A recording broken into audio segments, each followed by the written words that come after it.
for about an hour or two.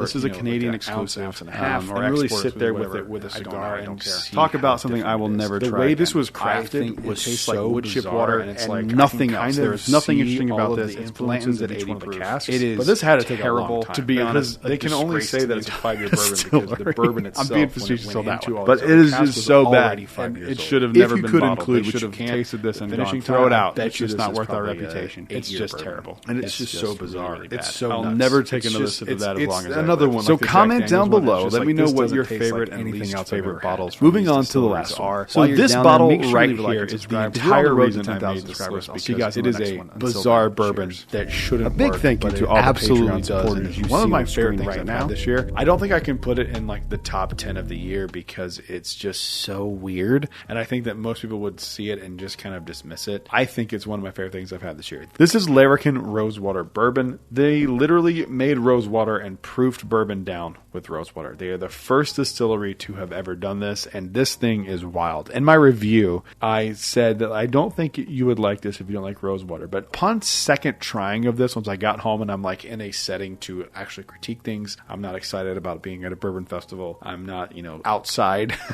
I was able to sit down and really try this and go through it, and I think that I changed my opinion on it a little bit. I think that maybe even if you don't like rosewater, you might still like this. I mean, this really kind of defied my expectations, and I think it is a very delicate, very sweet, very different, and very weird bourbon experience, and for that, it is the top of this list. Even though these are in no particular order, this is the weirdest bourbon I've ever had. So comment down below, let me know what you think is the weirdest bourbon you have ever tried. While you're down there, make sure you leave a like and subscribe because we are on the road to 10,000 subscribers. We could get there by the end of 2025 if you would just hit that subscribe button. I'll see you guys in the next one. Until then, cheers.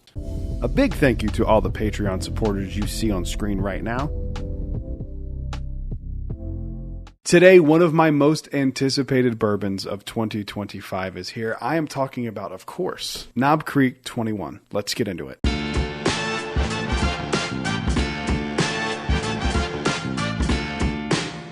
Hello everyone, welcome back to Brad's Bourbon Reviews. I'm Brad, and today we're talking about a bottle that I have been just so excited to get my hands on finally, and I actually got 2 of these. So friend and patron Betsy was kind enough to find one of these for me after a Patreon video or a live stream or something where I said that I really wanted one, and she found one for me, but she found 2 of them and gifted one to me as a wedding present. So Betsy, thank you so much. I appreciate it very much. It means a lot to me, and we're going to do a review of it. So full disclosure, I have had this quite a bit already. We opened it the night she came and dropped it off to me because she's been a friend for a while. I also took this bottle with me when we went to go do our Star Wars podcast Jedi Talk, and we had some special guests on there this week. And I'll be honest, before we even get into this, everyone loved it. I think I'm the one that liked it the least, but we're going to get into this here and kind of give it a proper review. So the first time I had it, the night we opened it, I didn't love it. And I don't know if it just opened up in like the week after that or the few days after that, but I really liked it a lot the next time I tried it. And I haven't tried it again since then, but I'm very curious to see how I feel about it today because I have not had really anything to drink in the last week or so. I was really hoping for good things with this because 21 year is a very high age statement for bourbon. Not a lot of bourbons go that high. After you get past like 15 years, there is like the law of diminishing returns here. With bourbon, it's not like Scotch because bourbon is, aged in new oak barrels versus pre-used barrels. There's a big difference in what you can extract from the wood. So a 21-year-old bourbon and a bourbon that I really love in Knob Creek is kind of interesting because I own the 12. I don't own one right this second, but I've had the 9, I've had the 12, I've had the 15, I've had the 18. I don't own an 18, and now I've had the 21. And I'm excited to give this a proper review and give you guys my thoughts. Let's give it a nosing and let's see how we feel. It smells like an oak bomb, but it's not an unpleasant oak. It's in between sweet oak and harsh, dense oak. The nose is absolutely fantastic. There's a little bit of like some sweet fruit on the back there. It smells like cherry. Knob Creek generally has like a pretty distinct cherry note for me, I am picking that up here today on this 21. The color on that is just gorgeous. I know it's hard to tell because of the color correction and stuff, but you can kind of see it. Even though it's out of focus, you can kind of see how dark it is. I absolutely adore the nose. There's nothing I would change on it. There is a little bit of vanilla on there too, so it adds like an even, more subtle layer of sweetness. If we were rating noses, this is like a 9.5 out of 10. This nose is absolutely incredible. Let's give it a mouthing and let's see how we feel. It's not as sweet on the palate as it is on the nose. It comes off a lot sweeter on the nose. It's pretty oaky. If you don't like oaky stuff, I would stay away from this. If you are one of the ones that think Elijah Craig 18 is too oaky or the Knob Creek 18 is too oaky, this is probably going to be one step too far for you. The people that I shared this with are big Scotch people, and they all really liked it. And I don't know if that's because they just like that like denser, less sweet, drying, or if it's just one of those weird things that, you like something that you don't typically like. This is a really oaky bourbon. And I think had they released this at a higher proof, like some people were going, watering it down to 100 is going to make it less interesting. It doesn't. I think this proof point actually really works for this one because I think if it was a higher proof, even like 110, 120, I think it might be a little too oaky and a little too acrid. It's also like a lemon note, and I think that's just like the acidity and the acrid note that I'm getting. But it's like sour citrus. It's so weird going back from the palate to the nose. The nose is so much more sweet and like interesting than the palate is. The palate's kind of simple. It's a little acrid. It's a little oaky. I don't hate it, but I don't love it. Man, I was really hoping this one could be like a bottle of the year contender, and it's definitely not that good to me. I really want to like it more than I do. Ah, man, it's upsetting. It's upsetting because like I really wanted this to be like the standout of the Knob Creek lineup, and I think it just kind of fits in. I think I probably like the 15 better. I think I probably like the 18 better. I think I like the 12 better. I think this is it's definitely, in my opinion, not as good as those.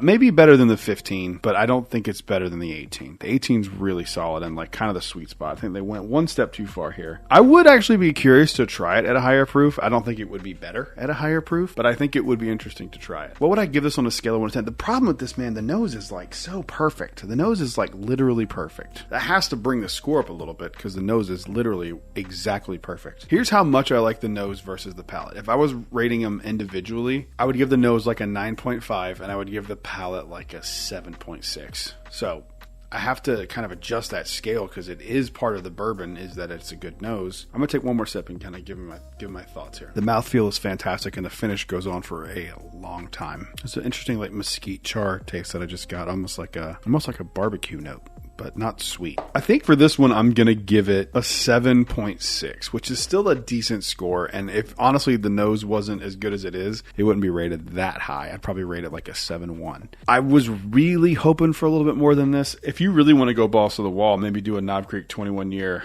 barrel proof. I think that would be very interesting to see how that lines up. I'm going to come back to this at some point because I think this might be one of those that opens up after a while. Definitely interesting, but I think it's a little too much. Comment down below. Let me know if you have tried Knob Creek 21 this year, what you think about it. While you're down there, make sure you leave a like and subscribe because we are on the road to 10,000 subscribers and I would love to get there by the end of 2025. I'll see you guys in the next one. Until then, cheers. A big thank you to all the Patreon supporters you see on screen right now. Today, we're going to be talking about all of the bottles of bourbon that I got in October of 2025. Let's get into it.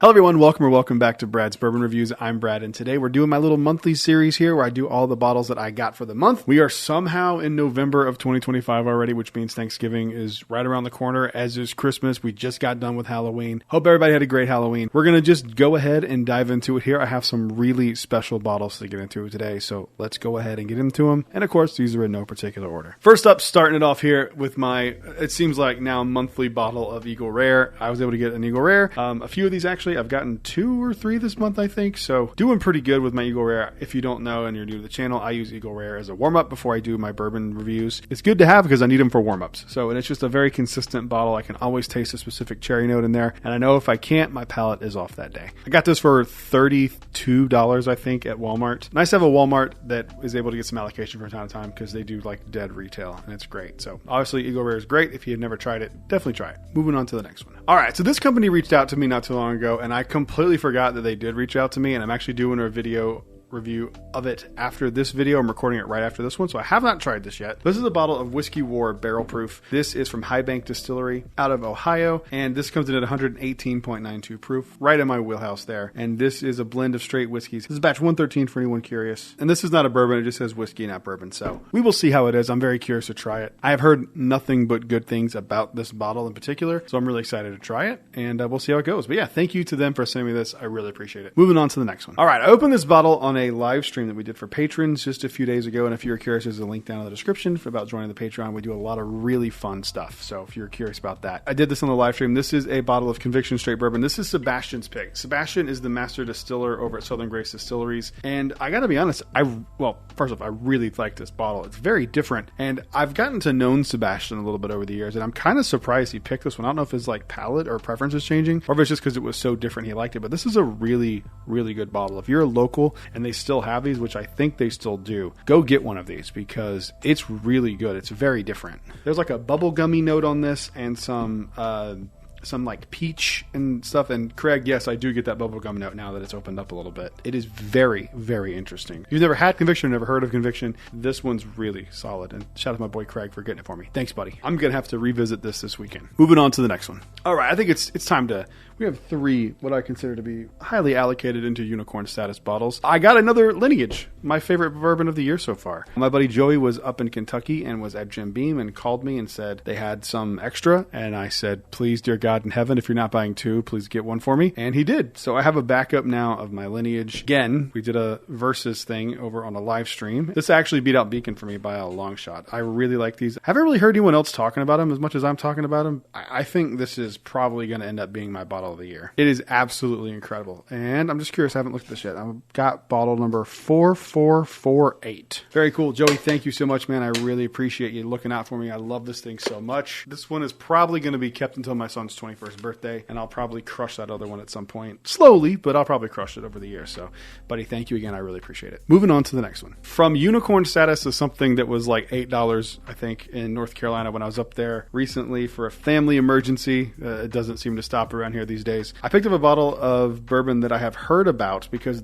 there's like an 8-year version of this that people are flipping out about, and I didn't see that. I don't think they make that anymore, but it's the same brand, and I wanted to try it because I've never had anything from them. This is Virgin Bourbon, 101 proof. I know literally nothing about this. I don't even know who makes this, but I have seen this a few times in my travels to North Carolina, and I've always meant to grab a bottle of it because I like collecting really bad bourbon. It's funny, it's not on camera, but everything below this shelf here on the shelves is like really terrible whiskey. And some good stuff mixed in too, but like I have Hooters whiskey down here, Hooters Gin, like there's some really bad stuff down here. The Dickel Tabasco lives down here. You get the idea. So I'm excited to try this. I've never heard anyone talk about this one either, other than the 8-year that kind of goes for crazy money, which I won't be buying unless this is just like okay for $12. But we'll see. I'm curious to try it. This may turn into a mixer. We'll have to see. Moving on to the next one. So the next one here was a gift bottle that was given to me by somebody who watches the videos. I don't like to out people because some people like to stay anonymous. So if it's you, please chime down in the comments and give yourself some credit. But someone gifted me a bottle of the Old Forester 117 series, the Bottled and Bond Rye, which I had this at Kentucky Bourbon Festival, and I fell in love with it. I've had a few of the 117 series now at this point, and I think this one's my favorite, which is kind of nuts because I'm not really a rye person, but this one was so shocking, and I really wanted to get one when I was in Kentucky. There was a liquor store across the street from where the Kentucky Bourbon Festival was at, and I forget the name of it. Evergreen, maybe that's the name of it. I don't remember exactly, but they had a bunch of them, and I just completely forgot to go across the street and get one, and luckily I had a viewer looking out for me that sent me one as a gift. Thank you so much. I really appreciate it. Anytime someone sends me anything, I'm just beyond flattered and honored to get that. It really does mean a lot to me. So I'm excited to open this weekend. I've got a lot of plans this weekend to do some boozing, so it's going to be fun. Thank you again, man. I really, really appreciate it. Moving on to the next one. All right, now we're moving into some another rye here. This is a Jack Daniel's single barrel proof rye. I have opened this as well. This is a fantastic bottle. I don't think I'm allowed to say where it's from, so I'm going to hide the tater sticker here. Apparently this is some top secret stuff. I will say that it's from Barrel House 113 and comes in at 139.1 proof, and it doesn't drink it. It is absolutely a fantastic bottle of the Jack Daniel's single barrel proof rye. I can't have enough of these, even though I think I officially do have enough of these. I have enough of these at this point where like I'm going to stop buying them from people unless it's like just a crazy one-off that's really, really good, because I have like I think 12 of these now at this point. So I kind of have to stop, and you'll see the next one is something very similar. And my buddy, I don't know if I'm supposed to say, but you can say if I can say, like, I know you're watching. Thank you. I appreciate it very, very much. It's great. So you did I don't even know if I'm allowed to say you did the pick, but thank you for the bottle you sent. Moving on to the next one. So this bottle is actually going to stand in for 2 bottles. This is a bottle of Early Times Home Project Double Oaked, and I opened this on my live stream as well. This is a home project from one of my patrons. They were able to grab a bunch of Early Times Bottled and Bond and put it in a barrel and let it age in their garage in the middle of summer for a few weeks, a few months, something like that. It is really good. It really does give the Early Times Bottled and Bond a lot more depth, and it actually like makes me really want Early Times to do an official double oaked because it's really interesting. It changes the flavor profile a lot. Double oaking is like probably my favorite subcategory of bourbon, and I really, really like it. So I always forget to ask people when they offer me things and send me things if I can say thank you to them, and I just like to keep it as anonymous as possible. But thank you very much. You know who you are. I know who you are. It means a lot to me. Thank you very much. So I'm going to keep this bottle here, and we're going to move into the next one, which is a bottle of Early Times Bottled and Bond. So I was checking Total Wine one day just randomly to see if they had any Early Times Bottled and Bond in, because there it's $13.99 for a liter. So whenever they have it, I always try to get as many as I can. Luckily, they did have it one morning, and I was able to go pick up 3 bottles of it. So I go into Total Wine to pick up my online order, and I walk in, and this bottle is sitting right there, and I see it, and I was like, okay, no way they're going to sell me this bottle. There's no way they're going to sell me this bottle. It was sitting on the back shelf behind like the guest service register. And I looked over and I said, "Is that bottle available to purchase?" And they were like, yeah, you can have it. And I was like, no kidding. And I said, I have to go finish shopping real quick. Do you mind if holding it for me? And they go, yeah, sure. So we'll hold it for you. And sure enough, I go back up to the register and they held an Old Forester President's Choice rye. I barrel 21, 117 months aged. I could not believe it. It was $253. I have had this before, but it was the best rye I've ever had in my entire life. So very excited to have this. I'm going to open it sometime soon. I'm probably going to save this one for a special occasion because it's kind of a special occasion bottle, but completely out of left field getting that. I had no idea that was going to happen. I didn't even know these were like in the area. My assumption is that this was probably like a returned vault item or whatever their grand reserve, whatever other thing's called, returned item. Maybe they thought they were getting a bourbon and it was a rye. I don't know, but it was kind of nuts. I was very surprised and didn't expect it at all. So I'm excited.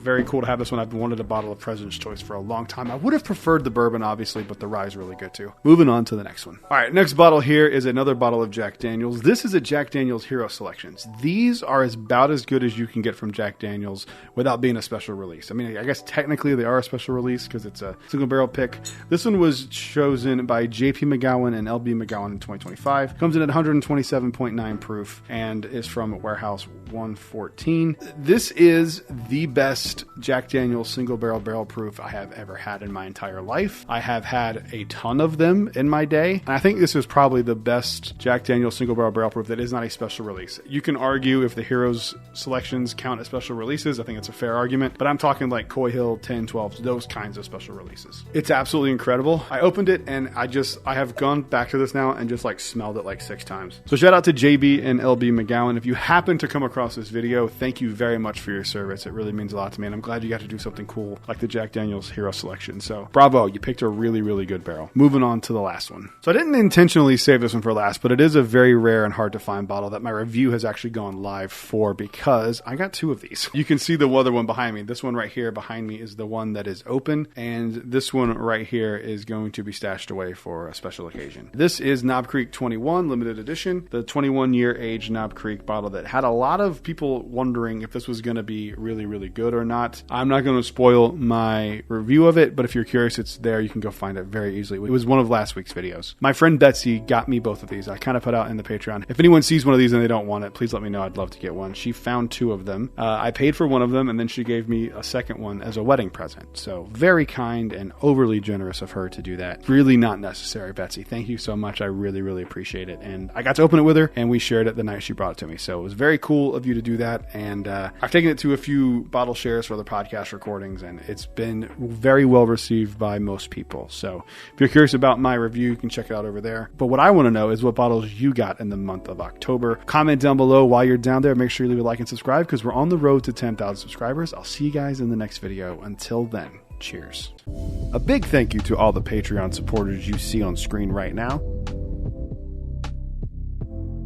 Today we're going to be trying 2 of the newest releases from Barrel. Let's get into it.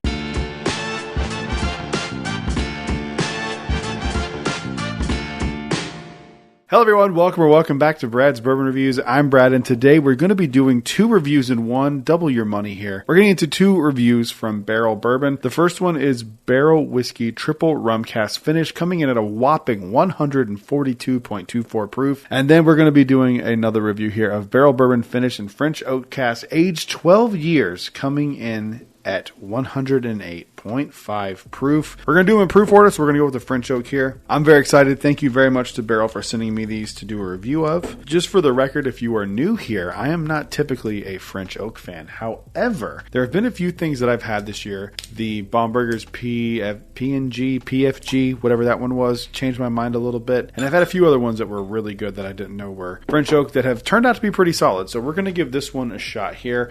I'm also going to go ahead and pour this hazmat. I will say it is kind of weird that this one is so light compared to this one. I guess that's like I don't know. It's bizarre, but we'll see. We're going to give it a shot here. But I'm going to go ahead and pour this one here as well so it can kind of be breathing. Because it is 142 proof, I want to give it some time to breathe, so that's not an issue in the review. And I am pouring this into the brand new Brad's Bourbon Reviews Glens. They are still available. There's a few left if anyone's interested. Comment down below. I'll get with you and make sure you get one. If you want one, they're only $25 shipped, so not too bad when it comes down to it when it's a Glen. So we're going to put this one aside here. This one is the rum cask. These are small bottles. It's hard to have them show up on screen here, but we're going to put that here.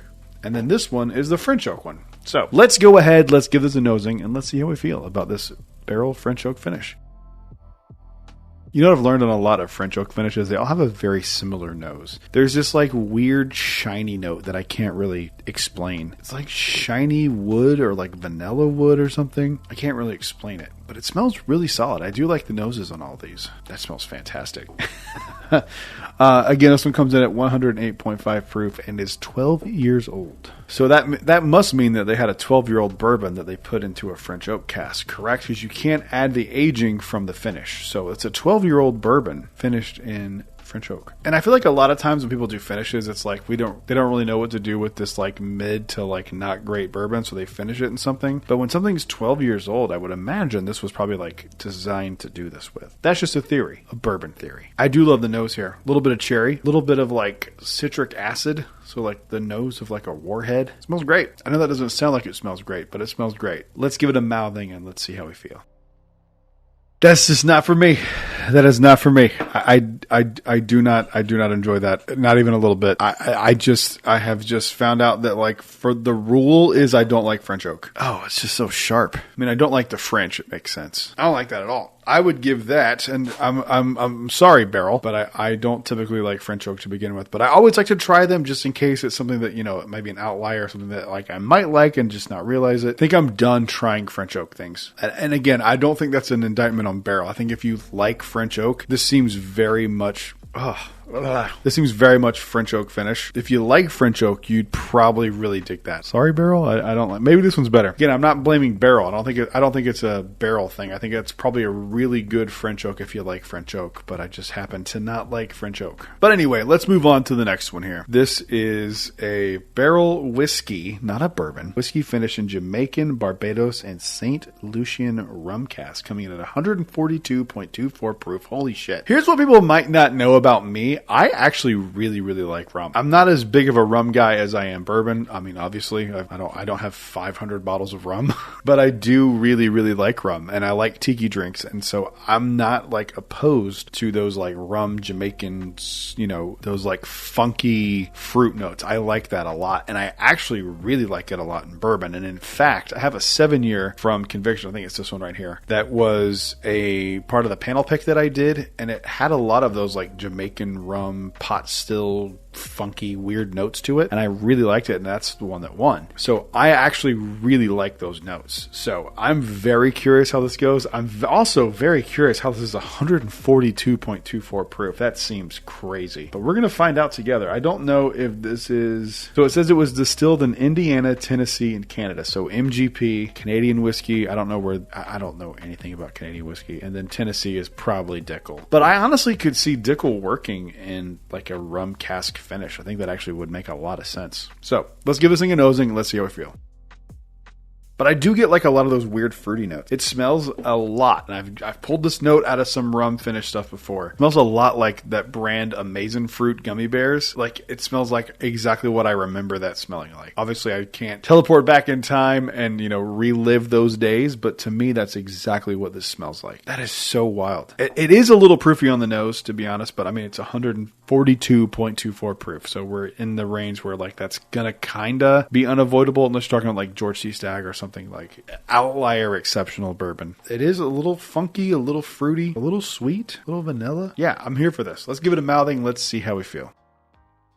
All right, okay. Palate and nose are pretty different on this. So it does drink hot. It does definitely drink the 142 proof, but I don't think it like drinks for that proof aggressively. I think maybe on the tongue it does a little bit. That's actually pretty damn good. I like that quite. It's definitely, in my opinion, again, as someone who's not a French oak fan, it is way better than the French oak. It's not even close. Sweet vanilla notes is the first thing that I picked up. Oh, then it's like all kinds of tropical fruit. Like I got a mango note. I got like a tropical punch note, like a Hawaiian punch note. This is freaking good. It tastes exactly like Hawaiian punch, albeit very proofy Hawaiian punch, but it definitely tastes like that. I'm getting like a banana-y note, pineapple-y note, a mango note. This is the rare time that I think this may have been better at a lower proof. I don't say that very often. In most cases, I would say I like prefer a higher proof thing. I think if you did this at like 120, this may have been better because it takes away all the astringency and the heat off of it and makes it more palatable. But again, that could be way wrong. They could have done that and gone to taste like water. I don't know. I'm just kind of thinking that this would be a little bit better at a slightly lower proof. I don't mean 90. I don't mean 100. I mean like 110, 120-ish. I think that would have made this really good. The problem is I think the color would suffer quite a bit. I'm very surprised at how good that is. There's something about me with rum finished bourbons that I just really like. I think it's because I like rum. Trying to think of what to give this. If it didn't drink that little bit of hot, we might be in like the high 7s. But it does. It's not my favorite thing I've ever had from barrel, but it's in the top 2 or 3. It's in the top 5. I think I'm going to give it like a 7.4. I think it's an appropriate score to give this. I really do like that. There's just I would really like to try that like 120. And maybe I'll try that later tonight. But quite a wide range from barrel today. I want to stress again, if you are a French oak fan, that is the most French oaked bourbon I've ever had. You will probably like take that, with a grain of salt there. But I think that you should at least give it a shot if you're into French oak. Thank you guys for watching. I will see you guys on the next one. Until then, cheers. A big thank you to all the Patreon supporters you see on screen right now. Today, I'm so excited because we're going to be talking about one of the best bottles of Wild Turkey that I have ever had in my entire life. We're talking about Wild Turkey 101 Private Select. Let's get into it.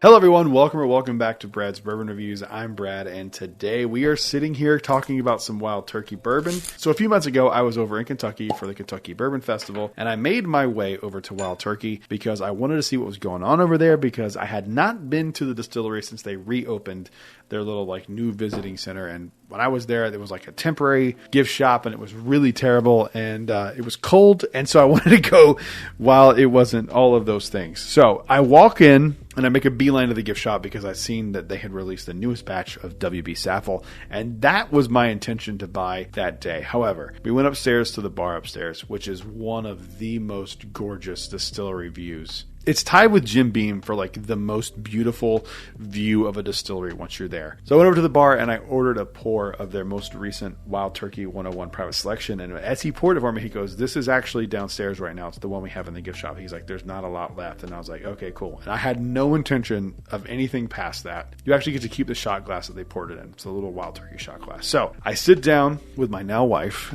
and we're sitting there just looking at the views. And I start drinking this and I'm like, first sip, I'm like, that's really good.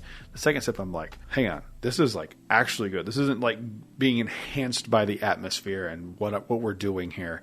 This is really good. Third sip, I'm like, oh my God, I love this. Fourth sip, I need another one. Fifth sip, I finish it, and then I go downstairs and I buy a bottle from the exact barrel that they were giving me. So I'm praising this thing quite a bit. I have not had this since I was at the distillery, but it was so good that I reached out to my buddy Matt, and I was like, "You love Wild Turkey the way I love Jack Daniels. You need to have a bottle of this." I don't know if he's opened it or not, but this, to me, is the best Wild Turkey product that I've ever had that was not a special release. We're going to do a proper review of it here today, and I have not had this since like the beginning of September. My opinion could change. It could have been circumstantial, but we're going to see now. So let's give this thing a nosing and let's see how we feel. Nope, I feel exactly the same. It smells exactly like I remembered. It smells like Wild Turkey funkiness and then like the nougat of a Three Musketeers. It smells incredible. The only thing I will say now that I'm here is that like I feel like there might be a little more proof on the nose for something that's 101 proof. But again, I mean, it's like nougaty and toffee and Wild Turkey funkiness. I would even almost say like a little peanut, which is weird. I've never gotten that on a Wild Turkey product before. Rich. That's one word I would use to describe this. It's just very, very rich. A little bit of sweet oak. It's phenomenal. I'm so happy that it lived up to the hype. At least on the nose. It's changing too. I'm actually going to let it sit here for a second because like even as I'm from sniff to sniff, it's changing. So I'm going to let it sit here for a second. All right, we're back. That like fatty note is still there. It really reminds me of the single Rickhouse. I actually wonder which Rickhouse this is from. This is from Tyrone M, which is weird. For those wondering, this is barrel 250504. This is from Tyrone M on warehouse on floor 4. It was distilled on January 18th, 2017, and it was bottled on June 18th, 2025. So 8 year, 5 months. And this was selected by the Distiller Select 2025. I don't know if that's like a council of people who, pick, or if it's one or two people, but they picked a damn good one. So let's give this thing a mouthing and let's see how we feel. Oh, yeah. Oh, I stand by it. There's literally never been a bourbon, I think, that carried over 1-to-1 as much as this has. Even the heat carries over. It's nougaty. It's caramel. It's rich. It's like viscousy. The finish is just going, by the way. The finish is like straight vanilla extract, kind of. But it's still going. It's still going. It's still going. The finish is still going.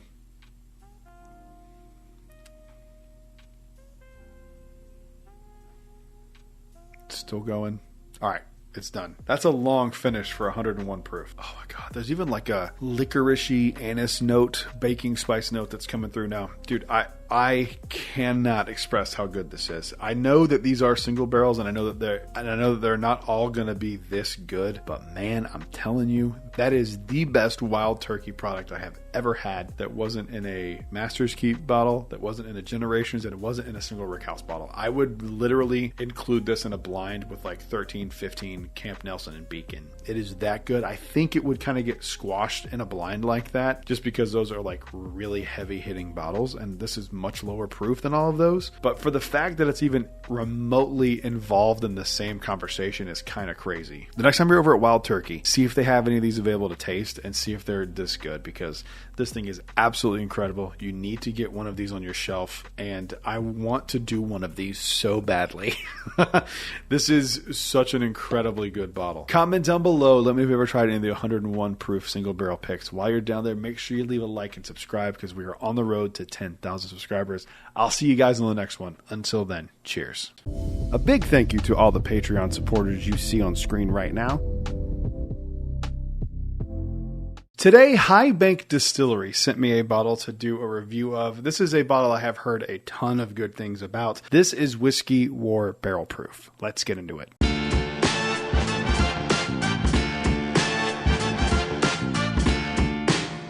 Hello everyone, welcome back to Brad's Bourbon Reviews. I'm Brad, and today I'm very excited because we're going to be getting into some High Bank Distillery offerings here. This is a bottle called Whiskey War Barrel Proof, coming in at 118.92 proof. They were kind enough to reach out to me and have me review this bottle, and I am very excited because I have heard really good things about this bottle. So, funny story, they sent me this from Sealbox, and I have never really bought anything from Sealbox, or if I have, it's been quite some time since I had, and this showed up from Sealbox, and I was very confused because I remembered that High Bank Distillery reached out to me, and like I didn't put it together, so I for like a week was asking people on my Patreon who gifted me a bottle of whiskey so I could give them credit and tell them thank you. I'm so stupid. But I'm very excited to get into this. So, and what's funny, in my Patreon chat, we were talking about this bottle, and somebody was like, oh my God, I've heard such great things about this bottle, and I have too. So this bottle is not a bourbon. It is a blend of straight whiskeys handcrafted in small batches. They are from Ohio, and this is batch 113. So I looked it up, and apparently they are making their own distillate now. It says on this bottle specifically that it was blended and bottled by High Bank Distillery Company in Grandview Heights, Ohio. But it also says they used to source and would blend. So I don't know if this is one of those blends or if this is a in-house distillate or not. But they're making their own stuff now, so that's cool. Good on them. So I don't know anything about this bottle. I am very excited. Let's get into a Glen. Let's give it a nosing and let's see how we feel. Ooh, the nose on that is spicy. So the first thing on the nose I get is a lot of baking spice, almost like cinnamon. The day I'm recording this, tomorrow is Halloween. This is going to be perfect for the fall and winter season. Well, I live in Florida, so it's not really too much fall and winter, but there is some, and today's one of those weeks. It's been a very nice week here, so love the nose on this. But before we continue this video, we need to thank today's sponsor, Original Grain. When Original Grain originally reached out to me, I knew this was going to be a match made in heaven. They make watches out of reclaimed wood, including whiskey barrels, beer barrels, and even guitars. And if you've watched my videos for any amount of time, you know I'm a huge Jack Daniels fan, so I went with the Jack Daniels Barrel 46mm watch. The quality on these watches is absolutely astonishing. I had really high expectations for it, and it blew those expectations out of the water. So if you are looking for a gift for yourself or the whiskey lover in your life, this is an elevated and excellent option that won't disappear like a bottle of whiskey will. Make sure you check out the link in the description and the pinned comment. Thank you you again to Original Grain for sponsoring this video, and now back to the video. I will say it is a little hot on the nose. It is 118 proof, so fair, but there is that like a little bit of heat and ethanol burn on the nose. It's very baking spice and clove and like fire. And it's not the heat from, I guess it's char that I'm picking up, like barrel char and like toasted oak. Like it smells really good. It smells like if you're like hanging out at like a fire pit. That smells fantastic. Ash is like a good descriptor, like a cigar ash even. Man, this is really a really good nose. I'm here for this. There is also some sweetness to that too. It's not just those harsh notes. There's definitely some sweetness on this as well, and it really balances out really nicely. I've been sitting here for a few minutes, and like the longer it's sitting here, like that nose is really mellowing out, and it's not harsh at all. That licoricey note is really, really nice there. Yeah, this nose is a winner. This is very different from anything I've had in quite a while. I really think this is really good cold weather whiskey. Actually, it might have to be a video. I love this nose. There's a sweetness. It's like in between caramel and vanilla kind of popping in now. I'm leaning more towards vanilla here. All right, let's give this thing a mouthing and let's see how we feel.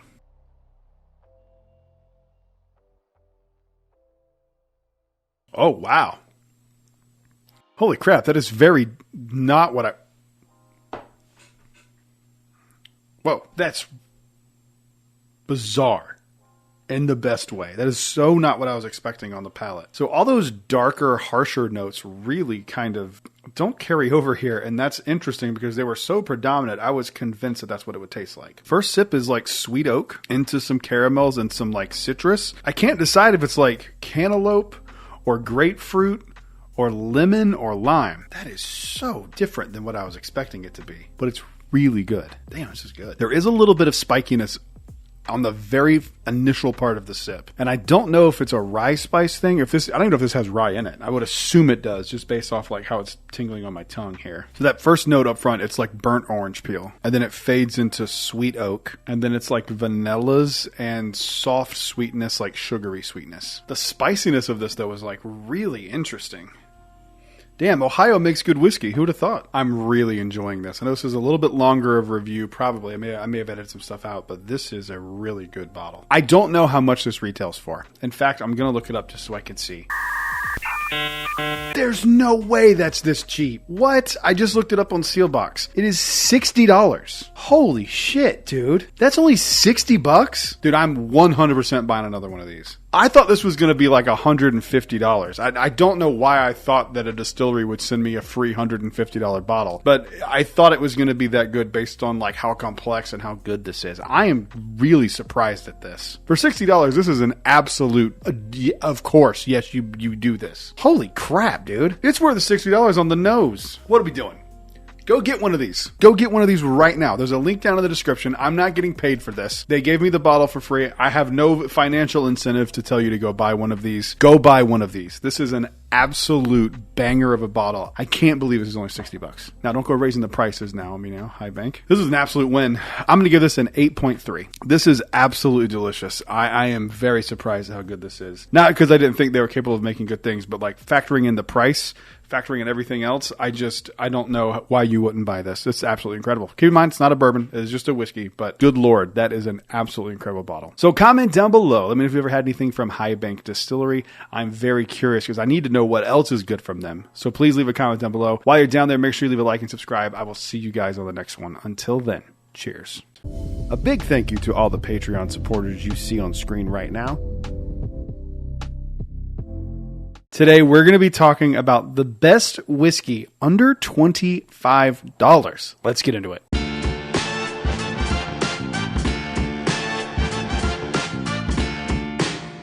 Hello, everyone. Welcome back to Brad's Bourbon Reviews. I'm Brad, and today we're talking cheap bourbon, and I mean cheap. We're talking $25 and under. That is what I consider to be budget bourbon. Now, every single one of these is a really good bourbon. These are all bottles that drink neat. They work for cocktails. They kind of do it all, and they're really inexpensive. So these are in no particular order except for the last one, and because it's just my personal favorite under $25. And this list was actually really hard to do because there's not a lot of great bourbons out there that are around $25. You know, once you get into that $30 price range, the world kind of opens up to you, but 25 and under is a little difficult. All right, first one up here is a bottle of JTS Brown. I cannot find this anywhere in Florida. However, I had a a friend of mine find it in North Carolina. So shout out to Joey. I appreciate it very, very much. The JTS is around $18-25. It is a really solid bottle. It's bottled in bond. It is made by Heaven Hill, and it is a exceptional bottle. It's great mixing. It's great neat. It's great over ice. It's really kind of everything you want. High quality distillate at a very, very low price. And it's at least 4 years old. It's bottled in bond. So I don't think it's a day over 4 years old, if I had to guess. But I will tell you this. It is actually a really solid bottle. And this is one of my favorites that I keep kind of gravitating towards since I found it. I just think it's really good. And I wish I could find it more readily available here in Florida. But if I ever see this while I'm out traveling, I will grab a bunch of these because I love them so much.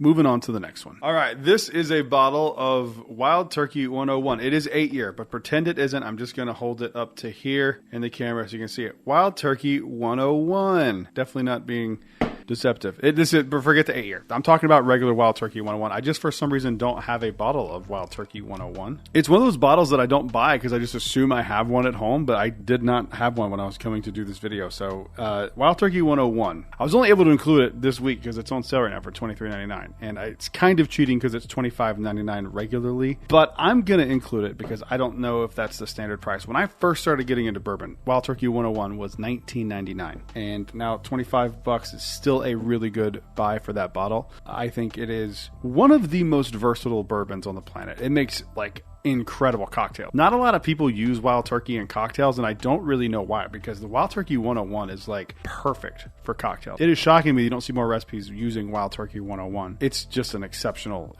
bottle for the price, and it's one of those like evergreen bottles that I'm starting to get like nostalgic for, because every once in a while I just want regular Wild Turkey 101. For some reason you're watching this and you've never tried Wild Turkey 101, go out and try it. It's fantastic. If you don't like Wild Turkey, it may not be for you, but if you've never tried it, I would highly recommend you give it a chance. Moving on to the next one. All right, this one up here is one that I feel like I have started to talk about a little bit more here from time to time because it's just such a damn good bottle and not enough people are talking about it. This is Old Forester 100. One of my favorite bottles in all of Old Forester's product lineup is this bottle right here. I love the rye version as well. But for this list, we're going to be talking about bourbons. So this comes in literally $24.99. It is an absolutely incredible bottle of bourbon. They are very simple notes, but they are very predominant notes. If you have never tried Old Forester 100, you can expect like a little bit of banana in there. You can expect a little bit of like caramel, vanilla, a little hint of cherry, like just pretty standard bourbon notes. But I'm telling you, people sleep on this, and I don't know why. I think it's because the Whiskey Row series is like so highly regarded with stuff like 1910, 1924, 1920. Those are all really good bottles, but for half the price, less than half the price, you can get a bottle that's just as good as those. I mean, this is as good as like 1897,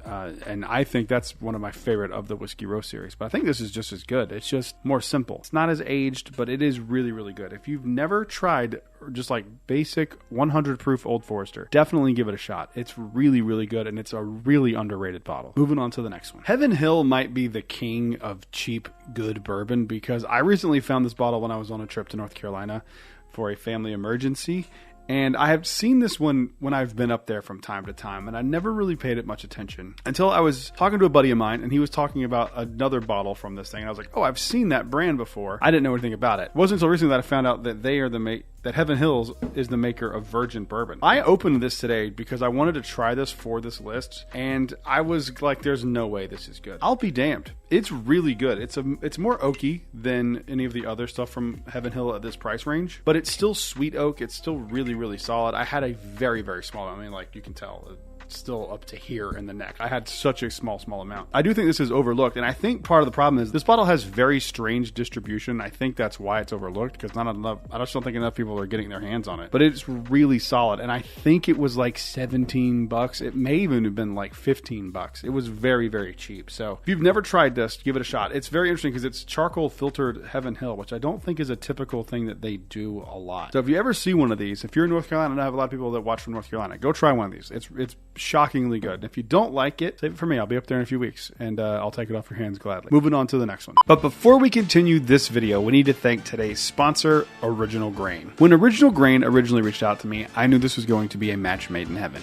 They make watches out of reclaimed wood, including whiskey barrels, beer barrels, and even guitars. And if you've watched my videos for any amount of time, you know I'm a huge Jack Daniels fan, so I went with the Jack Daniels Barrel 46mm watch. The quality on these watches is absolutely astonishing. I had really high expectations for it, and it blew those expectations out of the water. So if you are looking for a gift for yourself or the whiskey lover in your life, this is an elevated and excellent option that won't disappear like a bottle of whiskey will. Make sure you check out the link in the description and the pinned comment. Thank you again to Original Grain for sponsoring this video, and now back to the video. All right, this one right here is a bottle that I love the entire lineup, and there's only one bottle that I wouldn't put in this lineup because it's out of the price range. It's $27.99. I'm talking about the entire Benchmark lineup, but in particular, Benchmark Foolproof. I'm a huge fan of all of the Benchmark stuff. I even do like the single barrel, but again, it's $27. We're trying to stay under $25 for this list of this video. You have the Benchmark small batch, the Foolproof, the single barrel, the bonded, and the top floor. And then like the regular Benchmark Old No. 8, which I don't think is as good as the other stuff in this lineup, but these are actually made by Buffalo Trace. A lot of people don't seem to realize that. I've been in many liquor stores where someone has asked the like store employee if they have any Buffalo Trace, and they're like, no, we're out. And then they won't even like acknowledge that, and I'm like, well, if you just grab that, that's maybe, but it's kind of the same thing. I mean, like, it's not as good as some of the other Buffalo Trace offerings. I don't think they're as good as standard Buffalo Trace, but if you're trying to find something that's similar, it's about as good as you're going to get. I have heard people say outlandish things like Benchmark Foolproof is as good as Stag. No, it isn't. Not even close. Stag is its own completely separate animal. I feel like people who say that haven't had Stag or haven't had Stag in a while and kind of just like misremembering. This is not as good as Stag, but it is a really, really solid one. This is actually my go-to mixing bourbon because I like it in cocktails because it's such a high proof. It stands up to dilution and it has just really simple but really good bourbon characteristics. It's like oak and like even into tobacco, which is kind of crazy to get that level of a note on a $24 bourbon. $22, I think this is what this one actually is. $22. So I know these aren't available everywhere, but if you find one in your area and you've never given it a chance, give it a shot. I think you'll really dig it. Moving on to the last one. If you've watched any of my videos, anytime I talk about budget bourbon, you know what number one is because this is one of my favorite bottles of all time. If this was readily available, I probably wouldn't have as much other stuff in this room as I do because it's just not readily available in Florida like I wish it was. This is Early Times Bottled and Bond. I love Early Times Bottled and Bond. It's $14 here at Total Wine when they get it. $14.99 for that price. I mean, like, you get a liter of bourbon for $14.99. You can get 2 liters of Early Times Bottled and Bond or 1 bottle of Buffalo Trace at MSRP. I'm picking Early Times Bottled and Bond every day. I love it. It is a staple. I always have a bottle of Early Times in the house. It's just an unbelievable bottle. It's one of the best, if not, in my humble opinion, the best budget bourbons on the planet. You cannot do better than this for $15. It's deceptive. It's crazy how good this bottle is. If you have never tried it, I know Early Times isn't available everywhere all the time. Like for me, it's not even readily available here. But if you ever find one of these, I personally have spent up to $30 on Early Times and I would do it again. I think it's a really good bottle. I don't feel ripped off at $30. I wouldn't spend over $35 on it. If you see it under that, you got to give it a shot, especially if you've never had it. I love this crap and it's kind of nuts. This is a black top. This isn't, you know, what I'm currently drinking on, but this is a older Early Times Bottled and Bond black top, which are allegedly better. It still remains to be seen. Although I did a video of it on Patreon that, you know, it won, but, you know, marginal. Anyway, I think you should definitely give this a shot. It's good to mix. It's good for cocktails, and it's just it's a bourbon drinker's budget bourbon. There is one more bottle that I wanted to include, but I don't have the physical bottle here. And if I can help it, I try not to do that in videos. And it's JW Dant Bottled and Bond. I love it. I have a JW Dant t-shirt. I love JW Dant, so that one should be on this list too. Comment down below. Let me know if there's any other bottles that I missed on this list of bourbons that are great under $25. While you're down there, make sure you leave a like and subscribe. I will see you guys on the next one. Until then, cheers. A big thank you to all the Patreon supporters you see on screen right now. Today, we're talking about upcoming allocated bottles that I cannot wait to get my hands on. Let's get into it.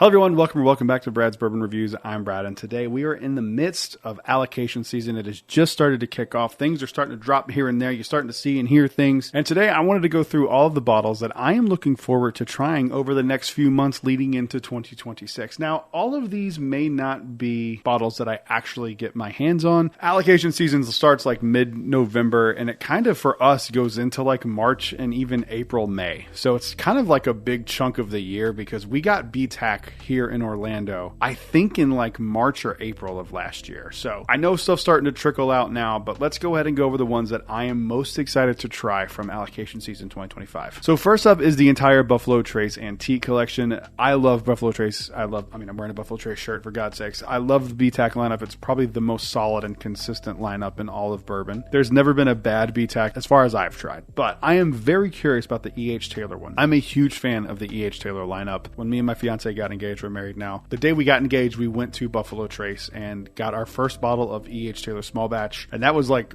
back when that was really hard to find. We opened it at night. So E.H. Taylor means a lot to us. And so I was really excited when I heard about this new bottle being added to Buffalo Trace Antique Collection. I am curious because it's Mash Bill 1, which is Eagle Rare 17 and George T. Stagg already. So I'm kind of curious how this one's going to differentiate itself from those while kind of maintaining that E.H. Taylor profile. I'm very curious. So we'll have to see. That's one that I will overpay for. 100% because I want the very first one. I have a number in my head. If I see it at that number or lower, I'm buying it. And that number is egregious, but it's just what it is. So I'm excited about the Stagg this year. Stagg is my favorite out of all the Buffalo Trace lineup so far. I've had them all now at this point except Eagle Rare 17. So I think I can say that it is my favorite. So this year's Stagg is a hazmat. It's like 141, 142 proof, something crazy like that. So I'm really excited to try that because that's just, for me, my favorite expression from BTAC. But that is going to be a really fun one to try to get my hands on this year. I'm curious what the availability of these are going to be this year. There was a lot of Stagg last year. I mean, everybody I know that collects bourbon got a Stagg last year that really, really wanted one. Most of them at retail. So hopefully we'll have good luck this year. I have a good feeling about it. We'll have to see. Moving on to the next one. This one might be one for next year. I don't know exactly, but I don't even know if this is officially a thing. I'm hoping so. I'm hearing some rumors that it may or may not be a thing, but I am really excited to see what Conviction does with a Conviction 8-year. You guys know on this channel, I'm a huge fan of Conviction. I've done several barrel picks with them. I love them so much. One of my favorite brands in all of bourbon. They released a 7-year 2 years ago, so presumably they should have some barrels coming of age at 8-year. I don't know what that looks like. The jump from their 6-year to their 7-year was crazy in flavor profile. So I'm really curious to see what the jump is from 7 to 8. And hopefully maybe this year I'll know more if it's coming, or maybe next year we'll know if it's coming. But I really hope that a Conviction 8-year comes at some point. And I do think it will come sooner than later. I don't know what the price point on those will be because the jump from 6 to 7 was like $50 a bottle, which I hate. But you know, the 7 years are really good. But yeah, I'm excited about the prospect of a Conviction 8-year bourbon. Moving on to the next one. All right, this next one is already out. I've already seen it at one liquor store, but it was priced so crazy.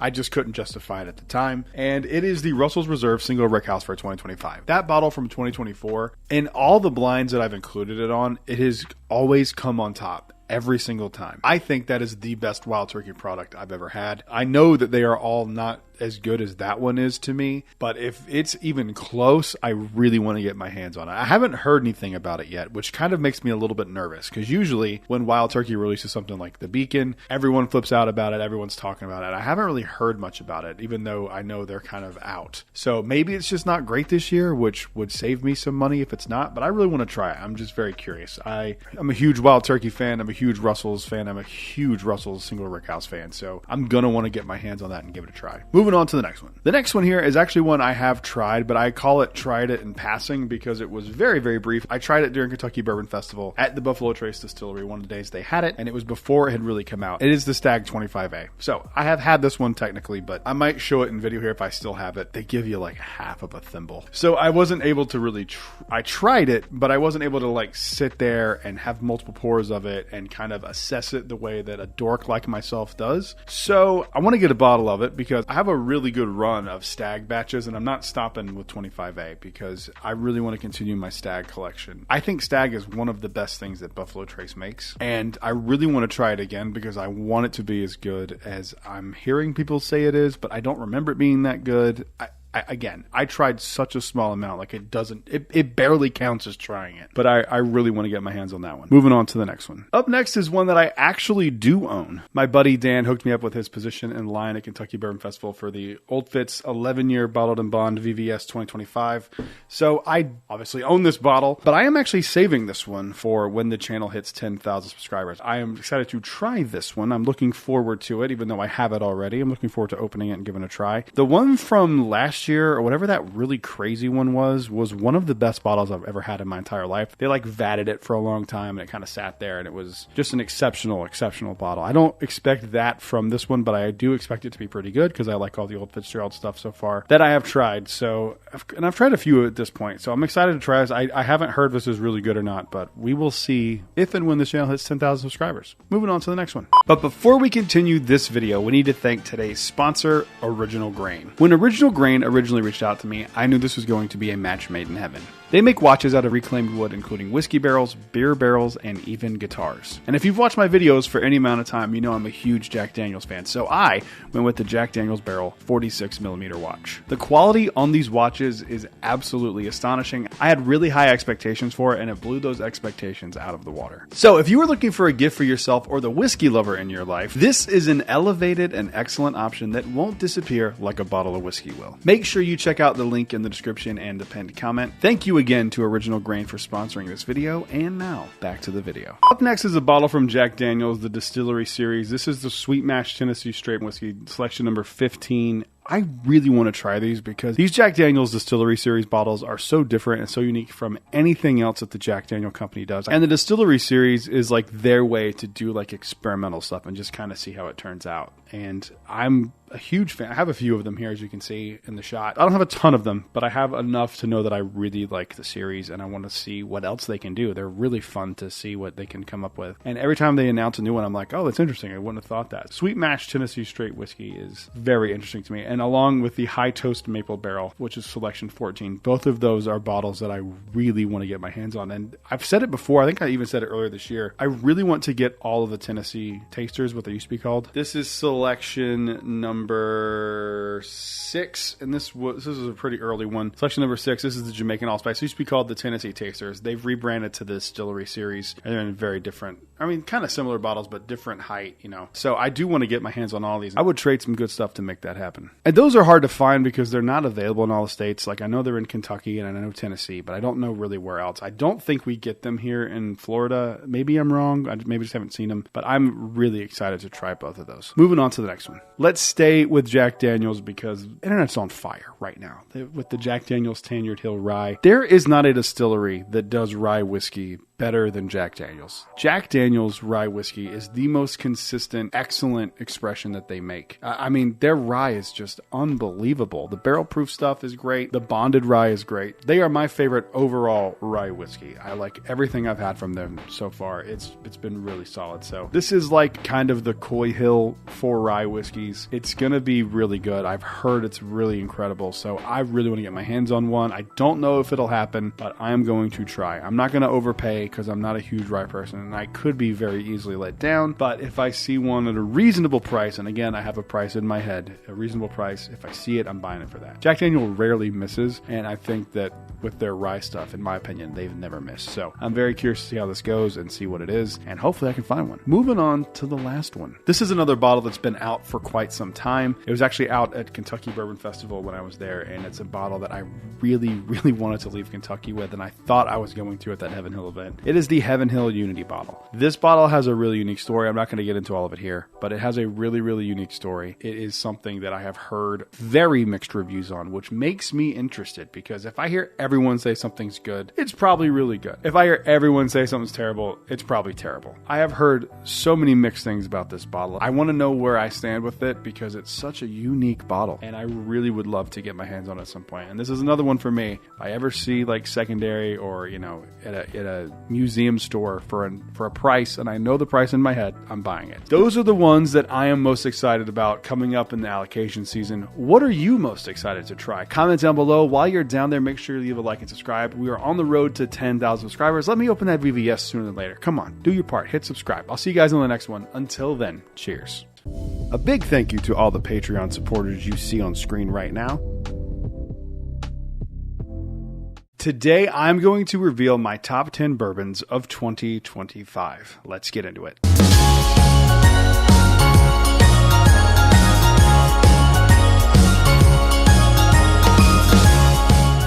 Hello everyone, welcome back to Brad's Bourbon Reviews. I'm Brad, and today we're talking about my top 10 bourbons of 2025. Yes, sure, it's a little early for me to be doing a top 10 list of the best of the year. However, I have gone back and tried these quite a few times over the last few months, and I am confident that there is nothing that could possibly come between me and this top 10. Plus, I actually have decided if I get any of these other rare bottles or things that could be bourbon contenders for 2025, I'm not going to open anything else until 2026, because with the holiday season and stuff, I'm going to be doing a lot of traveling and I just won't be opening things. So I have plenty to drink between now and 2026. I can wait until then to try some of this new stuff if I happen to get my hands on it. But a lot of the BTAC stuff and some of the more allocated things won't drop in Florida for 2025 until early 2026. Last year, the BTAC stuff dropped around April or May, so it can really depend. We still haven't even seen Stag 25A drop here. So before we get into this list, I have a few things I want to say about this list. First off, if you wait till the end of the video, you'll see how I'm going to pick my number one bourbon of the year, and I'm leaving it up to Patreon, so the details will be down there at the end. And two, I only have two rules for making bourbon of the year list. First rule, I have to have tried it for the first time in the year that I'm doing the videos, and number two, I have to own the bottle. I have a few bourbons that would be on this list if I owned bottles. King of Kentucky, I'm looking at you, but I don't own it. I get questions all the time of why I use that as a rule, and it's only because I want to be able to go back to it and try it again. If I tried it at a bar or I tried it at a friend's house, I can't just go back and try it and make sure that I feel the same way about it as I did when I tried it. A lot of times you can be in a really heightened mood and like at a wedding or something, and you can kind of misremember things because you have like memories and feelings attached to it versus just being there, sitting there going, assessing a bourbon and kind of sitting there going, okay, this is how I feel about this. So that is why I have that rule. I do put a lot of effort into these lists. It's not just me picking bottles and just being random. This was well thought after, and it was so well thought after that I have two honorable mentions, and we're going to start with those. The first one is going to be my budget bourbon of the year, and for me that has to go to Cooper's Craft because it was the first time I tried it was this year, and I have just become obsessed with this bottle. I love it so much. It's just a really good $30 bottle. I love it, and if you've never tried Cooper's Craft, you absolutely should. It's the best budget bourbon I've had in 2025. And then the other honorable mention, which I had to put on this list, and this will tell you how good of a list this is. This was my honorable mention. This is my Conviction Double Oaked Barrel Pick of Maria's Mark, the Double Oak. It is an absolutely phenomenal bottle. If you've tried this, comment down below. Let people know how good it is. That's how good this list is going to be. The rest of this list is in no particular order. Don't forget, stay to the end so I can show you how we're going to pick my favorite bottle of 2025. Now let's get into the actual list. First off, we're going to start here with probably my favorite Jack Daniel's 10-year. Up until this batch 2 had been my favorite of all the Jack Daniel's 10-years. I absolutely adore this bottle. It is a caramel banana bomb. It is so incredibly delicious. If this is your first time watching this channel, I am a huge Jack Daniel's fan, and I was able to get my hands on a few of these this year, and I think this is my second one of the batch 4. I love this stuff. It is an unbelievable bottle. I cannot wait to see what they do with batch 5 next year. These are all going to be hard for me to talk about because they are some of the best of the best. 2025 has been an insane year for me for bourbon. I've had so many cool opportunities to try and do so many things, and anything on this list I stand behind 100%. You don't need me to tell you that Jack Daniel's 10-year is incredible. If you can find one of those for a reasonable price, I highly recommend you do so. Moving on to the next one. Up next is a barrel pick, but it is not a Brad's Bourbon Reviews barrel pick. It is a Orlando Bourbon Gang barrel pick. One of the highest rated things I've done this year. This bottle is a OBG pick of Detling. This is Detling Bama Beast. Look, Detling is a love it or hate it thing. You either really like Detling or you don't. I don't really know a lot of in between. I think it has to do with the malted barley that they use in their bourbon mash bill. I have tried a ton of Detling. I kind of went down a Detling rabbit hole. This is my second favorite Detling that I've ever had in my entire life. It's really close though with my number one. I mean, this thing's absolutely incredible. It has really mellowed out since it opened up. It is like an astonishing bottle. This one was crazy because there was like, I think 12 bottles publicly released.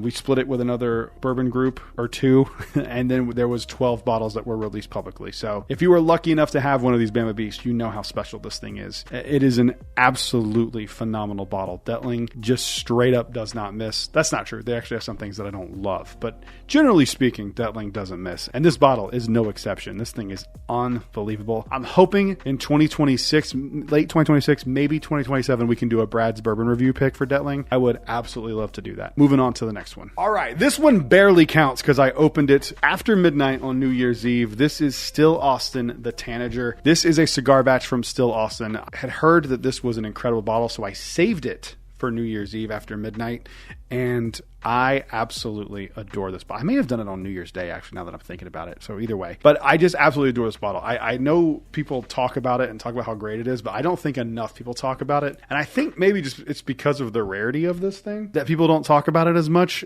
Maybe, I don't know. I could not love this bottle more. I mean, this one for me is a top 10 bourbon of the year. It's in the running for a top 10 all time. Like, I adore this bottle. I wish I had bought two. I had the opportunity to buy up to 3 of these and I chose not to. I chose to stick with the one. I kick myself every day that I didn't get more than one of these because it's absolutely delicious. I really want another one, and I think I heard that they're doing another batch of these for next year, and I cannot wait to get my hands on one of these for next year. This bottle's insane. Like, it is absolutely delicious. I don't care if you don't like cigar blends. I don't care if you don't like Texas whiskey. I don't care if you don't like Still Austin. I say all that because I think even if you didn't like any of those things I just said, I still think you'd probably like this bottle. It's a undeniably great bottle. Like, it's just so good. Of course, not everyone's going to like it, but I think that it is one of the best bourbons I've ever had, to be quite honest. I think Still Austin outdid themselves, and I think it's going to be really hard to top this next year. I really hope they can. It would be really cool if they do, but we'll have to see what happens. Moving on to the next one. All right, this is the one on this list that kind of surprised me when I tried it because I didn't anticipate liking it. I got it because I knew I was going to be hanging out with some patrons and some people who watch the channel at a barrel pick, and I wanted to have a cool bottle to bring, and I brought Russell's Reserve 13. I didn't anticipate liking it. I've tried it in a few blinds, and it's always won or come really high in blinds for me, but I actually didn't like it when I first tried it. Not this one, the very first batch I had, which I think was batch 3. This for me is by far the best Russell's 13 that they have ever done. I think it's fantastic. I love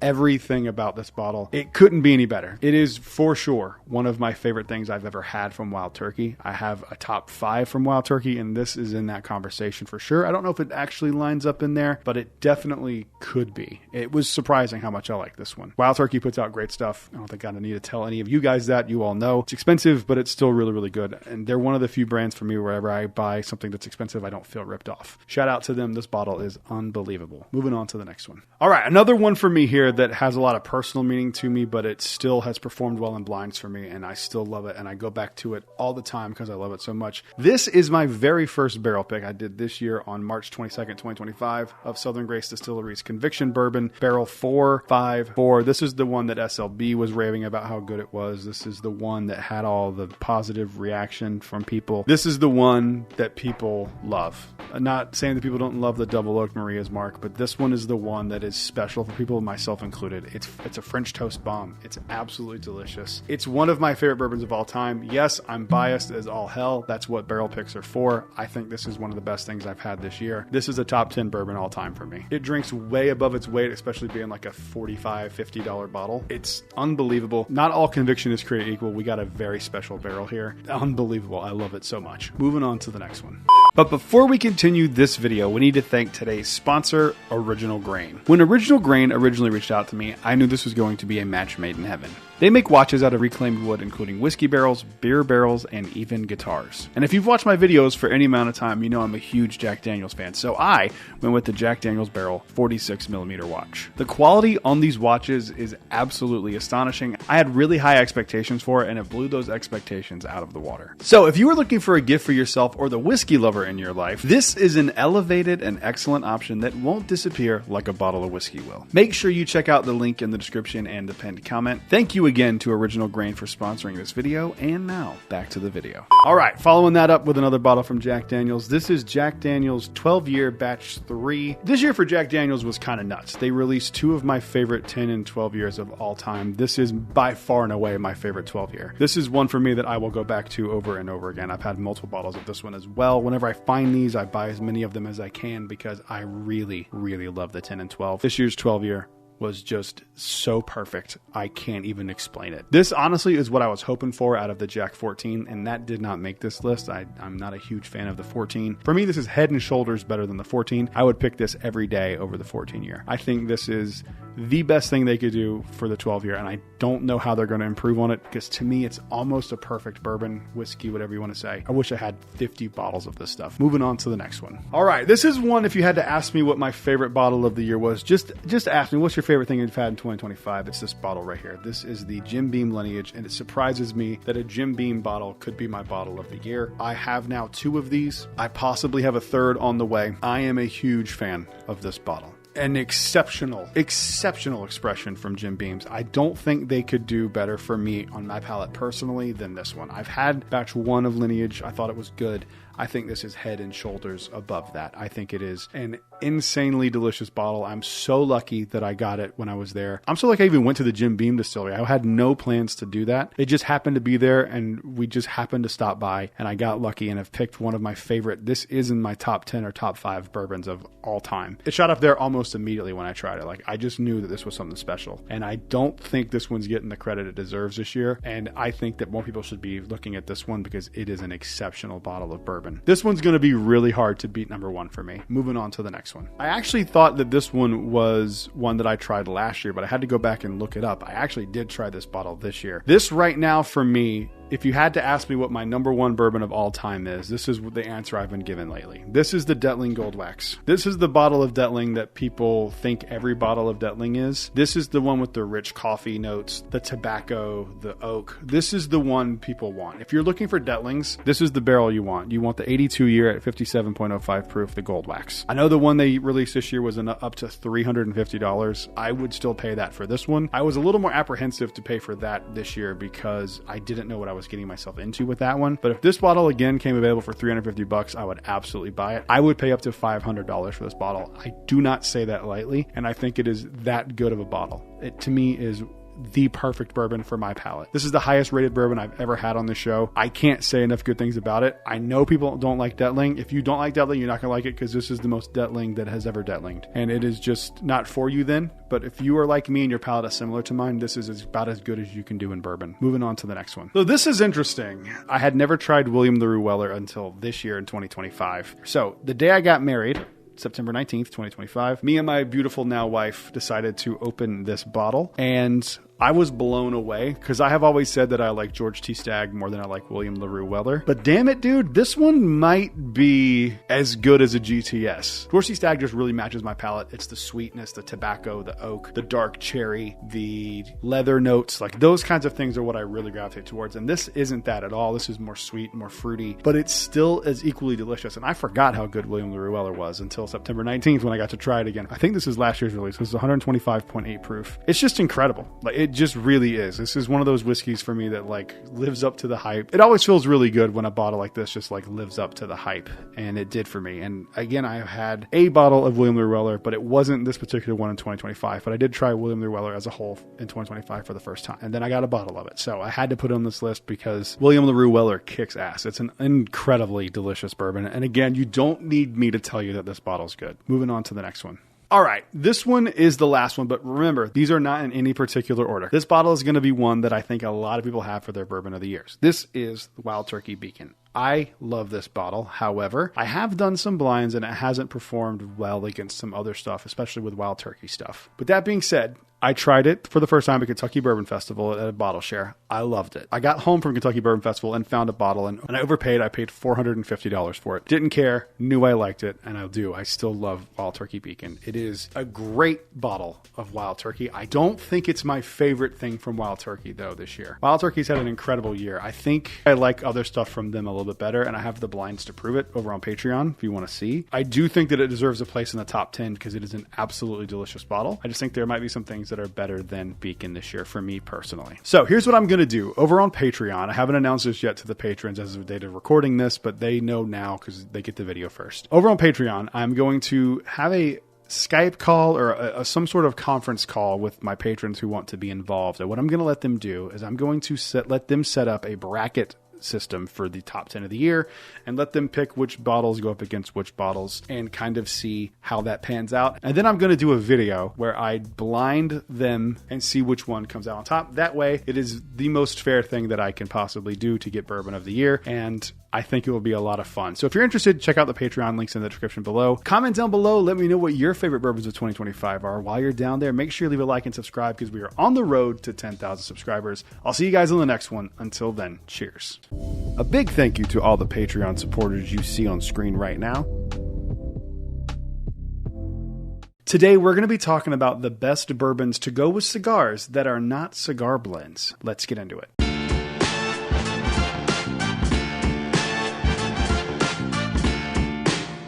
Hello everyone, welcome back to Brad's Bourbon Reviews. I'm Brad, and today we're talking bourbon and cigars. I love a good cigar from time to time. I don't know anything about them, so don't ask for my recommendation. I have one cigar that I love. It is the Nika Rustica. This orange brown label. I love it so much. It has like peanut buttery notes to me. It's my favorite cigar. If that makes me a trash cigar smoker, so be it. I have no knowledge about cigars. I just like to smoke them from time to time with bourbon. And a few weeks ago, I was smoking a cigar with a cigar blend, the Crittenden Cigar Blend, and I was like, what are the best bourbons that aren't made for it? So I went and tried 55, I'm not kidding, 55 different bottles with a cigar to see which ones were the best, and these were the ones that made it. I believe there's 12 in this list. They are in no particular order, and they are varying levels of allocation, some unicorns, some shelfers. So let's go ahead and get into it. Again, these are in no particular order. All right, first one up here is the Penelope Havana. So sometimes with a cigar, and it just kind of depends on what you're in the mood for. Sometimes you want a bourbon to contrast the whiskey, and sometimes you want it to just kind of elevate the tobacco and smokiness notes, right? So when I'm wanting one that is like sweeter notes, I reach for the Penelope Havana. The notes on this thing are so sweet. It's bourbon finished in rum casks. To me, this is like, just makes all the sense in the world to go with a cigar. When you're smoking a cigar and it's like those, sometimes bittery tobacco notes, the sweetness that this gives you because of the rum finish really, really elevates the cigar experience, in my personal opinion. I don't typically reach for this bottle just by itself. Usually I'm wanting it as like a dessert pour or with a cigar, because I do think that it kind of can be overwhelming, even though I do really like the bottle. With a cigar, this thing just like pairs perfectly, and it's really, really good. And it's lower proof, it's only 95 proof. So it's just really easy drinking with a cigar.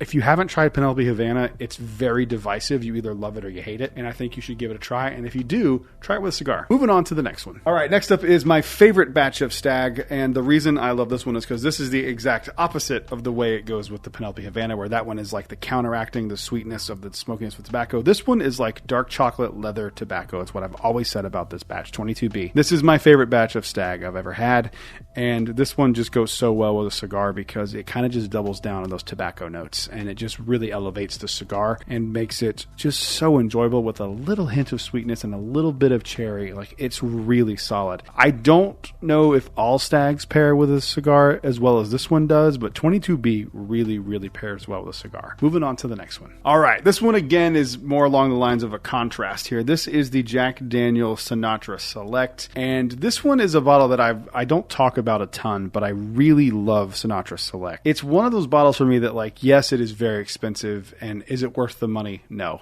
it's not. Like, the liquid in here does not justify $185. However, I'm a big Jack Daniel's fan, and this was the first expensive whiskey I ever tried, and so I have a special place in my heart for this bottle. I do think it really pairs very well with cigar. Again, this is like sweet oakiness and vanillas and kind of simplistic bourbon flavors with a cigar, especially the right cigar. I think this one really, really shines through. It's my favorite Jack Daniel's to have with a cigar. I love this bottle so much. Moving on to the next one. All right, this one is one of just, first off, this is just a really solid bourbon, especially for the price point. This is the Bardstown Origin Series, the white label. This one is probably my favorite out of the lineup. I go back and forth between this one and the black one, but I really, really like this one. And this one is like a really interesting middle ground where there are some smokier notes, there are some char notes to this one, but it's also really sweet as well. And it really pairs well with a cigar. It pairs well because it's like in the middle. It's not something that like completely contrasts, and it doesn't completely elevate and blend in it and, kind of disappear. It really makes for an interesting cigar pairing. And it's one that I think people overlook because of the simplicity of it, because it is a rather simple bourbon, but it is really, really good. This is still to this day one of my favorite bottles of all time from Bardstown. They absolutely crushed it with the Origin Series. Moving on to the next one. I keep talking about about this bottle lately because I keep talking about this bottle lately because I just really love it. But this is another one. Like if you want a bottle that you just want to throw on the rocks if you're outside smoking a cigar and it's hot outside, this bottle's great. I mean, JTS Brown Bottled and Bond is just so incredibly delicious. It's like $18. It's super cheap. I think this is a good one to do with a cigar because if you have cigar friends that like aren't super into whiskey, this one would be fun to trick them with because I bet you they would really, really like it because it drinks way above its price range. And I think it's just a phenomenal bourbon with a cigar, especially when it's hot and you can throw it on ice. Moving on to the next one. All right. One of my all-time favorite bottles, like I think I would have to put this in my top 10 if I'm talking about like my personal favorite bourbons of all time. It might look weird because I have a lot of really highly allocated and hard to find things and, you know, weird random bottles from like Detling and Conviction and weird one-offs. And it would be weird this was in the same conversation, but I just genuinely love to death Eagle Rare. I really do. It's something that I just really, really like. And this is the Eagle Rare 10. This is not the 12. I don't have a 12 yet. One day, hopefully I will. But this one is a really good one because it pairs very, very well. And in my opinion, there is a very predominant cherry note that I pick up on every single Eagle Rare product that I've ever had. And that really, really goes well with like the richness and tobacco, smoky, char notes. And it just works really, really well. And sometimes it comes out as like a cherry soda note and it just really, really works with a cigar. Definitely more of a contrasting flavor. So you're kind of pairing the sweet with the smokiness, but it just really works for what it is. You don't need me to tell you that Eagle Rare is really good. If you've never tried it, definitely try it out. And some of the single barrels of these are really good. Some of them are just okay.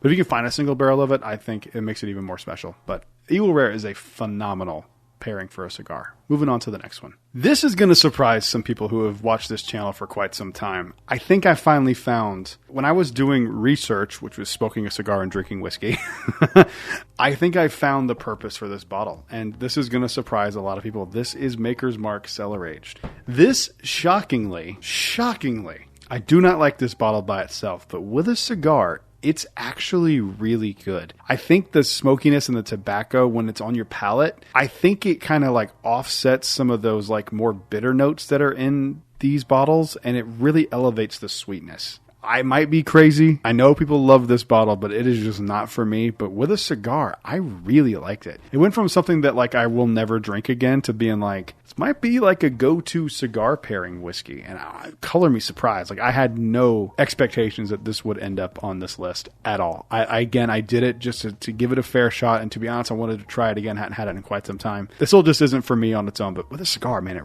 really, really shines. Moving on to the next one. This next one here for me was one that I kind of figured would go well because it was right proof point, 100 proof, not too crazy with a cigar. Super sweet. It's a wheated bourbon. This is the Old Fitz 10-year. This was one of the first bottles I did my first initial round of research because I thought it would be a good one. And I had to be honest, I just wanted to try it. And it worked really, really well. It was super sweet in comparison to the cigar, and it just really, really works. I know this is a very, very hard to find bottle, but if you can find one of these, I think it'd be really good too. Just for the record too, I also tried the 7-year version that will be much more readily available next year. And that one was great too, but this one just elevates it a little bit more. Out of the two, I would go with this one, but if you only have the 7-year, try that one as well. Moving on to the next one. All right, this one is along the same lines. This is a very hard to find and allocated bottle. Unicorn status for a lot of people, myself included. This is the Old Rip 10-year, and this works for all of the reasons that the Old Fitz 10-year worked. It's a wheated bourbon. It's super sweet. It contrasts very, very well with a cigar. Don't need me to tell you that Pappy 10-year is really good and worth some money. Not all the crazy secondary prices, but it's definitely worth $150, $200, $300, maybe $400 if you wanted to get a little crazy. But I just genuinely love Old Rip Van Winkle 10-year. For the longest time, this was my all-time favorite bourbon. I have since changed that opinion, but I do think it is really, really good. So if you can find one of these and you want to have a really fun night with somebody special, grab a cigar, grab a few Glens, and have fun with Pappy 10-year. Moving on to the next one. But before we continue this video, we need to thank today's sponsor, Original Grain. When Original Grain originally reached out to me, I knew this was going to be a match made in heaven. They make watches out of reclaimed wood, including whiskey barrels, beer barrels, and even guitars. And if you've watched my videos for any amount of time, you know I'm a huge Jack Daniels fan, so I went with the Jack Daniels Barrel 46mm watch. The quality on these watches is absolutely astonishing. I had really high expectations for it, and it blew those expectations out of the water. So if you were looking for a gift for yourself or the whiskey lover in your life, this is an elevated and excellent option that won't disappear like a bottle of whiskey will. Make sure you check out the link in the description and the pinned comment. Thank you again to Original Grain for sponsoring this video, and now back to the video. All right, another Buffalo Trace product that is super hard to find, but it is really, really good, and I actually think this is the better of the two that I have of this. This is E.H. Taylor Barrel Proof. This is batch 2 years ago. I think this is the 2022 or 2023 batch, but it's the 131.1 proof one. The other one, then whatever the next year after that was not as good with a cigar as this one. This one has like some apple pie notes in there that I really like quite a bit, and it just paired better with the other one. Even though the other one is a lower proof, this one drinks less hot than that one does. And with a cigar, this one really was nice because there is some char and smoky notes on this, and like barrel and earthy in a way, and it really, really, really worked with a cigar. I was very surprised at how well this one worked.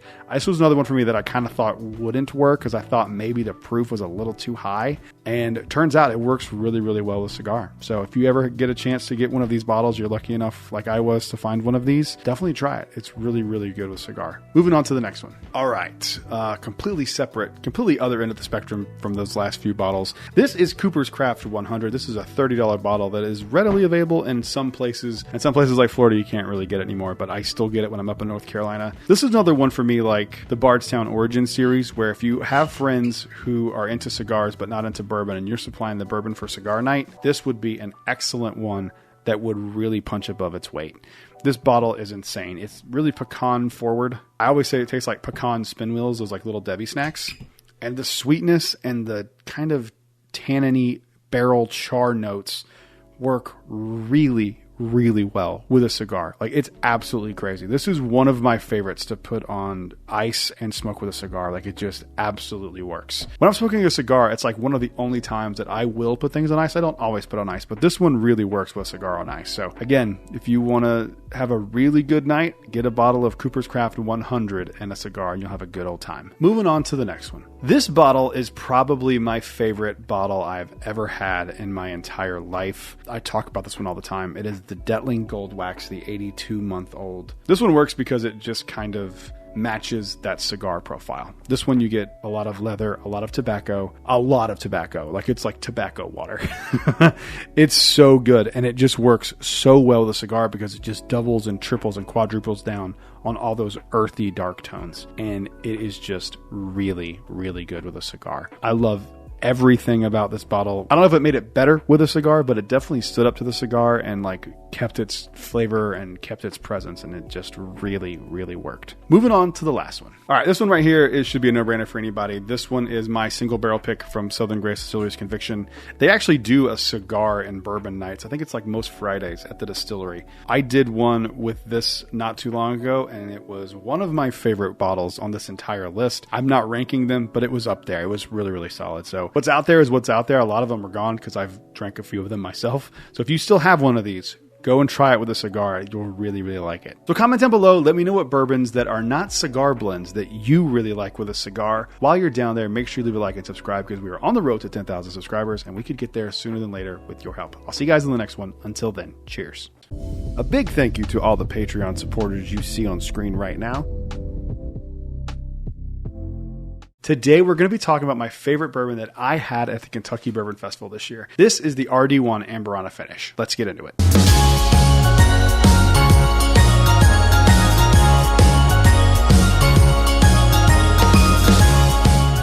Hello, everyone. Welcome back to Brad's Bourbon Reviews. I'm Brad, and today we're talking about Kentucky Bourbon Festival again because I had so much fun and I decided to talk about it. And this is the bottle from me that I think won, in my opinion, Kentucky Bourbon Festival. This is a bottle from RD1 that is their Amberana Finish. I know that RD1 does a regular, like standard release Amberana Finish as well as a bunch of other finishings. I have not had those yet. This is the only product I've ever had from RD1. So for the sake of this review, I am not talking about their standard shelf release of the Amberana Finish. I'm specifically talking about this one that was made for Kentucky Bourbon Festival. And for those curious, it was barrel number 42. So if you see these floating around on the secondary market for a reasonable price, you should absolutely grab this because this is my favorite thing that I had at Kentucky Bourbon Festival. So I already have some poured here because I didn't realize that I was talking for 6 minutes and then my camera wasn't recording. So I already have it in a Glen. Let's do what I always do when I've already tried the bourbon. Let's go through this like I haven't had a sip of it before, and let's just start with a nosing and let's see how we feel. So the first thing I get on this, and it is a very predominant, very obvious to everyone I've shown this bottle to, a very obvious apple pie note. And it's not necessarily like homemade apple pie or, you know, an artisan apple pie, but it reminds me a lot of McDonald's apple pie. When I was a kid, I ate a lot of them. My mom would always get me one whenever we got a Happy Meal or whatever. So I am very familiar with the McDonald's apple pie, and it just really gives me that note. There's like a fatty, oily note that I get on the Russell's Reserve Single Rickhouse, and that one, it comes off more like a Chinese buffet donut. This one comes off more of like fried apple pie. It's cinnamon, it's apples, it's fatty. It is just like an amazing nose. And I don't typically like Amberana finish, because Amberana finish for me usually comes down to like honey and cinnamon toast crunch and like almost like a horchata nose. And I don't really like that note. And so typically I kind of stay away from the Amberana finishing. But when I tried this at Kentucky Bourbon Festival, and I'll be honest with you, I kind of tried it so I could kind of write them off and be like, see, I don't like finishing. This is not for me. And then I tried it and I was like, I need a bottle of that. It's really, really good. So that's why I try everything, even if it's things I don't think I'm going to like. I still like to try stuff because you really never know what you're going to dig. And there's like some baking spices in there and like a hint of oak, but like, to be honest, like it's really apple pie forward. I wish this was readily available, because this would be a great, what I call training bourbon, where it's, you know, people who are trying to learn how to pick up notes. You could really pick this up and you do have a really solid A/B comparison with something that was completely different and get different notes out of each one of them. And actually, we're going to be doing a bourbon tasting class, a virtual tasting class coming up soon over on Patreon. So if you're curious, make sure you check out the link in the description for that. It's going to be a lot of fun. We're going to get like on a Skype call and all have the same bottle and kind of compare notes and try to teach people how to pick up tasting notes in bourbon. It takes a lot of practice, but not with this. This would be like anyone would know this is apple pie. The only thing I would say about the nose on this is that it does come off a little bit hot, but nothing crazy. But keep in mind too, it is 117.4 proof. So it's not like it's like low proof or anything like that. So it's kind of to be expected at that proof point, and it's not overwhelming, but it is there. God, I love the nose on this so much. This is like the perfect fall bourbon. Let's go ahead and give this thing a mouthing and let's see how we feel. Apple is so predominant in this, and it's like green apple. Dude, I love this thing so much.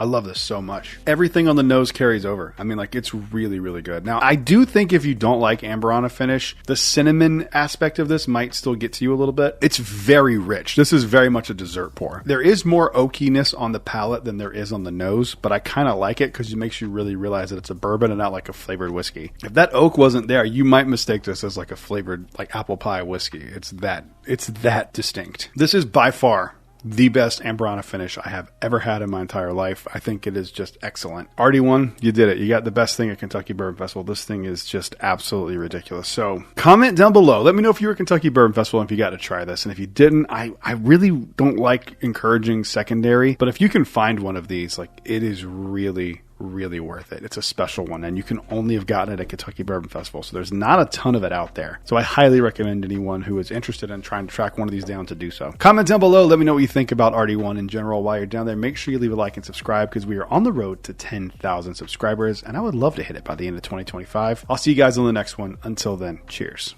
A big thank you to all the Patreon supporters you see on screen right now. Today we're going to be trying a bottle that I have been very curious to try. This is the Penelope Cancer bottle. Let's get into it.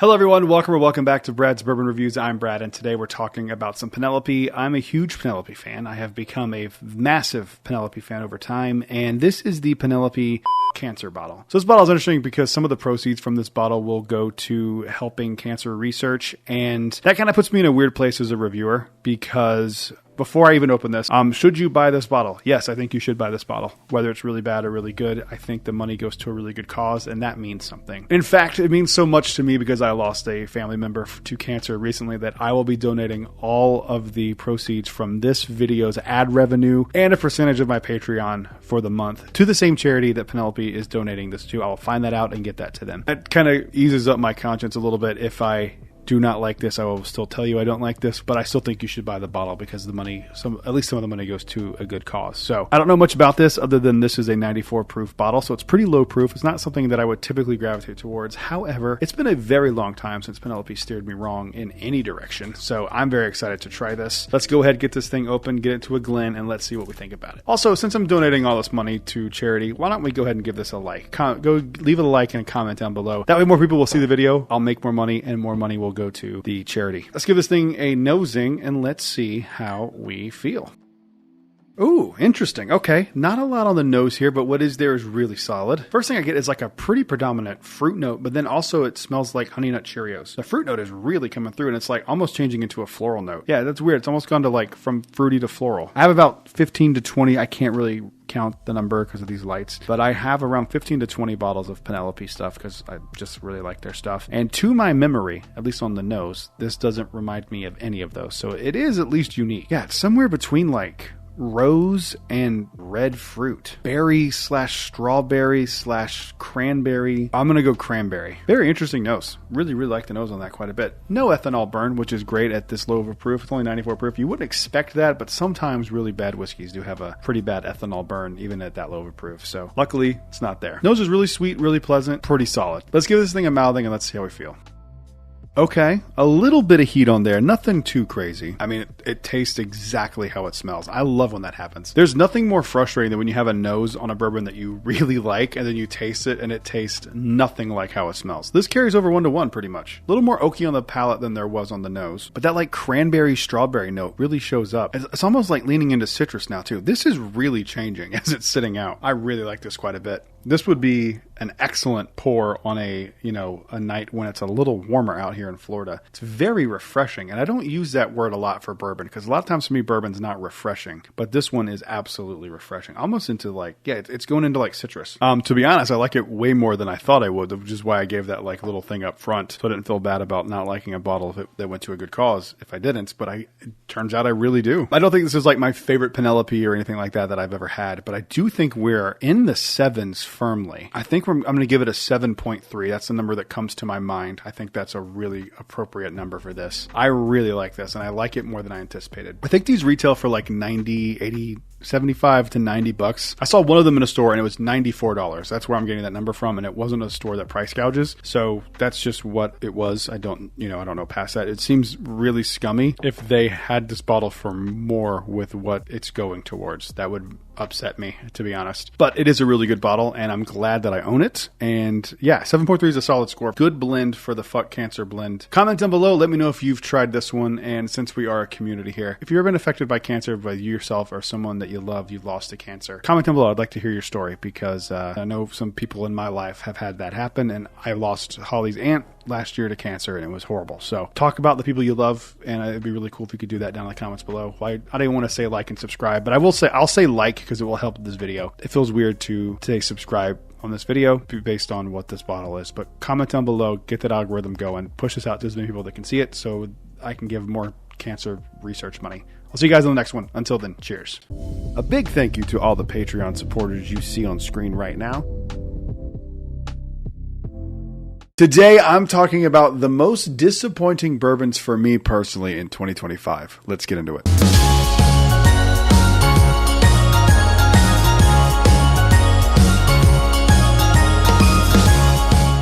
Hello everyone, welcome back to Brad's Bourbon Reviews. I'm Brad, and today we're talking about my most disappointing bourbons of 2025. Now, disappointing can mean a lot of things. To me personally, it means that it just didn't live up to the hype. It just wasn't quite what I wanted from the bottle, and it doesn't necessarily mean that it's bad. And in fact, there's really only one bottle on this list that I would say is not good, and it's really bad. So you'll see when we get there. Actually, two. There's two bottles on this list that I think that are like objectively terrible. So enough talking. Let's get into it. These are in no particular order, except the last one to me is the most disappointing bourbon of 2025. First one up is a bottle that I'm actually going to be revisiting this weekend because this week is Thanksgiving week, and I got my hands on one finally. This is Stag 25A. Now, I have had Stag 25A already. I tried it at Buffalo Trace during Kentucky Bourbon Festival when they were doing those like rotation of tastings there, and so I was able to try it. Now I need to go back to it and give it a more thorough, in-depth review, and I will be doing that sooner than later. However, when I tried it at Buffalo Trace, I was really disappointed in it because we got 4 batches of Stag last year. Now I've seen that Stag 25C is floating around out there already, but we got 4 batches of Stag in 2024 and then like 3, maybe 4 batches of Stag at the very end of 2025. Like they came out from September to November. It's kind of nuts. I like my batches being spread out over the year. I think that's way better. And obviously like the intention behind doing some of these releases, but it is not the best Stag I've ever had.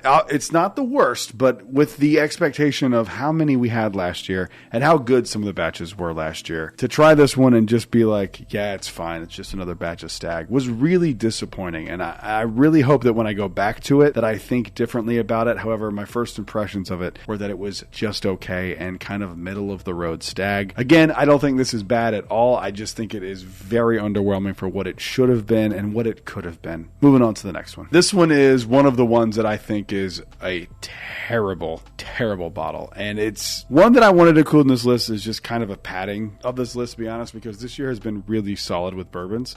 But this one stood out for me recently as just a really bad bottle. If I could go back in time, my future self would tell my past self, don't buy this because it was really, really, really bad. This is a bottle of Buffalo Trace, but it is a single barrel pick from Walmart. Which, to be honest, is really funny that Walmart has a single barrel of Buffalo Trace. But it's really bad. This is, honest to God, probably the worst bourbon I've had in 2025. It was shockingly bad. I now, with another bottle that's on this list, I now have a theory that Buffalo Trace only puts really, really bad single barrels into their single barrel program. I have not tasted a Buffalo Trace product single barrel pick that was exceptional. However, I do have a bottle of Weller Full Proof that was picked by Southern Spirits that I will be opening on this Thanksgiving Day. So maybe I could come back and report that that's not the case. But the Stag picks that I've had, another bottle in the single barrel collection for Buffalo Trace was awful. This one now is bad. The other ones that I've had that of Buffalo Trace have been just okay. I don't know. I think maybe they put like not great barrels into their single barrel program. I don't know. It's just kind of the vibe I'm getting. I have not been impressed with a lot of single barrel Buffalo Trace products yet. And this one is the worst thing I've had in 2025 that shouldn't have been this bad. Moving on to the next one. All right, this one is on the list, but it's not a bourbon. All right. I know the title says bourbon. Most of these are bourbons. This is not a bourbon. This is something that I was so looking forward to, and I was really, really disappointed by. This is the Rye Tai from Green River. This is a pre-made cocktail. So this is why it doesn't count. This is just a bonus entry for your amusement here. This is a pre-made cocktail from Green River. It's basically a Mai Tai that they batch and make it at a 30% ABV, ready to pour into a glass with some ice. And I'm a huge tiki drink person. I love tiki drinks. And even with that being said, this is still like over the top sweet. It smells like orange juice.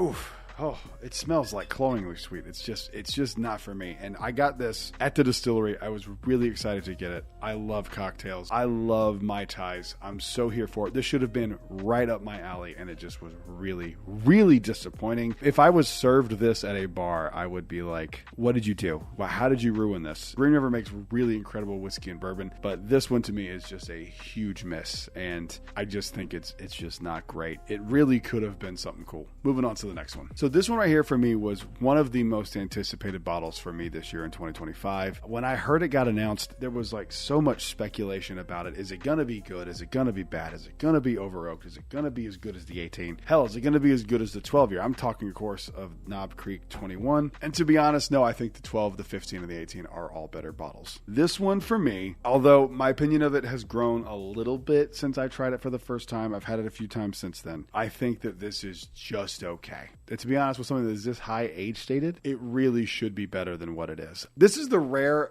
occasion for me where I think cask strength may be a bad option for this release for a lot of reasons. I think there probably would have been a third of the bottles available because they had to proof it down to 100 proof for this one. But I also think that it just wouldn't taste very good at whatever barrel strength was. For something like this, it could have been like in the 130, 140 range. Who knows what it was before they proofed it down. But it is just so mediocre, so underwhelming, and something that really could have taken the Knob Creek Creek brand to a higher level, and it just falls flat. And it's a real disappointment that it does, because as someone who's a huge Knob Creek fan and someone who's slowly but surely becoming a fan of Jim Beam, I mean, Jim Beam Lineage is my top favorite bottle of the year so far. It would have been really cool to have another bottle that just proves that like what Jim Beam is doing right now is really working. And this one, to me, it's just like expectation, and then it just falls flat. So this one is not bad. I don't think this is a bad bourbon. I think it is just one that could have been so much better. I kind of put it in the same category as like the Old Grandad 16, where I'm a huge fan of those expressions. And then seeing one come out that wasn't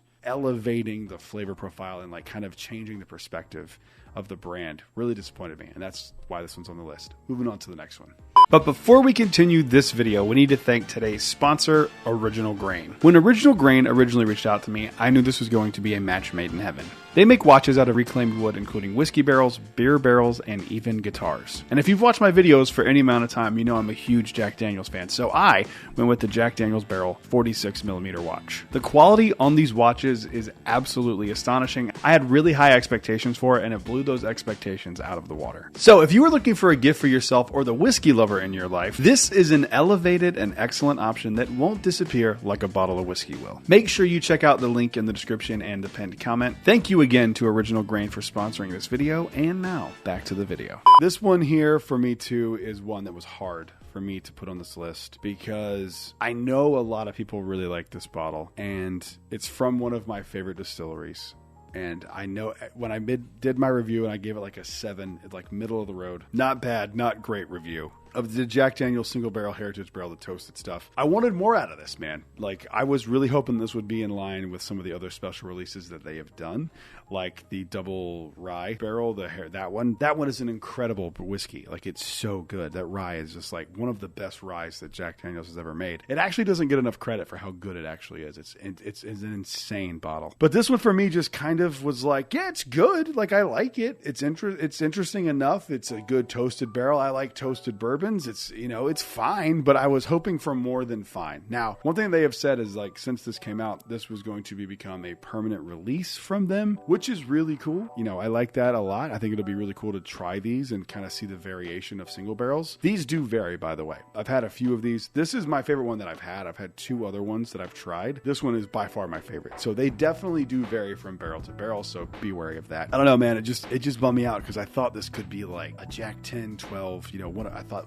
that level of bourbon. Or like, you know how when they came out with the Jack Daniel's rye and they did like the barrel proof rye in 2020 and it was like a huge deal. I thought this could kind of maybe live up to that hype, and maybe that's on me for thinking that, but it was just kind of disappointing when you kind of put it into that context. So I still think it's good, and I really do like these, but it was just kind of like, yeah, it's good. It's just going to kind of fade into the background of Jack Daniel's releases, which is not what I wanted for it. Moving on to the next one. We're back at it again with some more Buffalo Trace. All right. This is shockingly bad. I don't know if they are all this bad. I've heard not great things. When I got this last Thanksgiving, actually, in New Jersey, I was like so excited to complete the Weller Rainbow. This is Weller Single Barrel. And then I opened it and I was like, I think in my video that I made for it, I think I said, it tastes like I should have sold it for $650. And I stand by it. It's not good. It's really bad. My friends in OBG, and I've had friends try it who are bourbon dorks, and they've tried it and they're like, really? That's what they're doing? It's bad. It is bad, bad, bad. It is, it smells really good. The nose is really nice. It's very rich and caramelly, but on the palate, it is just acrid and terrible. Honestly, it's one of the worst things I have in my collection, to be honest with you. It's a really bad bottle. I love Weller. I really do. I think it's really good. I think it's a really good wheated bourbon. This single barrel in particular is terrible, and it ruined my day. It was that bad. So I don't know if they're all this bad, but this is one of the bottles that like sparked that Buffalo Trace puts terrible barrels in their single barrel program, because I just can't believe that someone tried this and was like, put it out. People will eat this shit up. Moving on to the last one. So like I said in the beginning of this video, these were in no particular order until the last one. This one breaks my heart to this day. I overpaid for this bottle. I don't care. I don't factor that into where these things end up at the end of the year. If I overpay for it and I like it, like the Wild Turkey Beacon, say that I like it and it was worth the money. This one was not. This was one of the most expensive bottles I've bought. I think I paid $650 for this bottle, which is a lot of money. It's a lot of money. I don't regret it because I'm glad I have it, but I am talking about the Jack Daniel's 14. Now, I know a lot of people will say this is bourbon of the year. I'm predicting a lot of channels will have Wild Turkey Beacon and Jack 14 as the two they pick between, and they'll probably give it to the Wild Turkey Beacon. Or they'll give it to the Jack 14 if they got it at MSRP because it's so much less money. For me, I do not like the Jack 14. However, caveat, my opinion of it has changed slightly over the last few months. I've tried it a few times. I take it to bottle shares. That's how little I care about this bottle because I know people want to try it. I think it is completely off profile for Jack Daniels. It doesn't taste anything like the Jack 1012. And I'm not saying that it has to taste like that to, be good in my opinion. But when I want a bottle of Jack Daniels, I want a bottle of Jack Daniels. But I want it to be something that is elevated and makes that flavor profile sing. And in my personal opinion, this is so below the 10 and 12. This year's 10 and 12 were the best 10 and 12 they've released. And I think all day I would put the 12 and 10 over this, and I would rank this in the very last place. I've done blinds with this over on Patreon. If you're curious, please sign up. It'd be great to have you over there. It's a lot of fun. But I've done Patreon videos where I've blinded the 10, 12, and 14 from this year. And it has come in last place when I've done the video, and it's come in last place when I've done it just with myself. There is no one on the planet that wanted to love this bottle more than I did. I am a massive Jack Daniels fan, and to me, this just falls so short of what they've established with the 10 and 12 that it's kind of shocking that they put it out. I think that the Knob Creek 21 is better than the Jack 14, and that's hard to say as big of a Jack Daniels fan as I am. But what I want to know now is, what was your most disappointing bourbon of 2025? Comment down below. Let me know what you think. While you're down there, make sure you leave a like and subscribe because we're on the road to 10,000 subscribers. I hope you guys have a safe and great Thanksgiving. I'll see you guys on the next one. Until then, cheers. A big thank you to all the Patreon supporters you see on screen right now. Today, we're going to be talking about the best bottles that you can bring to Thanksgiving dinner this year. Let's get into it.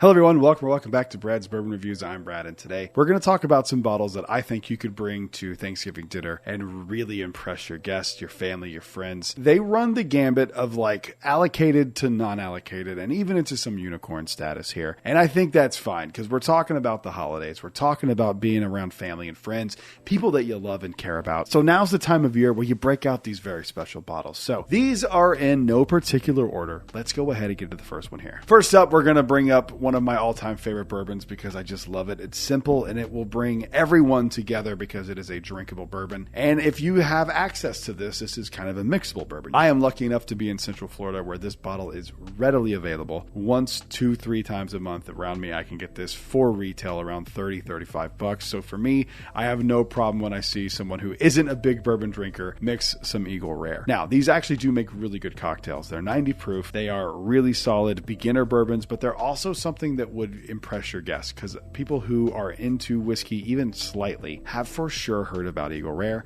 and you never know if they've even tried it or not. These are kind of still hard to come by for a lot of people. I still see people paying $100 $150 for a bottle of Eagle Rare, which is nuts, and I feel bad for those people having to pay those prices, but Eagle Rare is really, really good, and it's, it's one of those things that's got an age statement. It's something that people have heard about. You bring a bottle of this to Thanksgiving, people are going to know what's up and know that you know what you're talking. Moving on to the next one. All right, this one is another one that I feel like is mid-allocation, maybe not even anymore. For us, I feel like I see it at every single liquor store, just kind of chilling on the shelves. This is a bottle of Peerless Double Oaked. I love Double Oaked bourbon in the fall. I love Double Oaked bourbon really any time of year, but for me, I drink a lot of Double Oaked when it's the fall. It's these heavier, darker, woody notes, and I think this would be great for Thanksgiving because it would pair, like really well with dessert. This is another one for me, like I know people have heard of Double Oaked bourbon, and they've probably heard of Peerless because Peerless Double Oaked is one of the like staple bottles of bourbon in this category. Peerless Double Oaked will get everyone into bourbon. Like it's not super high proof. It's like 108. This one's 108.5, batch 13. And I think people who are into bourbon really like this. And I think people who are not super into bourbon or whiskey could kind of tiptoe into this. And it's sweet enough where it's approachable. If you have a brother-in-law he likes bourbon, or, someone who is trying to get into bourbon, this is a really good introductory to Double Oaked. It's a really solid bottle of bourbon. Moving on to the next one. All right. I picked a lot of these that were like popular or like things that people have heard about, and this one for sure lines up with that. This is a bottle that is near and dear to my heart. This is E.H. Taylor Small Batch. This is another one for me where I can readily find these available. I walked into a Publix today and there was 6 of them sitting on a shelf. These are starting to become way more available, but it's one of those things where people who know whiskey and know bourbon have for sure heard of E.H. Taylor. And if you bring a bottle of this, people are going to go and be like, oh, dude, this guy brought the good stuff. E.H. Taylor small batch is really, really good, especially for the price if you can get it at retail. But unfortunately, a lot of people can't get them at retail, so they have to pay a couple $100 here and there, $150 I see them going for still, which honestly, with how good this bottle is, I hate to say it because it is like $40. It's still pretty good at like $85. I love E.H. You know what? I'm going to pour some E.H. Taylor on this block of ice right here. I'm in a recording session today. I gotta stay hydrated with bourbon. I love E.H. Taylor small batch. I always have a bottle of this on hand. I actually will be bringing a bottle of this to Thanksgiving this year because it's a staple for me at the holidays. I love it. Moving on to the next one. All right, I included this one for a few reasons. First off, name recognition of the bottle for sure. Secondly, the design of the bottle I think is really eye-catching and people will definitely have heard of it if they are into bourbon and whiskey. You'll kind of be ahead of the curve on this because this bottle is supposed to be shelf stable according to Heaven Hill. This is going to be a shelf stable bottle. This is Old Fitzgerald 7-year. This one is going to fall in the budget category of bourbon in 2026 when this becomes one of those bottles that is just on the shelf at all times. But for now, it is not. And I know these are still allocated in a lot of places. For whatever reason, I still see stores price gouging this bottle, and I don't understand it because in a few months, this is going to be on every shelf, and people are going to feel so stupid they charge $150 for this. You know, look at it. It's a beautiful bottle. It's an ornate bottle you could bring to Thanksgiving, and people will see a 7-year age statement at 100 proof and go like, wow, that's fancy. And it is fancy. It's good. It's not as good as like the 10-year, but it is still a really solid bourbon. It's one that if you're good and have backups of, you can see people mixing with it and not like, you know, go like, oh, someone's mixing with my pappy. Like, it's not anything like that. It's a bourbon that I think, you know, punches above its weight for how much it costs. It's a really solid bottle. And I think people have heard of Old Fitz. Have your guests drinking something that's pretty solid. I actually really like this bottle quite a bit. Moving on to the next one. So I'm going to do these two back to back. These next two bottles are both from Wild Turkey. This is the Wild Turkey 8-year Jimmy Russell 7th anniversary. So while you're gathering around with your family and friends, you could bring a bottle of bourbon like this that would have such a unique story. This one I feel like was such a weird level of allocation for people because for here in Central Florida, this thing sat on shelves at like Walgreens for months after it was released. And then I've seen people online saying that they never even saw them drop near them. This is an 8-year Wild Turkey at 101 proof, and it's really good. This one for me, I think really would be one of my favorite introductory bourbons if I was trying to get someone into bourbon because there's just enough complexity there to make it interesting for like the bourbon enthusiast that's there. But it also is simple and plain enough that it can get the attention of someone who maybe isn't into bourbon at all, but, you know, enjoys bourbon from time to time or whiskey from time to time on ice. It works for them as well. And it's just a really good, really sweet, solid bourbon. I don't think it's like one of the best things of the year. It was really hard not to include it because I really do love this bottle quite a bit. If you have one of these laying around and you're waiting for an excuse to open it, Thanksgiving would be a great time to do it. But moving on to the next one, which is another Wild Turkey bottle. So if you're not a fan of the 8-year or you want to step your game up and you want to bring something that will just like shut the party down, this bottle is probably the best bottle on this list. Few years older, this is Wild Turkey 12-year. I have a brother-in-law who loves this bottle. He's not huge into bourbon, but he knows that I'm huge into bourbon. He's actually been at a few of my barrel picks for the Southern Grace Distillery stuff, so you probably met Johnny. He's what I'm talking about. This is his all-time favorite bourbon. I'm not bringing this one this year. Sorry. It's open. I don't want to bring it. I just think that this one is something if you bring and you break out, they'll think like, dude, this bottle is so good. And this literally could make new bourbon fans. That's how good this bottle is. This bottle is unbelievably good. This bottle is so good. If you brought this bottle out, people would probably become Wild Turkey fans and think that these other things are going to be as good, and they aren't. Wild Turkey 12-year is unbelievable. If you can find one of these, they are expensive. There's still some time. You might get it before Thanksgiving. Probably not. But if you have one lying around, you've been waiting for a reason to open it, this is what the holidays are for. Moving on to the next one. But before we continue this video, we need to thank today's sponsor, Original Grain. When Original Grain originally reached out to me, I knew this was going to be a match made in heaven. They make watches out of reclaimed wood, including whiskey barrels, beer barrels, and even guitars. And if you've watched my videos for any amount of time, you know I'm a huge Jack Daniels fan, so I went with the Jack Daniels Barrel 46mm watch. The quality on these watches is absolutely astonishing. I had really high expectations for it, and it blew those expectations out of the water. So if you are looking for a gift for yourself or the whiskey lover in your life, this is an elevated and excellent option that won't disappear like a bottle of whiskey will. Make sure you check out the link in the description and the pinned comment. Thank you again to Original Grain for sponsoring this video, and now back to the video. Everyone has heard of Blanton's, right? Everyone's heard of Blanton's. They know of the bottle shape. They know that the horsey thing is, the topper is on top. Everyone knows it. But not everyone knows that there's different versions of Blanton's. So what you should do for Thanksgiving is, if you have some bottles laying around, or you have some bottles you've been hoarding to open at a special occasion, you should definitely open a bottle of Blanton's Gold. Blanton's Gold is my favorite Blanton's. Now, they are all single barrels, so they do vary from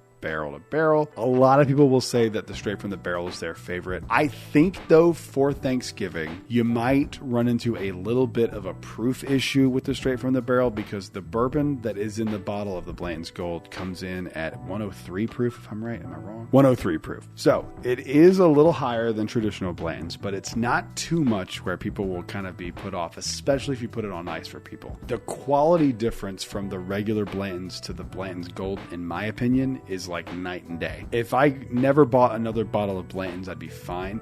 But if I never was able to buy another bottle of Blanton's Gold, I'd be devastated. I think this is so good. And it is like a significant jump up in price, even at MSRP. But to be honest, how good it is versus what the regular Blanton's is worth every single penny to me. So if you have one of these, or you can get a hold of one of these, or you're at a store and you see one and you want to bring something to Thanksgiving, this might be the best thing you can bring. Moving on to the next one. On the complete other end of this is the most available bourbon on this list by far. But I think it is one of the ones for me that just punches above its weight. It's good for mixing. It's literally in every single liquor store. Great with cocktails. It is great and neat. It is great on the rocks. I am talking about Knob Creek 9-Year. One of the most underrated budget bourbons. I know it's like $35. It's still, at this point in the game, it's a budget bourbon. This bottle is so incredibly good for $35, and I think it's great for Thanksgiving because you won't have to worry for a second if someone mixes it. You won't have to worry if someone's making a cocktail with it. It is just good from start to finish. If you put it on ice, like, it's good. It is a crowd pleaser, and it is a manageable 100 proof. A lot of people who might not be super into bourbon will really attach themselves to Knob Creek, or they'll hate it. There's people who won't like this flavor profile, and that's fine too. But for a lot of people, this could be a gateway bourbon, and bringing this one is like just a safe bet, because if someone doesn't like it and they pour some Coke in there, you're not going to be twitching on the other side of the room going like, oh my God, I can't believe they added Coke to that. Because some people are just like whiskey and Coke. I love whiskey and Coke. I don't care. But just don't do it with like my crazy expensive stuff. And that's why this is great to bring for Thanksgiving, because you won't have to worry about that. Moving on to the next one. This one I really debated on putting on this list because it's not unicorn status, but it is an allocated bottle. But in the spirit of,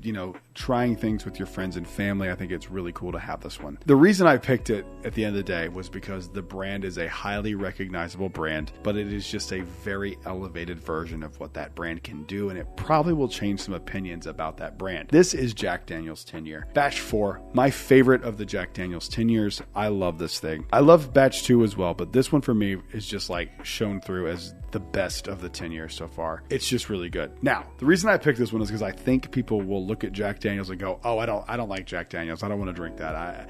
I had too many days in college mixing Jack and Coke. And you can go, trust me, the memories you have of those old Jack Daniels days is not what is in this bottle. You can break this thing out and change some minds. And I think that's really important, because I think a lot of people still to this day see Jack Daniels and they see these 10 and 12 years and they're like, oh, it's just old number 7 at 10-year. No, it isn't. It's an incredible bottle. And people really need to give Jack Daniels the respect that they deserve, because they are absolutely crushing it right now with their special releases and just their like single barrels and their single barrel ryes, especially at barrel proof. Like, those things are just incredible. So I really think bringing one of these would be really cool, because it could really change some minds about this brand and kind of put people on to something that's really good. Moving on to the last one. This is a bottle that I'm actually physically bringing with me to North and South Carolina when I go to Thanksgiving this year. This is Stag 25A. This is one for me that I think everyone has heard of. So breaking out a bottle of Stag would just be like a really cool move, especially this year. These 25s have been kind of hard to come across. We went the entire year without getting anything from Stag. And then in the last 2-3 months, they've just released 3 random batches. So this is cool. This is a good one to have. And it's one I think that, you know, if you're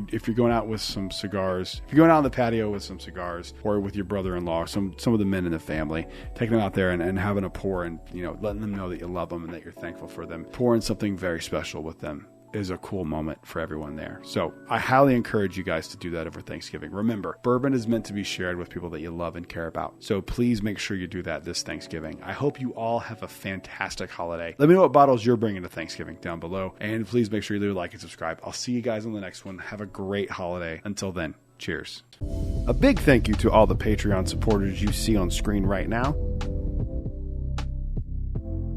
One of my friends over in OBG, my bourbon barrel pick group that we do here in Orlando, told me the day that he got a bottle that he thought was one of the best rye whiskeys he's ever had. And today, we're going to put that to the test. This is a bottle of rye whiskey from the Appalachian Barrel Company. Let's get into it.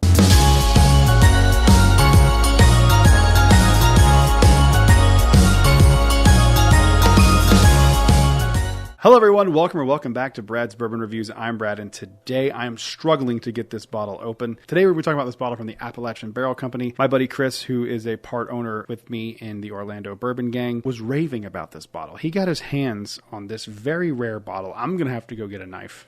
And he told me it was so good that I had to try it, and I bought it off of him because I trust his palate more than almost anyone's, I think. Him and Matt are the two of the people who I do barrel picks with OBG, and Chris and Matt have just really good palates. I wish they would do videos, but then also I don't, because then I wouldn't have a job. Matt's really good at describing notes, and so is Chris. And so when they're telling me that this is that good, I shut up and I listen. They know me really well too, so they know I don't like rye, so that means even more. And I'll be honest, I had never heard of the Nashville Barrel Company.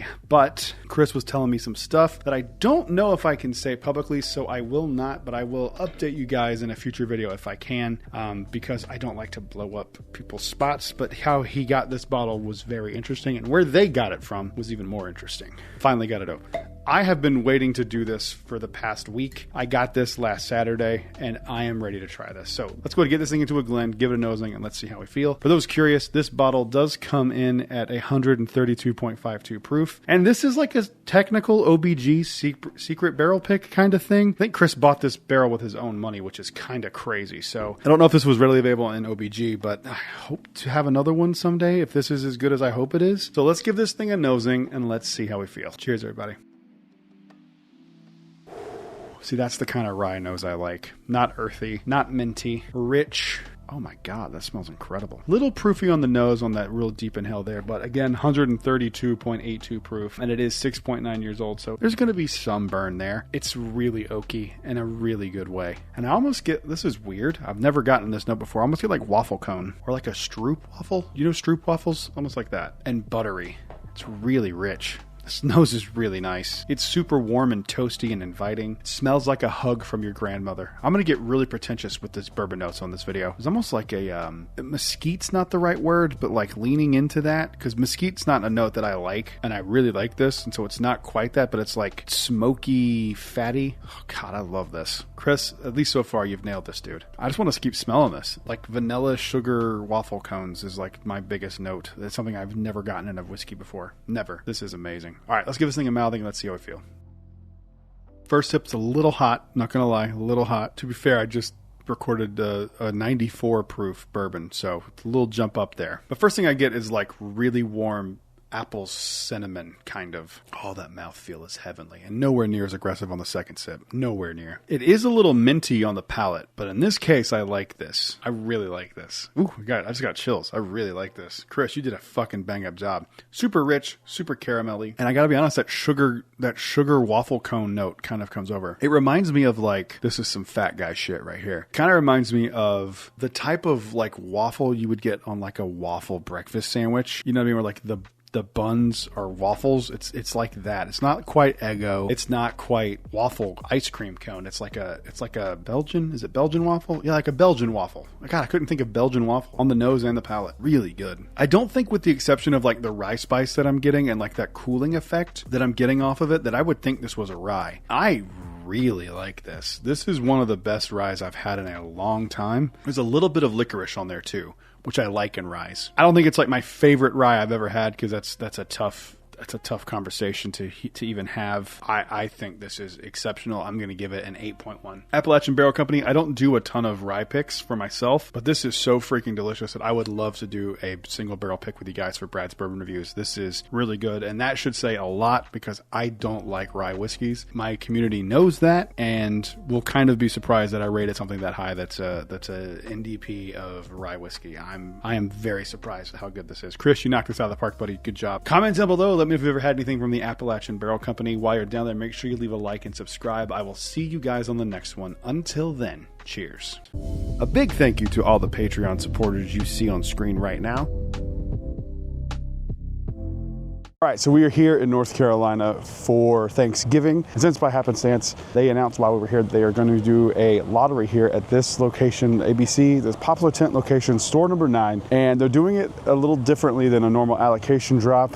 They are having you get in line, get a ticket, and they're going to raffle your position in line. It is busy today, and it is freezing. It's like 20 degrees. So let's go see what we get. Let's see what position we get. I don't even know what they have. And this is way after the line started moving, by the way.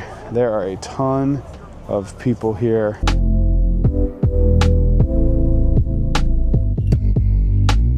All right, we have our tickets here. We have number 32563, 32564, and 32617. So not great variety in numbers, but it's random. So we'll see what happens. We saw the list. I haven't looked at it yet. We just kind of took a picture and left. But let's go see what's on this list for this allocation drop. All right, it is December the 20th. They just announced that there's gonna be another bourbon drop here. I gotta be honest though, if the only thing they have is what the list says, this is the worst, and I'm not being dramatic here, the worst allocation drop I have ever seen in my life. Take a look at this list.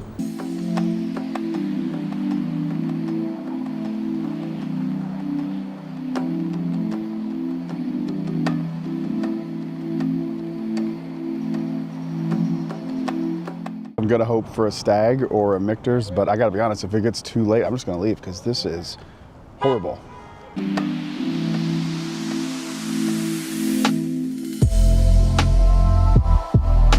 Okay, I'm not trying to be a snob. This was the consensus of everyone who was at this event. This was the worst allocated drop I have ever been to in my entire life. I ended up walking away with a Shanks. I was probably, what, 60th in line? 50, 60 in line, something like that. And luckily I ended up getting something that I don't have. I don't have a Shanks. I like Baumburgers a lot. When the best thing at your allocated drop is like Old Forester 1924, what are you doing? Like, don't even have it.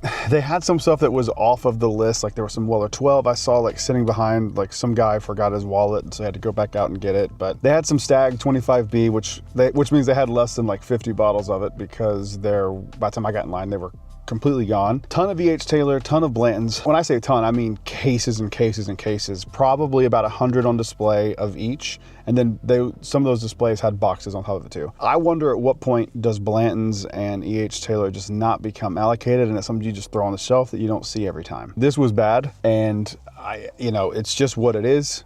But it was not good. And also shout out to everyone that said hi. It was great to meet you guys. And I'm gonna go try a few other liquor stores and just see if they put anything out, since it's the weekend and it's a holiday. I think the reason they didn't announce the list ahead of time was because people probably wouldn't have come. Nobody's waiting in line for that long for a Blanton's, which every single person that waits in this line will get a Blanton's today if they want it. That's how many they have. It's just one of those things. But yeah, man, that was kind of a disappointment. A big thank you to all the Patreon supporters you see on screen right now.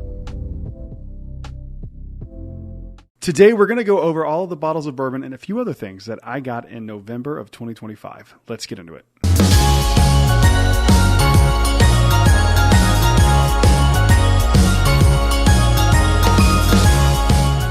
Hello, everyone. Welcome back to Brad's Bourbon Reviews. I'm Brad, and today we're doing my monthly bourbon haul, and I am very excited to get into this one. I got a lot of really cool bottles to get into, and I can't wait. So enough talking. Let's go ahead and get into all of them here. First up was the bottle that I got when I don't have one of these, so I'm excited to have it, but how I got it's kind of annoying. This is a bottle of Shank's 2025 release. This is the bottle that I got when I did the worst ever allocation drop I've ever been to in my life. Terrible bourbon drop during my Thanksgiving trip to North Carolina. Shank's is really good. I've had it before. I've heard this one's not the best, but I don't have one, and I have a bunch of Bombergers, so I'm excited to try and do maybe A/B compare them over on Patreon or something like that. We'll see, but I'm excited to have gotten this one. I wish I didn't have to wait as long as I did at the bourbon drop to get it, but I do have it now. Moving on to the next one. All right, this is just a regular plain Jane Knob Creek 9. I got this for two things. I got it to make cocktails with because I had an idea for a cocktail, and it turned out really, really well. I'm actually going to be doing a cocktail video probably next week. You guys will see that drop, and it will feature Knob Creek 9. So if you like good fall-themed cocktails, grab a bottle of Knob Creek 9 and just wait for that video to drop. It's going to be really, really good, and I've tested all of them multiple times. They are fantastic. Nothing extra to say about this. Knob Creek's a great powerhouse bourbon. If you haven't had it in a while, grab one. Moving on to the next one. All right. So I have a partnership with Fruit Bat. I don't talk about it too often, but every once in a while they reach out to me with something cool, and this one is really cool. This is a bottle of Booker's. It's a 7-year, 1-month batch number 2023-01E, and this is like an export to Australia and New Zealand. So this is a Australian Booker's, and I have not opened this yet, but I am very excited to get into this because I just don't know what it's going to be like. I don't know if they pick specific things that would work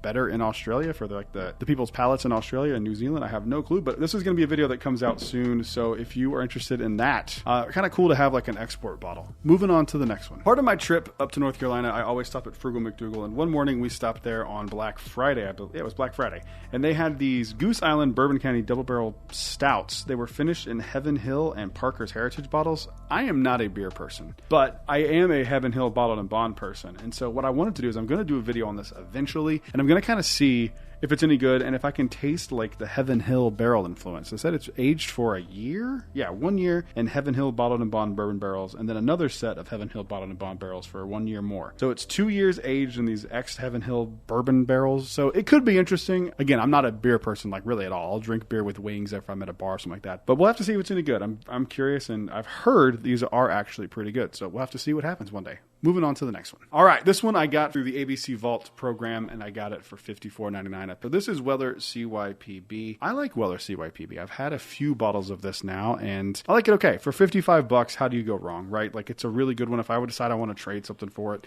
this is a pretty sought-after bottle. And I always like to have any of the Weller stuff because Weller is like super hard to get here in Florida. Unless you are a member of the ABC Vault program, you'd only get Special Reserve, and even then, you can only buy Weller products, period, at the ABC stores. So, and they only put out Special Reserve on the shelves. Everything else is in the vault. Anytime I get the opportunity to buy any Weller stuff, I usually go for it, unless it's like a Weller 12, because that just seems to be like so readily available in the ABC vault now. It's like every time. Anytime I see any different Weller stuff, I grab it, and I got a Weller CYPB, and they're good. So moving on to the next one. This one I got from someone who views, I know you're watching, I don't like to say names, and I forgot to ask you when you gave me this bottle at Food Lion the other day if I could give you credit. So until I explicitly get credit, you can tag yourself down in the comments below. I just leave people out of it because you never know. So this is the Jack Daniel's Sweet Mash selection number 15 of the Distillery series. I love these things, and I'm really excited about this one. Sweet Mash is very interesting because Jack Daniel's is known for their sour mash. Coming in at 117 proof. I am very curious about this bottle. This is one of these things that I collect that I'm going to keep collecting no matter what because they just are so interesting to me. So I can't wait to get into this and try it and see what I think. Moving on to the next one. All right, I knew when I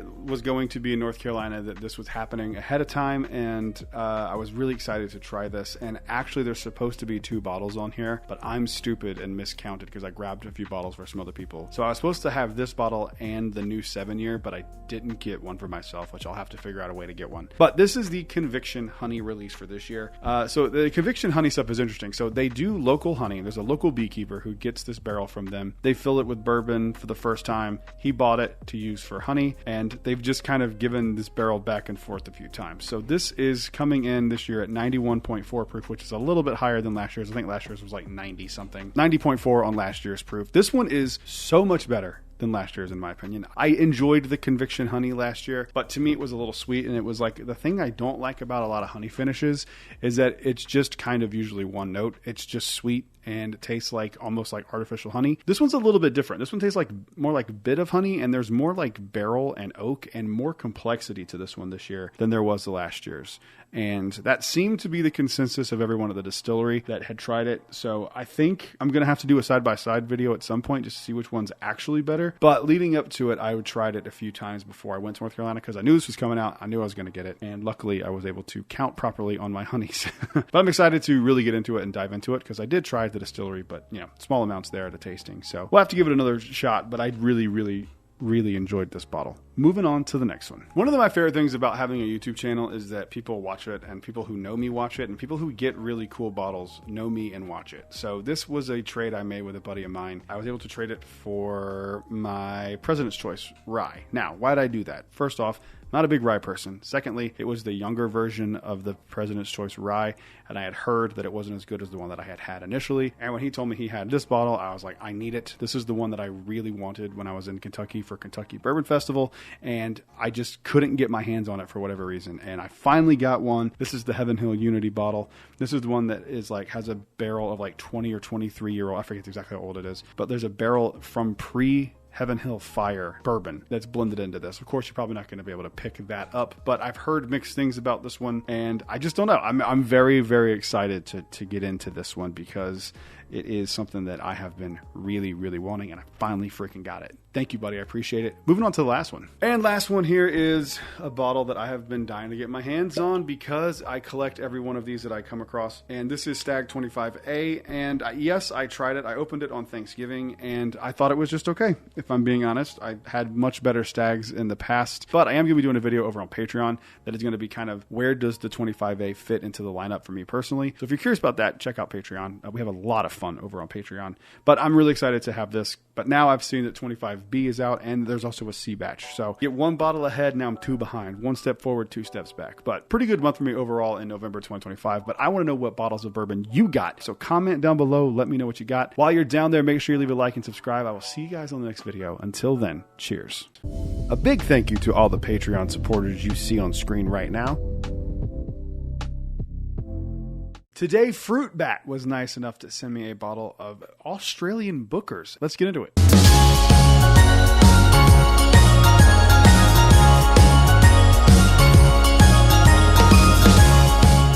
Hello everyone, welcome back to Brad's Bourbon Reviews. I'm Brad, and today we are going to try this bottle from Fruit Bat that is an Australian export Bookers. I don't know if it means anything differently, if it's just a regular old batch, but I will say it's pretty interesting because it's 7 year, 1 month, batch number 2023-01E, which I think means export. I could be wrong, but I think it does. Why this is interesting to me is because I think export bottles are really cool because it's one of those things like Wild Turkey 12 year that is like a Japanese exclusive, even though you can kind of get it in the States now here and there sometimes. But I just think it's interesting. Like, what is the local palate in Australia and New Zealand? Is it going to be something that's like comparable? Do they make it specifically for that overseas market? I don't know. I have a long, weird relationship with Bookers. The first one I ever tried was Kentucky Tea Batch, and it completely spoiled me. I thought they were all going to be that good, but turns out Kentucky Tea Batch is like an exceptional batch of Bookers. I had some other ones. I have like, I think 3 or 4 now sitting over there with this one added. So I like Bookers okay, and I've become a Jim Beam fan even more. I didn't realize I was wearing my Jim Beam shirt. That's hilarious.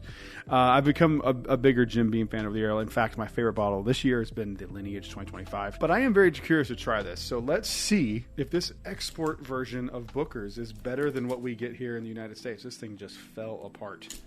And once again, thank you to Fruit Bat for sending me this bottle. I have a partnership with them, and they were kind enough to send me this to do a review of. And if you want your own bottle, there will be a link in the description. And if you use promo code ThanksBrad, you'll get free shipping on your entire order. All right, let's go ahead and get into this here. So before I even smell this, Bookers to me is one of the more peanut forward expressions from Jim Beam. Jim Beam stuff always has like a little bit of peanuttiness to it. But for me in the past, Bookers has been very peanut heavy. There was one batch I remember trying. I don't know if it was like for review, if it was just something I was drinking with some friends, but it tasted literally to me like boiled peanut water. Like it was very peanut forward. So let's see if that's what the Australians like to drink. Let's give it a nosing and let's see how we feel. It's very peanut. It smells like peanut brittle. Now, I do have to say, usually Booker's on the nose to me is pretty hot, and this is 126.6 proof. But I don't get any ethanol burn on this whatsoever, which, not saying this now, but generally speaking, when Booker's doesn't have heat on the nose, I tend to enjoy it more. I might be a little crazy here, but I'm getting like a little bit of a banana note. That's not a note I typically get in Jim Beam stuff. Banana. I'm definitely getting it though. It's a little bit of banana and a lot of peanut brittle. There's some oak in here too. Sweet oak. Very sweet oak. I actually just tried this the other day and I didn't do it for a video. I forgot that I needed to do it for a video. But it reminds me on the nose a lot of the Jack Daniel's Sweet Mash Distillery Series bottle that they just released. Well, that they released this year. Let's give it a mouthing. Let's see how we feel. One of my favorite Bookers on the nose. I'm going to take another sip here. I haven't had anything to drink in a few days. That one drank a little hot, but that's a small sip, and we'll kind of go back to it here.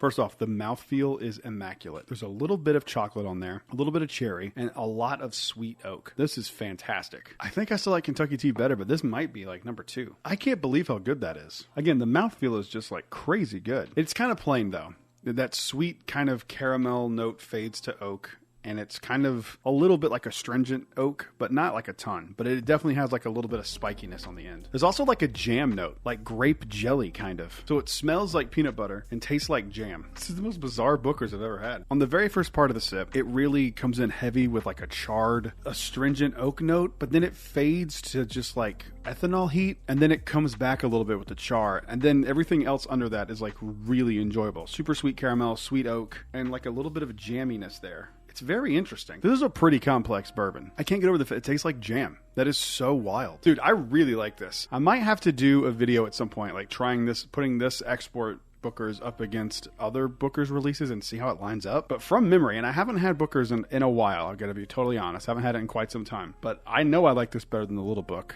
But I don't know if I like it better than Kentucky Tea. Kentucky Tea is really good to me. The other ones are kind of mid, but this one is like shockingly good. Like I'm very surprised at how good this is. Try it for yourself if you don't believe me. Like try it down below. If you try it, let me know what you think. I'm curious. I really think this is really good. It's up there for the best Bookers for me of all time. I don't think I can give it an 8 just in good conscience, but I'm gonna give it a 7.9. I mean, it's really, really solid. It's on the verge of 8 for me. It's really, really good. I'm really surprised. I was fully anticipating this being like a lower release.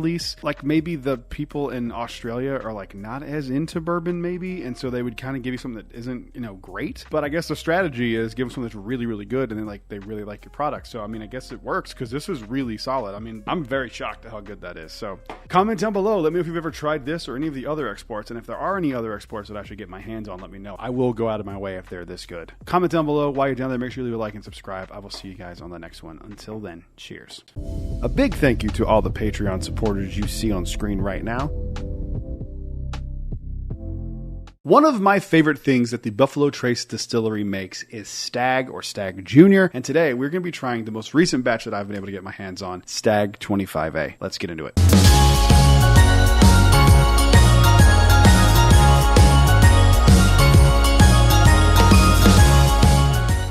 Hello everyone, welcome back to Brad's Bourbon Reviews. I'm Brad, and today we are talking about Stag, or Stag Junior, whatever you want to call it. This is Stag Batch 25A. Full disclosure, I have had this now a few times. First time I tried it was during Kentucky Bourbon Festival at the Buffalo Trace Distillery. They did like a really cool rotation of tastings during that whole trip, and I was able to try it there before it had like really been released. I don't know how everyone else felt. I wasn't so sure we were going to be getting any Stag in 2025. I thought maybe the flooding had something to do with that. Turns out it did come out, and not only did it come out, batch B and C came out as well, like really quickly behind it, which I obviously think is probably a result of the flood. And I've heard that the B and C batches aren't great. We'll get into how I feel about Stag 25A shortly, but I'm kind of hearing like an overwhelmingly negative reaction to the 25 batches, and I don't know if maybe the flood has something to do with it. I'm gonna do like I always do when I try a bourbon that I've already tried on a video, and we'll kind of go from there. So let's give it a nosing and let's see how we feel. So on the nose, it's like pretty classic Stag. A little bit of brown sugars there, a little bit of cherry, dark cherry, some oak. It is pretty proofy on the nose, and this does come in at 126.5. So it's pretty proofy, but not like hazmat or anything like that. I love the nose on this. That cherry and kind of like rich brown sugar caramel. Solid stuff. And a little bit of chocolate on there too. Really solid, really nice. I don't think I've ever had a stag on the nose that I didn't like. There's almost like a little bit of like leaning into root beer or like licorice notes. I'm trying to let it sit here for a minute and see if it changes, and it's kind of getting a little less alcohol forward, which is really nice. I've been sitting here. I've actually, unfortunately, got some bad news while I was filming this video, so my demeanor might change a little bit, and if it does, I apologize. But yeah, kind of strange news to get in the middle of recording a video, but it happens. It's life. It's a little less proofy on the nose now that it's been sitting there for a minute. But it's really nice. I really do like the nose on this quite a bit, but let's give it a mouthing and let's see how we feel. The problem with the palate on this one is just like, it's just kind of boring. Like, stag to me shouldn't be boring. This is the first batch of stag that I've had that I can really tell is just Buffalo Trace at barrel proof. It tastes a lot like Buffalo Trace, just a little higher proof. Usually they're a little different, which to be fair, that's what stag is. It is, you know, Buffalo Trace at barrel proof, but usually they're like a little different flavor profile wise, but this one's really similar to just regular Buffalo Trace. A little bit of caramel sweetness, a little bit of oak, a lot of bit of oak. And the heats, it's just not my favorite stag. I don't think it's bad, and I don't think I definitely have had worse batches of stag. This one for me just kind of is in the middle of the pack when it comes to stag. There's nothing that wows me about this, but there's nothing that puts me off to it. I don't know what I've given batches of stag in the past. I've probably given them pretty high ratings. This one won't be getting that high of a rating for me. This one I will put in like a 7.2. There are way better batches of stag out there, and if you've only ever tried this one or only tried a few of them, try some of the older stuff. I always recommend 22B to people. There's a really good 24 batch. I forget if it was A or D. It was one of those two, I think. I've got a video on it on the channel. But I do think it's just kind of middle of the road, which is unfortunate because we waited really, really long time for this one in 2025. But what can you do? They're not all going to be great, and I'm really hoping that B and C are better than this one, because that's going to really bum me out if Stag starts being a lesser release from Buffalo Trace. For a while, for me, it was like my favorite release that Buffalo Trace did, so this would really suck if this quality starts to go down a little bit. But hopefully that's not the case. Hopefully it's just kind of a one-off that wasn't that great. Comment down below. Let me know if you've tried Stag 25A. If so, what did you think about it? While you're down there, make sure you leave a like and subscribe. We're on the road to 10,000 subscribers. I'll see you guys in the next one. Until then, cheers. A big thank you to all the Patreon supporters you see on screen right now. Today we're going to be talking about my go-to bourbons right now. Let's get into it.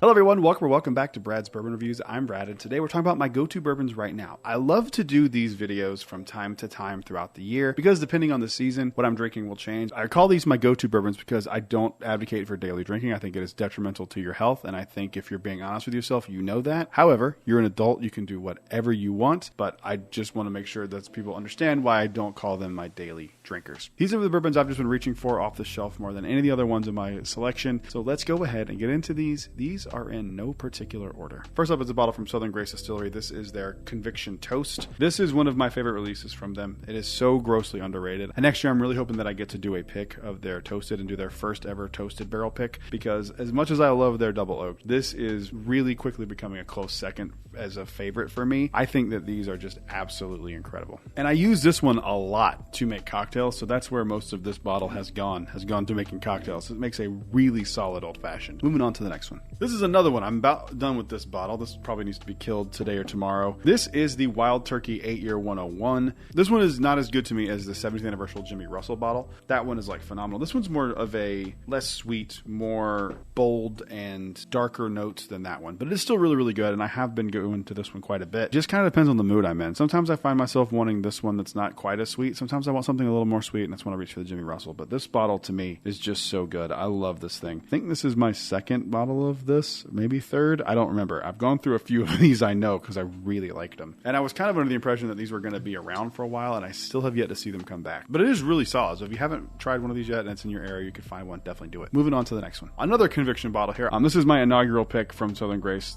This is such a good bottle, man. As much as I love it, I still think I prefer the Lineage this year because that's what I'm drinking right now, and it's actually on this list as well because it's just so freaking delicious. This is such an insanely good bottle. Anyone that got one of these is so lucky lucky to have one. They're incredible. Moving on to the next one. This is on almost every single list because anytime I do any review videos, I warm up with a pour or two of Eagle Rare just to get my palate warmed up. I found out that I had a few store picks laying around that I didn't even know I had. So I'm going to try to do a few things with this. I like Eagle Rare and cocktails, to be honest. It's just under the proof point that I typically like for cocktails. I like to keep things at least 100 proof because it stands up to dilution in the cocktail. But Eagle Rare makes really good old fashions. I know it's expensive for some people to find them, but if you can make an old fashioned with Eagle Rare, you will really, really like it. Brings out a lot of those sweet cherry notes, and they're just really solid bottles. You don't need me to tell you that Eagle Rare is pretty solid, and if you can get a store pick, sometimes they're better, sometimes they're not as good as the batch product, but what can you do? Moving on to the next one. This one is, my actual open one is downstairs because I was drinking it as recently as last night. This is a Jack Daniel's single barrel bottled and bond traveler exclusive. I have a few of these now, and I just absolutely love them. They are traveler exclusive. No, is that where I got that? I don't remember. I bought the first one off of the secondary for a good bit of money. And then I got a backup from my friend who lives in Canada. Shout out, Nicole. Thank you very, very much. I love these. I think they are fantastic. They're kind of the same as the bottled and bond you get now within the black label, but these are single barrel, so they can vary a little bit. So sometimes they're better, sometimes they're not quite as good, but that's the fun of single barrels. And I really like these a lot in cocktails. Again, if you can spare it, they are expensive, but if you can spare it, use these in cocktails. I think you'll really, really like it. Jack Daniel's just really works in cocktails, and I don't feel like it's talked about as enough as it should be. Of course, everyone knows Jack and Coke, but Jack Old Fashions are fantastic. Moving on to the next one. All right, another one kind of like the Eagle Rare that is no surprise to me. This is E.H. Taylor Small Batch. This is another one that I have a ton of bottles of at all times just because we love it so much. This is one of the few bourbons that my wife enjoys. She likes bourbon, but she doesn't love it like I do. So anytime we see this lying around at Walmart's or Publix's and it's under 50 or 60 bucks, I always grab them. So I think right now I literally have 6 of them in my closet because I just keep them on hand at all times. Moving on to the next one. All right, another one here. This one's kind of sad because it seems like the good old days of early times is now a thing of the past with the new release of the new square-shaped bottle, which I really do like the design of that bottle, but it not being a leader anymore, I love early times. I bought out all the ones at my local Total Wine because I saw that this like new packaging is coming. I got them for 14 bucks a pop, and I will have a stash of early times bunkered because if it's really as bad as people are saying, it's going to really upset me because this is one of my favorite bourbons in the entire bourbon industry. If it's changed and it sucks now, that's really going to be sad. But, you know, I still have a few of these unopened, and I have a few black tops unopened. Well, I have one black top unopened, and I have this one. So maybe we'll have to see if I can get my hands on one of these new early times and see what the fuss is all about. And I'm really hoping that I don't hate it as much as I've seen people hate it. Moving on to the next one. This one isn't one that I've been drinking a lot of because I don't have a lot of it, but this is one that I was wildly impressed by.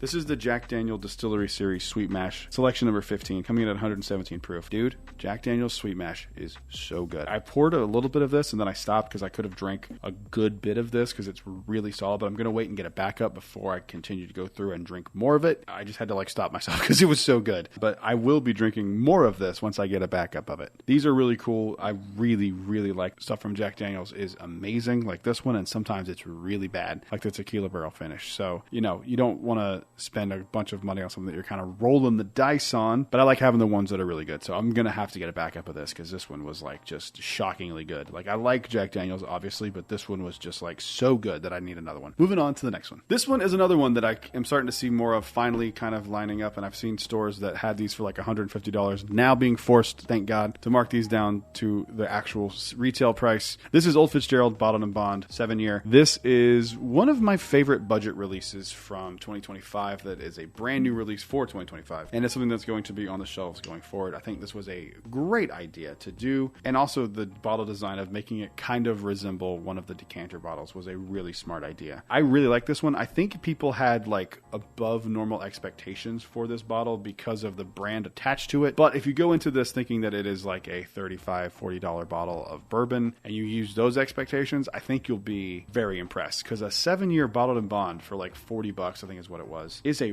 really good deal, and especially with how good this is. Like it's just such a good wheated bourbon. I saw a lot of people hating on this one, and I was just like, man, but it's the same price, and it's better than Weller Special Reserve. So, you know, I think it is. And I do like Weller Special Reserve, but I do think it is better. Now, is it better than like 107 and some of those things? No, but it is better than Weller Special Reserve. And now, with Weller Special Reserve being like $40, I would go with this one over that. Moving on to the next one. All right, this is another bottle that I got to make for cocktails because I have a video coming up soon that'll actually probably be same week as this video, maybe the week after. I haven't decided yet, but it's a good video. And this is one that it is crucial that you get a bottle of this for the holidays, just because it is just a perfect mixing bourbon. It's 100 proof. It's solid on its own. It's great in cocktails, and it's just a really solid bourbon flavor profile that goes really, really well with a lot of cocktails. Grab a bottle of this. You're going to want to try at least one of the cocktails on my list. I promise you will. Everyone loves and knows the 12 year and the 15 and the 18, and some even love the 21. I think it's just okay. But people forget about how good Knob Creek is and how readily available it is. Knob Creek 9 is fantastic.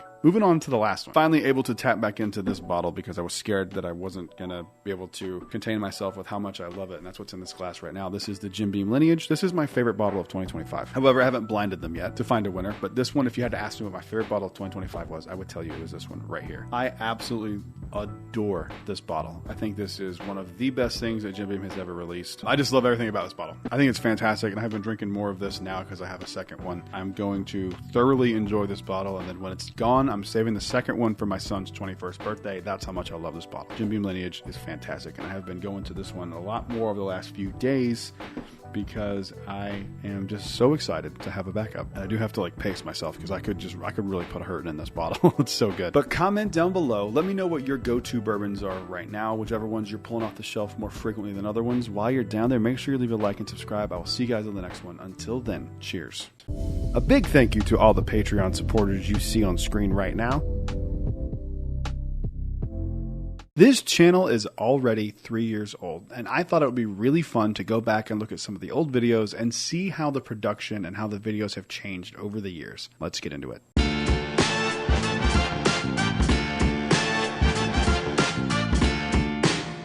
Hello everyone, welcome back to Brad's Bourbon Reviews. I'm Brad, and today we're going to be taking a little trip down memory lane. I'm going to be pulling up some of my old videos, some videos you've probably never seen, some videos you probably didn't even know were on this channel, and we're going to kind of go through it and talk about how the channel got to where it is now in late 2025. The first 3 videos that I made on this channel were food-related videos. The first one being the very first ever video on this channel being on August 25th, 2022, and it got a whopping 572 views, and it's not hard to see why with this terrible thumbnail that I had, and it being about a local place called Cow and Cheese. I initially wanted this channel to be like a Dame Drops type channel where you do like food reviews and like lean into fast food stuff. I'm a big fan of all that stuff, as you can tell by my physique. If you've ever seen me in person or even in videos, you can tell I'm not skinny, but I thought it would be fun to do. And then we got invited somehow. I don't even remember how we got invited. We got invited to do this event at Tijuana Flats in O-Town West in Orlando. That was really fun, and I made a video and that got even less views. So that's how you know you're doing things right, is when your videos, instead of going up, continue to go down. And then a few months later, in October of 2022, I released a video about the McDonald's Cactus Plant flea market meal. It was like the adult Happy Meal thing they did, and it did pretty good for that, for a no-name channel. 6,000, almost 6,700 views.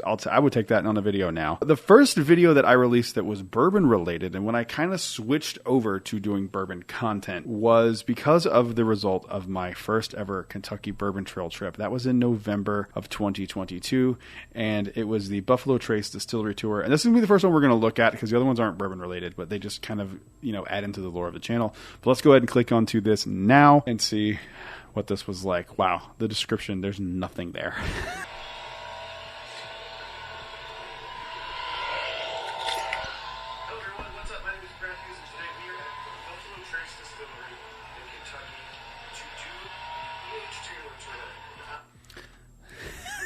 That audio is so bad.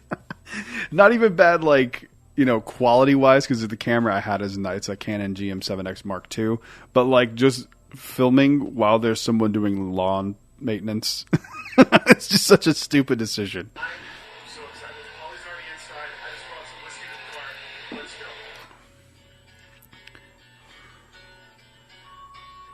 So yeah, it was Christmas time the first time we went. Very vlog style, very not good. Very low resolution. Like, just not great. But, you know, I'm not going to bore you guys with the whole tour. If you're curious, go check this video out. It's a pretty good video in the context of, like, what it shows.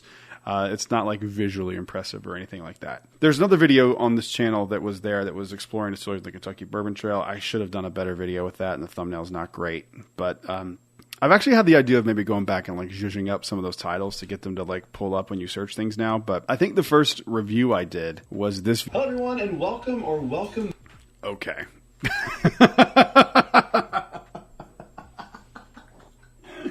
I'm wearing the same shirt in this video. I didn't plan that. I had no idea. I haven't looked at these in so long. That is so funny. This was back in the day when Holly was doing these with me, and she stopped doing it because she just didn't want to be on camera anymore, and she felt like she didn't add much to the videos, which I disagree. I think it was kind of cool to have someone who wasn't huge into whiskey and bourbon giving their opinions on it, but she didn't want to do it, didn't want to make her do it. But this was at my old apartment, and this was in a garage that I had turned into a recording space for Jedi Talk, and you can see there's not a lot of whiskey on the shelves back there. There really isn't. There wasn't a ton. More of my Star Wars collection was out. Now, what's so funny is that those shelves are the same shelves as these shelves behind me. They're the same physical ones. And it's just so funny how much whiskey I gained in such a short amount of time. Terrible lighting.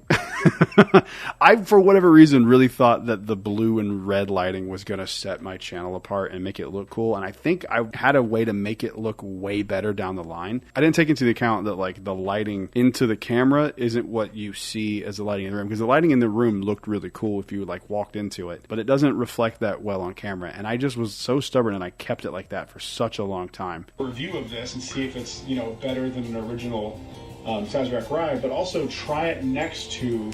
I also had no reason to tell anyone how to drink at this point. I don't think I do still to this day. You can drink whatever you like, but it's just so funny that this was a 7-minute video about Sazerac Rye barrel pick. Oh, yeah. It's more rich.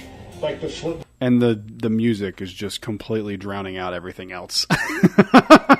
It's so bad. Oh my God. And then so those videos got like no views. The Kentucky Bourbon Trail bottle haul did good, but everything else up to then, and I can't blame them because I would do terrible videos like, can I blind my favorite bourbons? Which is, that thumbnail's not horrible. But I would start the video with these long ass intros. Introduce what we're doing in this. I have no clue what's happening. Again, see how terrible the lighting looks? It's just like, it's so bad. I'm not going to go back and make you watch all these because this is just brutal, but it's kind of one of those. How fat I was. Jesus Christ, I've lost weight since then. Oh my God.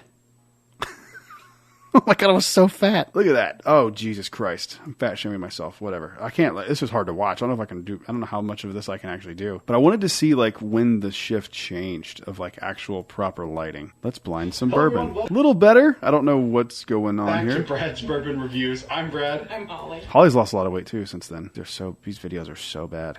Jesus Christ. The first video that actually did well for me, which is the Kentucky Bourbon Trail Trip Advice, and I still see people commenting on this video to this day. Almost 10,000 views. I'll take that. Everything else just was not getting views. But at the time, I was posting to TikTok and gaining a following over on TikTok. You'll see later down the line, you'll start to see you'll see the TikTok logo. Like, these were all going to TikTok, and these were getting like 15, 20,000 views at the time. It's Friday. I got a half here. TikTok's essentially dead, and like, I had no idea how to edit video and audio at the time. It just looks like, and sounds like shit, to be honest. But there was a point where we stopped. Here we go. Okay. This wasn't the first video, I don't think, but this was an Antique 107 review, and I kept getting comments that the videos look like shit, and I was stubborn. I was like, no, they don't. They look cool, bro. They look cool. They did not look cool. They were right. I was 100% wrong. But we started coming into the kitchen here of our old living room, and that wasn't around very long because I record typically in batches and do like a bunch of videos at once, and it would take hours of the living room because this was our living room. Our couch was right here next to Holly, like behind Holly's shoulder. This is just our kitchen. The lighting was better and everything this is where it kind of started to hit its stride a little bit. Welcome back to Brad's Bourbon Reviews. I'm Brad. I'm Holly. Today, we're stepping it up a notch. Excited? This channel got it just a little more classy. Before I reveal what this is, I traded this I like how reveal what this is like it wasn't in the title and the thumbnail. bottle. Antique 107. I still have that exact bottle up there from that many years ago. It's still the same 107. I tried it with Antique 107. Yeah. And I mean, before that, And notice how loud the audio is. I was gonna say like berries and cream. Right? That's Yeah, I still stand by it, kind of like that. It kind of smells like that. All right. And then there was another era of Brad's Bourbon Reviews where things actually started to... There's some personal videos like this song. It was just me playing guitar to remember a riff. Back to the garage, but with lighting. See? And because my bourbon collection was out in the garage. Hello, everyone. Welcome back to Brad's Bourbon Still not great. Oh, look at that. That was a nice pause. Reviews. Anyway, I'm trying... There's a point where it went from all of that to... First... Why would I do a video with my hair looking like that? What the hell? You know what's funny? Looking in these videos, we're not getting any views, but again, these were videos that I was doing for TikTok that then would just be put on YouTube. Now it's the other way around. Trying to get to the storage unit era. Because right outside of our apartment, we had a storage unit, and it was able to be converted into this space. So it had all the shelves out there, and it was right across the hallway from us. Like door to door was level. I think this is one of the ones in here. Here we go. This is the era that I had the most growth in, I think. It was just kind of clean. The lighting still wasn't great. Consecutively, and I'm going to rank I should say up until this year, but the growth I'm talking about was only over on TikTok. That was where all of my videos were doing well. And right when I hit like 10,000 subscribers or 10,000 followers, whatever they're called, on TikTok, things really started to slow down on that platform, and I started switching and more focusing on YouTube. But this was the storage unit era where the collection had really started to like fill out a little bit. That was my top line back there. I don't even show my top stuff anymore just because I kind of like the lower setting of the camera. It's just personal preference. Yeah, it's cool to go back and see all this. The more I like it. I do like, and this is when I started learning how to do like these little editing tricks. And it's not tricks, it's just like how to edit a video. And you could tell like the videos got better, but there were still things like audio that weren't doing well. Still not doing great on YouTube. But then when we moved here was about when I think the video started to look... So here's a good video example of what I was doing for TikTok. So I was recording them a lot of videos like this for TikTok and editing on TikTok and throwing them up like this and then throwing them up on YouTube. So this video got like no views because no one would watch a video like that. What can you do? You live and you learn. Here's where I took the idea of like, it's still not great. So this camera that I have, I still use sometimes for the B camera. It's a Nikon DSLR camera, but it's not the best for video because it doesn't have a focus. You have to like manually focus and then it stays there. And if you move up or move back at all, you come out of focus. But I was able to kind of keep the blue and the red. I thought this was when we moved into the house we live in now, that I thought this was going to be the kind of happy medium of like having the blue and red. Like I was determined to make that blue and red work. Part of it is because I like Star Wars, just to be honest. But I think the videos look their best now for sure. But this was one of my favorite eras because this is where growth really started to happen for me. Once I started focusing more on making YouTube videos that I post to TikTok instead of making TikToks that I would post to YouTube. Incredible year for... Come on, play. Why are you not playing? Oh, well. Some of these aren't playing. I don't know why. But then we got the new microphone era, which was early last year. These are some of the Brad's Bourbon Reviews podcasts that I used to do. What's my little cute little intro for this one going to be? What's my little cute intro going to be? Yes! Yes! I'm a big Buffalo Trace fan. I'm a big Stag fan. See, this was still before the microphone that I use now was a part of it. And I think this was one of the videos where I was like, I gotta do it. Because I'd listen back and it would drive me crazy. But I just couldn't find a way to make it sound and look good until around... I think it was around 2024, and I just was like, I'm gonna just bite the bullet and buy. Oh, here's another era of the bourbon room. Audio screwed that up, so that was cool. So this is my second time doing this review and my third time trying this. So here's what I want to do. I want to go into this review like I haven't done a review of this yet. So for a long time too, I really was skeptical about kind of putting my personality into it because I wanted the focus to be on the whiskey itself.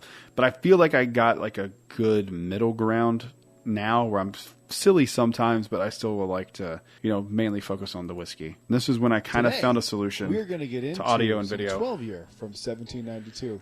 That rhymed, it wasn't supposed to. Let's get into it. So like that.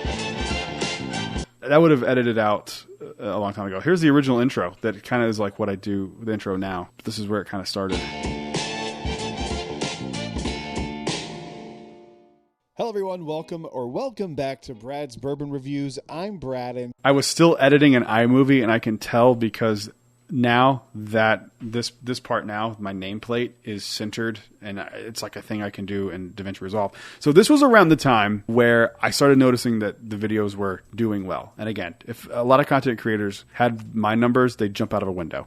But for me, it's fine, and it's making this sustainable. I'm good. Like I'm happy with the number. I obviously would like to get bigger and continue to grow, and that's a focus for 2026. And I have some plans on how to do that. But this was just me kind of trying to still nail down the vibe of what I wanted to do and a way to do it differently. And this was when I was like, okay, if I'm really going to continue to do this and try to do this as best as I can, I need a better camera. I need better audio equipment, and I need to learn how to edit, and I need an editing laptop. So that's when I spent around $3,000 on all of those things and lighting as well. But there's still one more era. But this was around the time when I was like, okay, this is starting to work. I remember the first time I got a check from TikTok, it was like a substantial amount of money. Now, like TikTok just is completely dead for bourbon content. But at the time, I think it was like a $500 or $600 check from TikTok, which was so crazy to me at the time. And even now, if I got that from TikTok, I'd be like, holy shit. But like, that's pretty standard with YouTube now. A little more sometimes. It was starting to work. And I was like, okay, I just need to throw as much money as I can back into this to keep it going. And that's why I got these lights and I have the camera. And I'm eventually going to, hopefully next year, get a second camera like this, so I can. You'll notice sometimes I use the A and B camera, and I love the way it looks, but I don't love the way it looks. Like I like the idea of switching from camera A and B, and even a C camera, but it just doesn't look good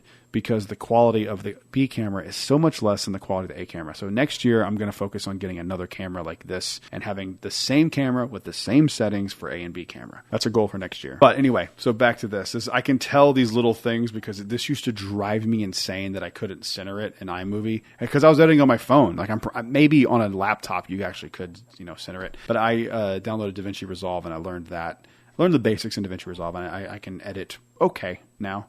Still not like an amazing editor. I'm trying a few other things, but, I still try to do it. But I didn't love the look of this. Like, this looked cheap to me, and it drove me insane. That's why I ended up buying the microphone that I bought. It took me this long to do a Blade and Bow review? Is Blade and Bow a yes or no? Let's get into it. Oh, God. Sorry. Everybody has a few controversial bourbon opinions. I reached out to you guys over on TikTok, YouTube, and Instagram to see what yours were, and oh boy, are some of these a doozy. Let's get into it. Why did it get so loud out there? Yeah, so this was when I got the microphone and some lighting, and I started learning a little bit more about that. And this is when I think the B-roll started to change too, but it wouldn't be in this video because it's a controversial bourbon opinion. This was the first one of these. These were so fun to make. I want to do another one. This was back in 2024. This is only a year ago. That's so crazy. And this is like kind of like the modern. One of my favorite. So this was the last era before this era, where I still do like the look of this. By the way, I was kind of hesitant to get the shelves all lit up because, like, to me, it's not the point of the video is to see what's behind me. The point of the video is to be what we're talking about. But so many people were like, dude, I can't see your shelves. I can't see your shelves. For me, the whole point of having the shelves visible at all in the first place is just so when someone clicks on the video, they see that it is a bourbon channel. You know what I mean? I don't need them to see every little detail about what's on the shelves. It's just like, okay, whiskey bottles, got it. This guy makes bourbon videos. This is going to be a bourbon video, especially if it's something that's like, if it auto plays or something. But this was when I went back, and I think this is when I redid the intro. Because the intro always bothered me because it was like, it looked cool, but it was like shaky, and it drove me nuts. It's going to be awesome. Let's get into it. And so I did a better version of it, but I still, there's a spot right here that always bothered me. It's why I went back and redid it. So watch right here on the left side of the screen where my mouse is. See that in and out that just happened just then? That's because I needed a bottle that I thought was off the shelf, and I had to go bid it, and it has always drove me insane in the intro. And also too, I was adjusting stupidly the light, so you'll see like flashes. I was adjusting the light for every time instead of just keeping it what it is now. This was when the video started to look more like the modern era of BBR. This was one of my favorite videos I've ever done because it was such, I just saw it. Where did it go? Where did it go? It just was so out of left field, and I liked it so much more than I thought I would. The Jim Beam Sunshine Blend, and I love that thumbnail. Today we're going to do something a little different and try something that I Yeah, we're going to try a bourbon. Very different from what you normally do wouldn't typically on this bourbon review channel. try. This is Jim Beam Sunshine Blend. Let's get into it. Every time I see that old intro, it just makes me so mad. All right, and let's get to like a more modern one. Oh, I want to talk about this video. This is the video that I care about the most. Hi, I'm Brad Hughes of Brad's Bourbon Reviews. Welcome to the Whiskey Vault. This was my favorite video I ever got to do. So when I first started getting into whiskey, the Whiskey Vault was a huge catalyst for me getting into bourbon and whiskey and trying a bunch of new things. When they invited me to come on the Whiskey Vault channel, it was like so crazy to me. I know a lot of content creators got invited to do that, but to be included and to have Daniel Whittington know who I was so surreal to me. That was one of the coolest things that's ever happened to me on this channel. I was so grateful to be a part of that. It was so freaking cool that I got to do that. If you haven't watched that video, go back and watch it. It's really, really good. It's on their Whiskey Vault channel. Just type in Whiskey Vault Brad's Bourbon Reviews. It'll pop up. But I was talking about barrel pick I did at Southern Grace Distilleries. But let's get to like a more modern one so you can see. I need to go back to doing these types of thumbnails. I actually am going to do that this year. I like those. But this is when the videos started to do like pretty solid views consistently. For me, again, not all of them, but this was last year, and when we hit 2,500 on New Year's Eve, was kind of nuts, and we're almost to 8,000 now, so we grew pretty substantially. So like a lot of these videos will have decent views going forward. Pretty cool. Pretty cool. And I am going to do another one of these, 17-hour or however many long it is for 2025, by the way. If you want another one of those, you'll see it. But let's get to, you know what, let's do this. This will be easier. And now we will see a more recent, current era Brad's Bourbon Reviews video and kind of come full circle. Today we're going to go over all of the bottles of bourbon and a few other things that I got in November of 2025. Let's get into it.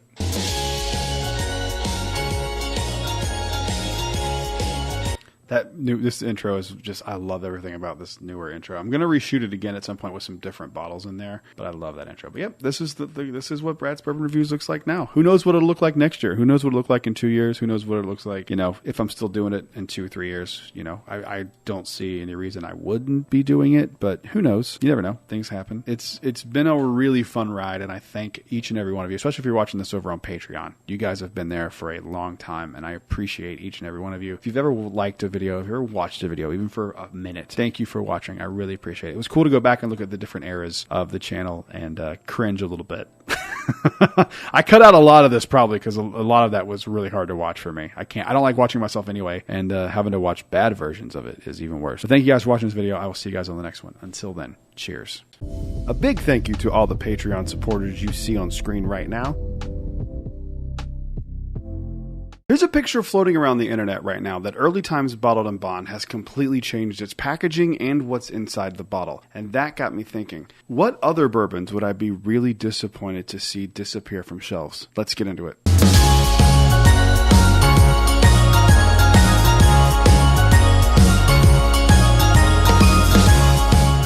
Hello everyone, welcome back to Brad's Bourbon Reviews. I'm Brad, and today a little bit of a sad kind of episode. Apparently because of the photo I showed in the intro. There is some concern about Early Times Bottled and Bond. It is no longer coming in at a liter. The bottle shape has changed completely, and apparently what's inside the bottle is nowhere even close to as good as what we have now with Early Time Bottled and Bond. So I went to the shelves and I picked out 13 bottles that would absolutely devastate me if they got discontinued. These are in no particular order. Let's go ahead and get into the first one here. First one up is a bottle that I know I talk about a lot, but I don't know if a lot of people are aware of how good it is. This is Evan Williams 12 year, 101 proof. I don't drink a ton of this because it's really expensive to get another one, but this one is absolutely fantastic. And if I heard that this was disappearing, I would be panic buying a bunch of them like I did this past week with Early Times Bottled and Bond. I went and cleaned out my local Total Wine, putting some aside, keeping them, for comparisons and that kind of stuff, and just keeping some because that's like our favorite bourbon. So anyway, back to the Evan Williams. This one is such a good version of Evan Williams, and honestly, I think it's the best thing that Evan Williams makes. It is just an exceptional bottle of bourbon.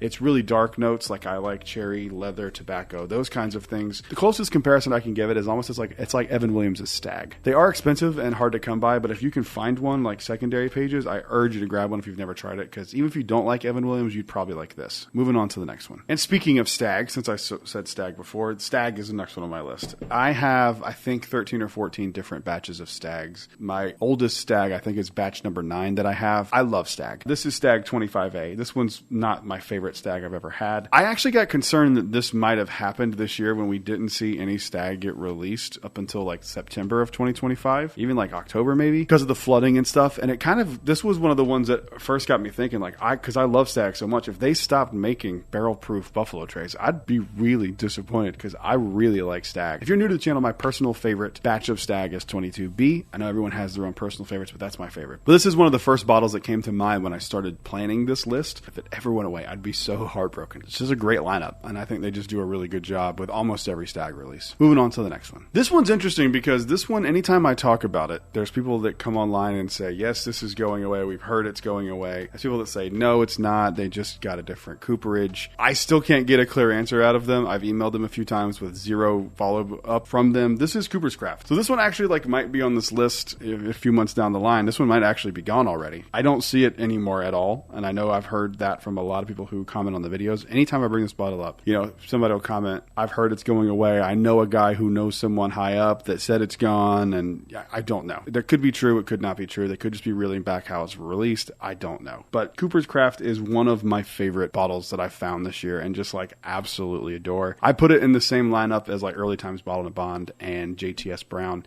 as some of my favorite budget bourbons. I would be way more upset about this one going away than JTS Brown, to be perfectly honest with you. JTS Brown did not make this list, but it could have. I already had too many bottles to begin with. But anyway, this bottle is just one of those for me that's just great. Like, I think it's got a really unique nose and really unique palate. It's very pecan forward. I always say it tastes like pecan spin wheels, the little Debbie's. I just love it. And if this one actually is going away, it will really upset me because I think this is one of the best bourbons for $30 you can buy. Moving on to the next one. All right. This is the first bottle from Wild Turkey to make this list. It's my favorite thing that Wild Turkey makes. This is the Wild Turkey single rickhouse, the Russell's Reserve single rickhouse bottles. If they like came out and said they were stopping these the way they're stopping the Master's Keeps, I would be really upset. This is my favorite thing that they make. I know some people will say the 15's better, the Master Keeps are better, Beacon's better. Fine. If that's your opinion, that's awesome. I'm glad you like those that much. To me, this one wins consistently in blinds. I've done it a bunch of times, and no matter what I put it up against in the Wild Turkey lineup, this one specifically, the Camp Nelson B, wins every single time compared to Wild Turkey stuff. I absolutely adore this bottle, and I've had all of them so far up to this year. I haven't had a chance to try this for years yet, but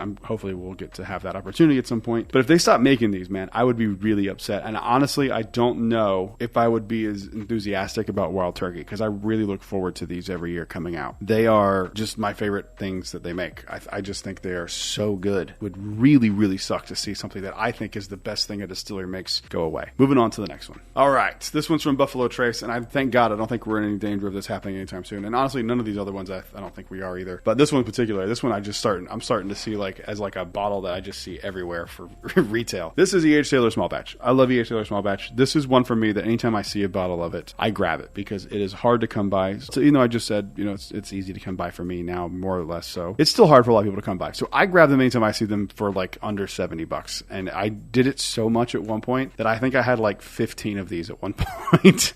I've gotten rid of a few and traded some stuff for some. I don't have quite that many now. But I probably have like six, seven of them. I hate myself. Honestly, I think it is actually 6 or 7.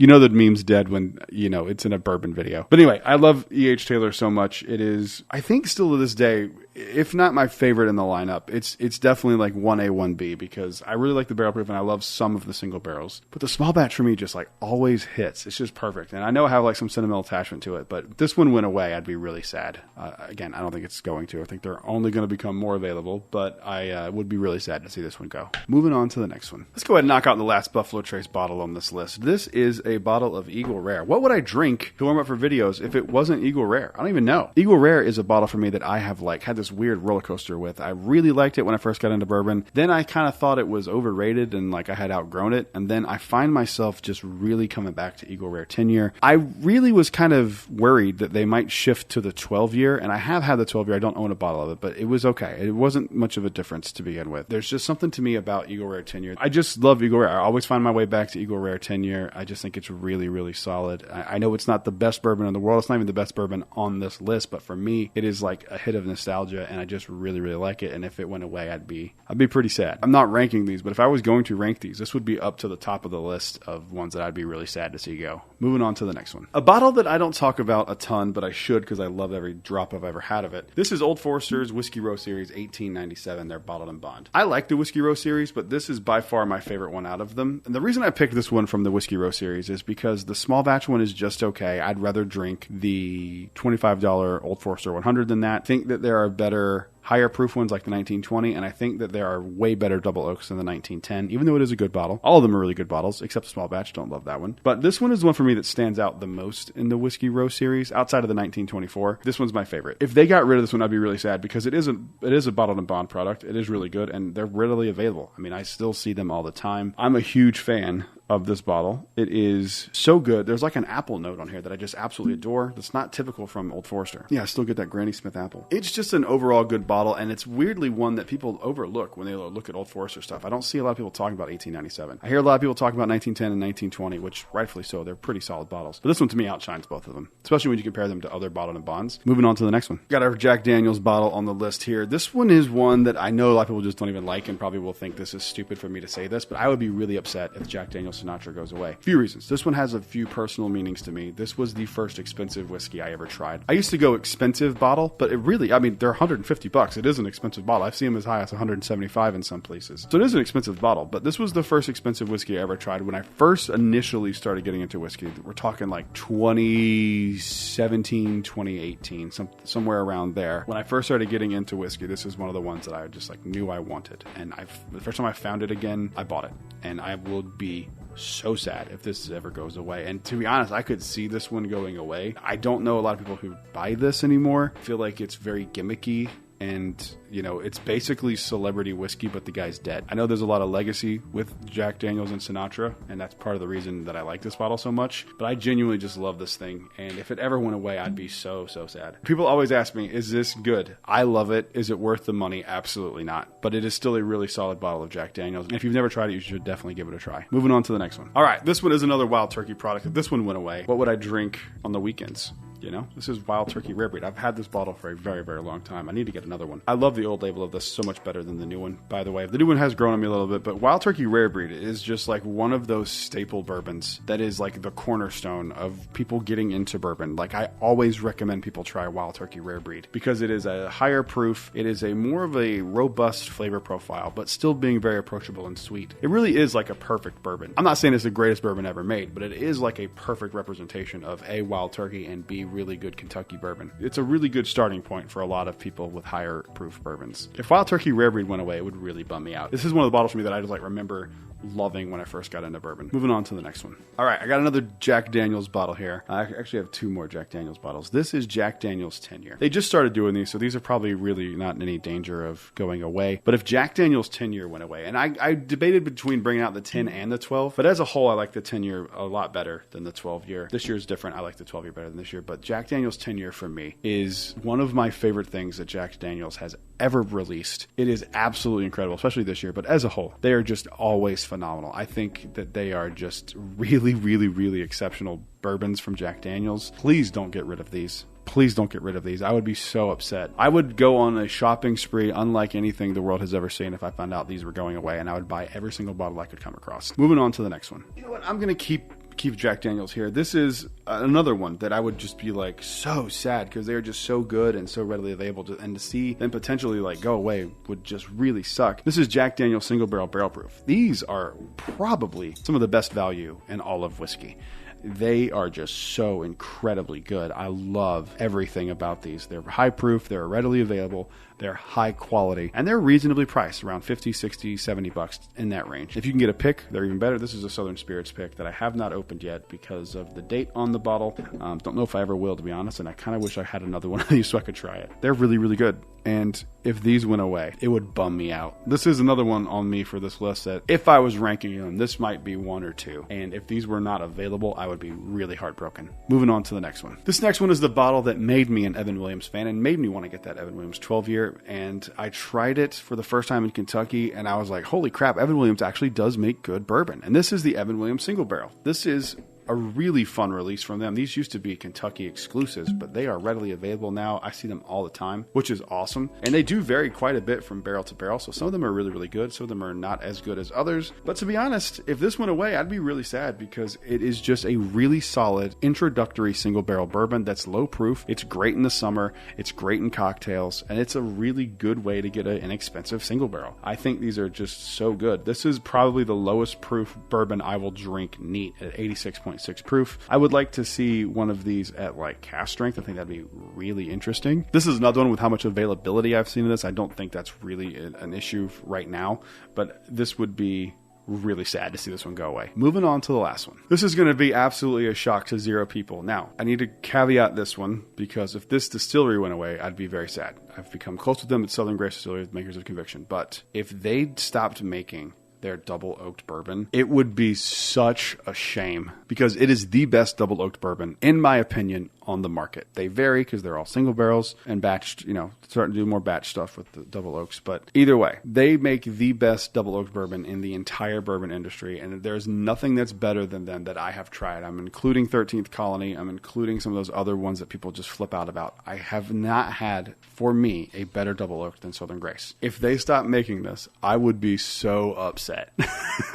I would still drink their stuff and like their stuff, but like every time they do a double oaked release, I am just so there for it. I just love everything about it. It is just such an incredible release from them. I would rather them get rid of their standard bourbon than get rid of this because I think this is the best thing that they make. And it's just an incredible bottle. If you've never tried any Conviction Double Oak stuff, do yourself a favor and try one. I haven't announced this yet, but early next year, I'm going to be doing another Double Oak pick with Southern Grace Distilleries. I'm excited because they just keep getting better. So it could even be better than the Maria's Mark, which would be tough, but it could be better than the Maria's Mark. So comment down below. Let me know what bottles you would be disappointed by if they stopped making them. While you're down there, make sure you leave a like and subscribe because we are on the road to 10,000 subscribers. I'll see you guys on the next one. Until then, cheers. A big thank you to all the Patreon supporters you see on screen right now.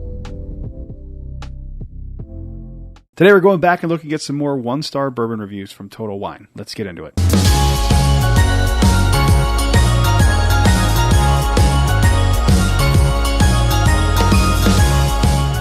Hello everyone, welcome back to Brad's Bourbon Reviews. I'm Brad, and today we're looking at some more one-star reviews from Total Wine. It's been a while since I did one of these videos, and they're really fun to make, so I wanted to go back and do another one. Before we get into this, if you happen to be one of the people that I'm making fun of in this video, I'm just joking. If you don't like a bourbon, I don't care. I'm just making fun of you for the video's sake. I don't mean anything by it. And if I agree with you, then that's awesome. But let's go ahead and get into them here with the first one here from B for Bourbon. And they're talking about one of my favorite bottles, Early Times Bottled and Bond. 1 star. He says, hunted for 2 years, majorly disappointed. From 8 months ago, high burn, limited taste. In this price range, Old Grandad Bottled and Bond, Evan Williams Bottled and Bond, and many others have better flavor and a balance of burn. This drank as a low quality cheap pour, not sure why it's so raved about. If you, like me, live somewhere that this is not available, give up the hunt. Not worth it. You know what's funny about the Early Times Bottled and Bond stuff? I feel like a lot of these things that are these cheap budget bourbons, it gets misconstrued. It's like, I don't think anyone, myself included, is saying that Early Times Bottled and Bond is like the greatest bourbon ever and you should ignore William LaRue Weller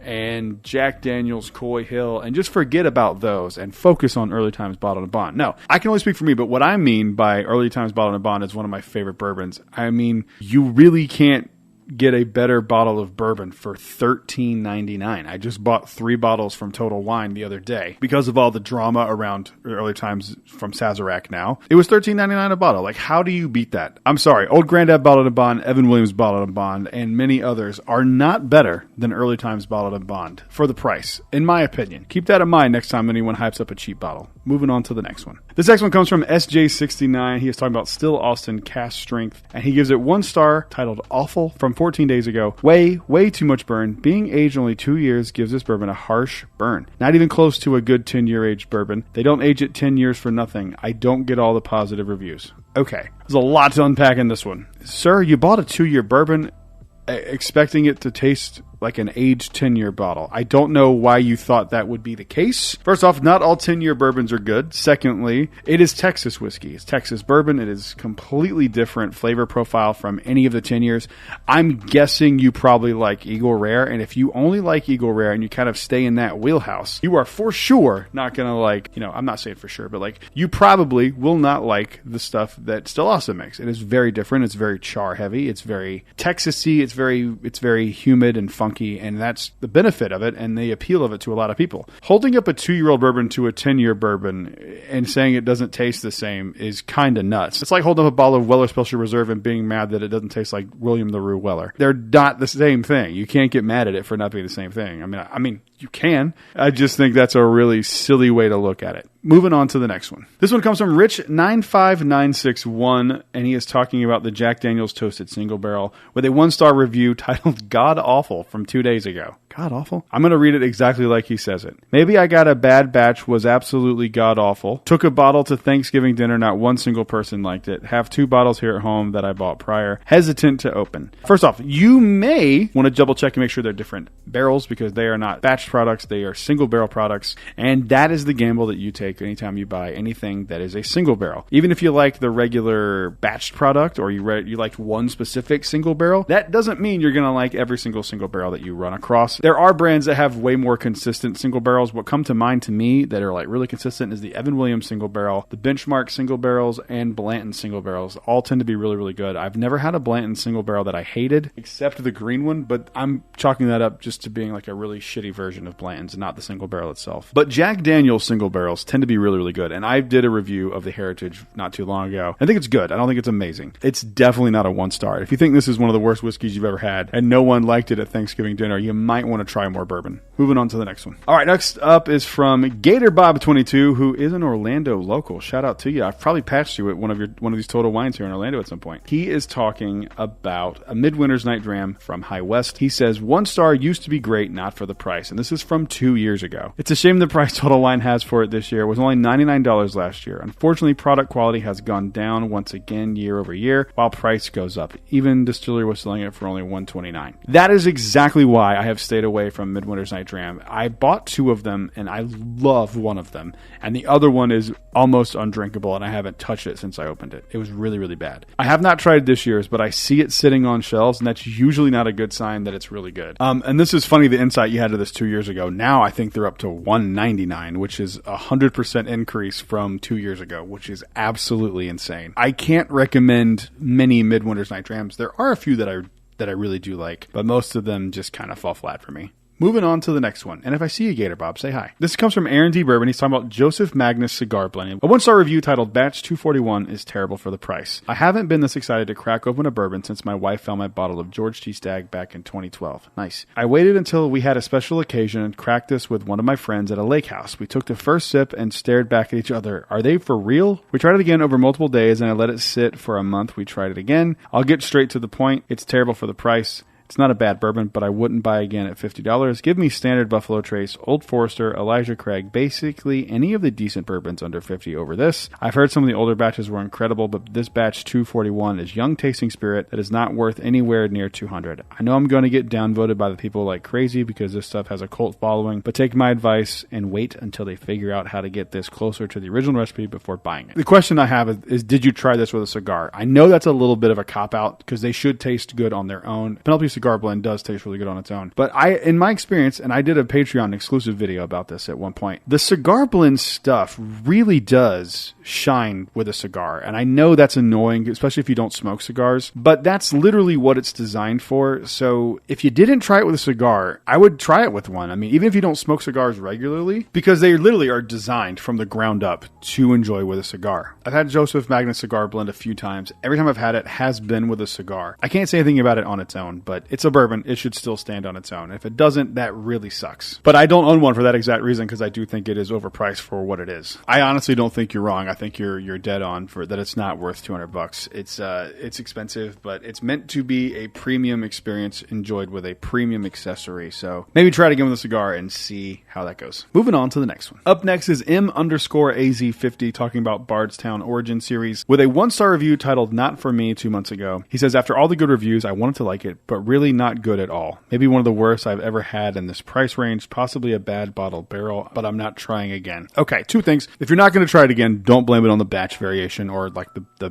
bottle. If you don't like it, that is totally fine. You have no reason to say you like something that you don't like. I would say, like, if you're not going to try it again, don't blame it on that. Just say you don't like it. And the reason it got good reviews is because it's a really good bottle for $45. It is a little bit of a different wheated bourbon, and if you're used to like Weller, it's way sweeter than the Bardstown stuff. Could be that. I don't know. Maybe you just didn't like it. And again, you don't have to like it, but I think you're discounting a lot of the reviews, even though you don't like it. But the consensus is that these bottles are really, really good, especially for the money. But consensus means nothing if you don't like it yourself. It's just funny that you have that Bardstown wheated got a 1 star. Like a powerhouse bourbon that's like really good in the price range got a 1 star. It's so funny. It's so funny what people hate. Moving on to the next one. All right, this one comes from Lizzie05. She is talking about Still Austin the Magician with a 1 star review titled Terrible from a year ago. Terrible. Tastes like rubbing alcohol, and even consuming a little will make you ill. I would only recommend this to my enemies. That's hilarious. I like the Still Austin the Musician. I think it's pretty solid. Texas whiskey, man. I keep saying I'm going to do a Texas whiskey video. I need to get a few more things to try, but I do really, really like Still Austin. It's a really solid, probably the best Texas bourbon out there. Definitely not for everybody. Those like char flavors and those like heavy notes that people just really don't like, especially if you're a casual bourbon drinker. And if you bought this and like mix it with Coke, it's going to make your Coke taste like barrel char, and you're going to hate it. So I totally understand it. I totally get it. I totally get not liking it. Moving on to the next one. This is from Carter1980 with talking about the Total Wine brand Bondstone Double Oaked with a 1 star review titled Absolutely Wretched. Jesus, dude. From 5 months ago. Possibly the worst $50 bottle I've ever purchased. By Woodford Double Oaked Royal Forester 1910. Same price point and not swill. I've never had this one, so I can't comment. The problem with Total Wine stuff is that they just all, like, if you're looking for a Double Oaked bourbon, they'll just give you this and tell you to buy it because it's just as good and less money than it's bullshit. I've said it once, probably in every single one of these Total Wine videos that I've done. Do not listen to the Total Wine employees when they give you a recommendation. If you are ever in a Total Wine and they ask if you need help with anything, say no. Do not buy the Walcott. Do not buy the Chestnut Farms. Do not buy the Bondstone. I've never had it, but I'm going to assume with their track record that it's not very good. Don't. Go in knowing what you're looking for. Ask if they have that. If they say, do you want this instead? Say no. Throw holy water on them and run out the store because they will burn because they are unholy creatures that work at Total Wine. Moving on to the next one. This comes from Mr. Bang Bang. It is talking about the Jack Daniel's Winter Jack with a 1 star review titled Not Good from 10 months ago. This was not a tasty beverage. It has a low proof point and bad taste. I bought this because I thought it would be a tasty bottle, and I was wrong. I regret buying this bottle. I mean, to be fair, you saw the proof point on the bottle before you bought it. Why'd you buy it if you thought it was too low of a proof point? Secondly, it's a pre-mixed cocktail. It's Winter Jack. It's like a Jack Daniel's with cider, which I will be doing a cider video very soon. I love cider this time of year. It's great. You know, when it gets nice and chilly and 70 in Florida. Yeah, I've never had the Winter Jack, which is surprising. I want to. I probably should do a video on it. That actually would be really fun to do now that we've had this. But yeah, I mean, like, don't blame the proof point. You bought it. You bought it because of the proof point. Shut up. Moving on to the next one. This comes from Whiskey Drinker. He is talking about Jack Daniel's Bottled and Bond, that black label, with a 1 star review titled Not All That from 2 years ago. I read that Jack Daniel's Bonded was a good whiskey and it was given very high ratings. After trying it, I wonder how much money was paid to get that type of review. It was not good and simply was awful. First off, that's not how reviews work. I mean, I'm sure some people get paid to write reviews, but I don't know. I mean, you would have to be a really corrupt piece of shit to do a review and just say it's good because you're getting paid to do that. I mean, also, I don't think Jack Daniels really cares. I mean that in a good way. I don't think that they're going, oh, we got this new Jack Daniels product coming out. Gosh, we really need to pay someone to tell them that it's really good. No, you have dorks like me that do it for free and are just Jack Daniels fanboys who really like this bottle. It's one of my favorite bottles Jack Daniels has ever made because it's a good proof point. It's good, high quality bourbon and it's not expensive. So like, yeah, it's really good. I mean, you probably just don't like Jack Daniels, and that's totally fine. But Jack Daniels Bonded getting a 1 star is just crazy to me. It's one of the best things they make. You just don't like Jack Daniels, buddy. Moving on to the next one. And I'm going to finish out the list here with another Jack Daniels bottle. This is from, I don't even know how to, I don't know how you say that, but that's how we're going to say it. He gives it a 1 star review titled Tastes a Lot Like Evan Williams Bottled and Bond from 3 years ago. This is probably one of the most overpriced whiskeys on the market. It's aged 4 to 5 years, 90 proof, and tastes a lot like Evan Williams Bottled and Bond, which is $16 for a liter. I legitimately could not tell you a reason to buy it. Just save your money. I don't agree that it tastes like Evan Williams Bottled and Bond at all. In fact, those mash bills are very different. The one from Jack Daniels versus what Heaven Hill uses with Evan Williams. But I do agree with you that it is one of the most overpriced whiskeys on the market. It is aged 4 to 5 years. It is 90 proof. It is very expensive, but I love Sinatra so much. I like the flavor profile that it has, but I will be honest, it is ridiculously overpriced. This thing really should be like, I mean, if it should be, I don't know if it should be $100. I think if this one was like a $70, $75 bottle and you got a liter of it, I think people would be like, holy shit, this is one of the best deals in whiskey, instead of people saying it's one of the most overrated. Now, I do understand they have to pay the Sinatra estate for the name and all that stuff. It is expensive, but I do think there's a reason to buy it. It is still pretty solid. So comment down below. I would love to know if you have any Total Wine horror stories. What did they tell you to buy that you brought home and was absolutely terrible? While you're down there, make sure you leave a like and subscribe. I'll see you guys on the next one. Until then, cheers. A big thank you to all the Patreon supporters you see on screen right now.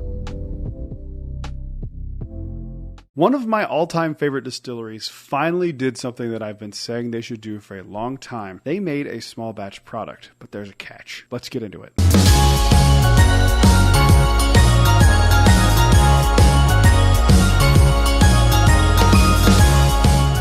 Hello everyone, welcome back to Brad's Bourbon Reviews. I'm Brad, and today we're talking about Conviction Bourbon. Again, this little tiny mini bottle here. I don't know if I'm going to shoot B-roll for this because it might be gone by the time I get into this. But it is this little mini bottle. So we're going to talk about why it's a mini bottle. I was at the distillery when they released the new 7-year and their honey finish for the year. And I went to the register and saw they had these little bottles. And I asked Emily what these were about. And I was like, you guys are doing minis now. And she's like, yeah, we're doing minis, but there's more to it than that. This is actually our first ever small batch product. If you don't know, Southern Grace Distillery usually does very few small batches that are not double oaked, and they usually do single barrel at cask strength. So the fact that they were doing minis of this is interesting because right now these are exclusively available at the distillery. However, the way North Carolina works is it's an ABC system. They could sell them if someone orders them. So if you are curious about this, go to your local ABC and tell them you want to have these brought in. This was like $6 for the mini. Not horrible when you think about how good Conviction Bourbon is, but the reason it is at 102 proof is because they were gonna release it as a bottled and bond, and then the owner was like, no, our first ever bottled and bond product cannot be in a mini. So they're gonna push that back, which means maybe down the road we're gonna get some Conviction bottled and bond, which would be very interesting to me, and I'm sure you as well. So we're gonna go ahead and get this into a Glen. I have not tried this yet. This is the only one of these I bought, and I'm so excited to finally try like a small batch, like a true small batch, a blended batch of Conviction to see what it tastes like. I always thought that it was really cool that they do single barrels, but when you don't have anything to compare it to, it makes single barrels a little less interesting and kind of feel like more of a crapshoot. The reason I think Jack Daniels does really well with their single barrel stuff is because they have these like, very iconic batch products that you can compare the single barrels against. So I'm really hoping this is something that they continue to do. This is a really great idea, and doing it in minis to kind of judge the reaction is a really smart move. So let's give this thing a nosing and let's see how we feel. This nose is exactly what I think about when I think of Conviction Bourbon. I don't know the age of this. I'm guessing just based on the nose of this, that this is probably a 5-year Conviction. Conviction for me really goes to darker notes once they get past like into the 6s and the early 7 years. So I'm guessing this is 5 because it's really fruity. I'm getting a lot of like peach, a lot of bread pudding, really sweet notes. And even like some icing, kind of like white icing. Really, really sweet on the nose. Zero like proofiness on the nose. It's just really sweet and solid. A little bit of oak there as well, some sweet oak.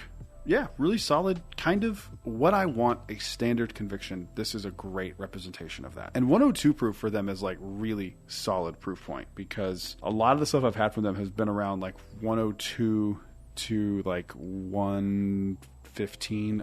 My favorite thing I've ever had from them was 119, but that's a very uncommon proof point for them. 105 to like 115 is like a really good range for them for proof. This is great. Let's give this a mouthing and let's see how we feel.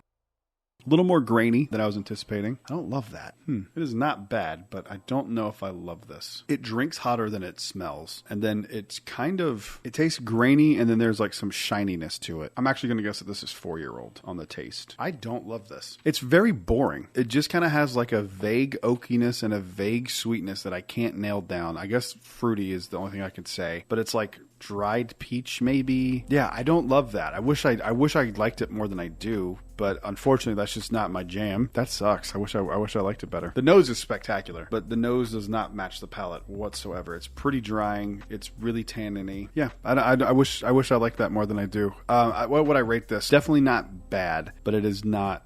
I think what I would give this, I'd give it like a 5.8 because it's fine. It's very passable bourbon. It is just not as good as something that I would expect from Conviction. I would like maybe to try this again, do another blend and see if you could do something a little bit better. Maybe watering it down to 102 proof is the problem. Maybe just making it a small batch at barrel proof. I don't know. That's just not for me. It just doesn't taste what you would think Conviction tastes like.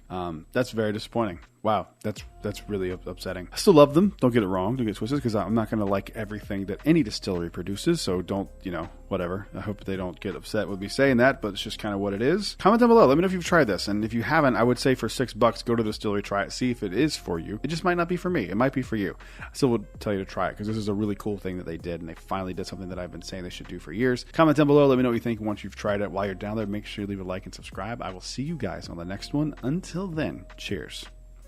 A big thank you to all the Patreon supporters you see on screen right now.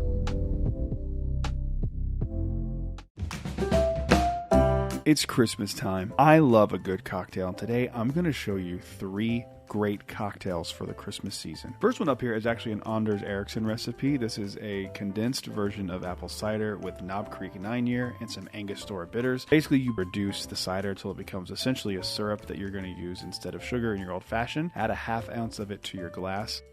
2 ounces of Knob Creek 9-year, and you'll see there I only added 1, which makes it bad, and you'll see in the results of the video. And then 3 dashes of Angostura bitters, and chill and dilute in your mixing glass. And I like to stir until the outside of the glass is chilled. Then grab your glass out of the freezer and strain into your cocktail glass over ice, and then you'll realize that I actually didn't make the recipe right. I only added 1 ounce of bourbon, and you'll see my reaction here in just a second. Wait, why is there so little liquid in this glass? Did I do it right? Well, let me taste it anyway. It tastes too sweet because you didn't do the recipe correctly. Be very sad and learn from your mistakes. Don't worry, we have 2 more cocktails to make. For the next cocktail, you're going to need Early Times Bottled in Bond, and then a homemade cranberry syrup. Basically, you're going to make rock candy syrup, which is 1 part sugar, ½ part of water, and then once you have that mixed, you are going to keep it on a medium heat. Add cranberries. Once they are soft, you crush them. There is no color added to that bottle. That's just what it looks like, as well as some Angostura bitters. You're going to take 1/2 ounce of your cranberry syrup into the glass, 3 dashes of Angostura bitters, 5 dashes of Angostura orange bitters, and then 2½ ounces of Early Times Bottled in Bond. Ice into the glass and stir and dilute until chilled. And you don't have to use Early Times Bottled in Bond, but it is important to use something that's at least 100 proof when you're going into cocktails, because that way the bourbon will stand up to the dilution.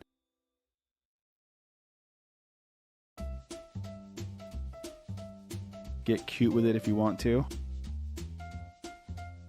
Finally realize you've stirred enough. Get your festive chilled glass out of the freezer, strain over a block of ice. The color on this drink is crazy, and I think this is probably my favorite cocktail I have made this season. My kids really love that cranberry syrup. I've just been telling them it's grenadine, and they've been making Shirley Temples with it, and it's not anything fake. It's just cranberries and sugar. It's really, really good to have on hand. But we still have time for 1 more cocktail here, so let's go ahead and move on to the next one. This is syrup that I made out of sugars and cinnamon, made the same exact way that I made the cranberries. Take 2 apples and chop them into small pieces. Add your sugar, 1 part sugar, 1/2 part water, and get it simmering till it looks like that. Then you strain it into a glass, and you use this as your sugar for your old fashioned. ½ ounce there. And then this is where the recipe completely changes. You then go with a ½ ounce of cognac, and then 2 ounces of Colonel E.H. Taylor small batch. I used this one because there's really beautiful apple notes in that bourbon, and I had to go get a second bottle because that was the end of that bottle that I've had for like a year and a half. Fresh crack. Finish it out there. And then add your 3 dashes of Angostura bitters.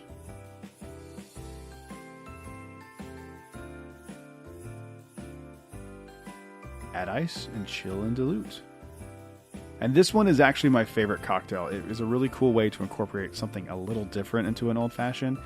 And Holly actually doesn't like old fashions, but this was her favorite by far this year. She absolutely adored this cocktail. I've made it for her twice. If there are any cocktails that you try from this list, please let it be this one. This one was an absolute game changer, and I don't know if I'll still make old fashions like I used to before this cocktail. Adding this cognac really makes a huge, huge difference in this cocktail.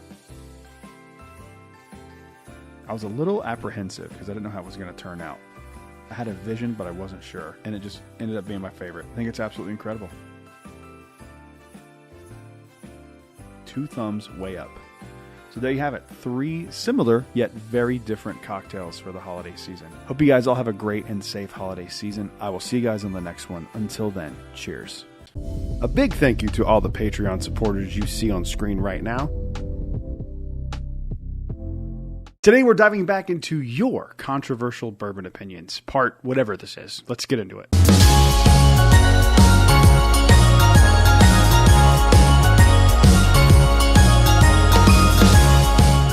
Hello everyone, welcome back to Brad's Bourbon Reviews. I'm Brad, and today I made a post over on YouTube about your most controversial bourbon opinions, and we have quite a few of these to get into, and I have not read a single one of these yet, so you're going to get my full reaction in the moment. Let's go ahead and get into the first one here. This one comes from @Timmy6450. He says, Jack Daniel's should stop its age statement series at 14 to prevent an over-oaked mess. They should concentrate instead on releasing as much 10 and 12 as they can, and that got 4 likes. I completely agree. I know there's been some talk about an 18 and a 21 year because those are the oldest expressions that Jack Daniel's has ever produced as a distillery, and it was like a long, long time ago, I think.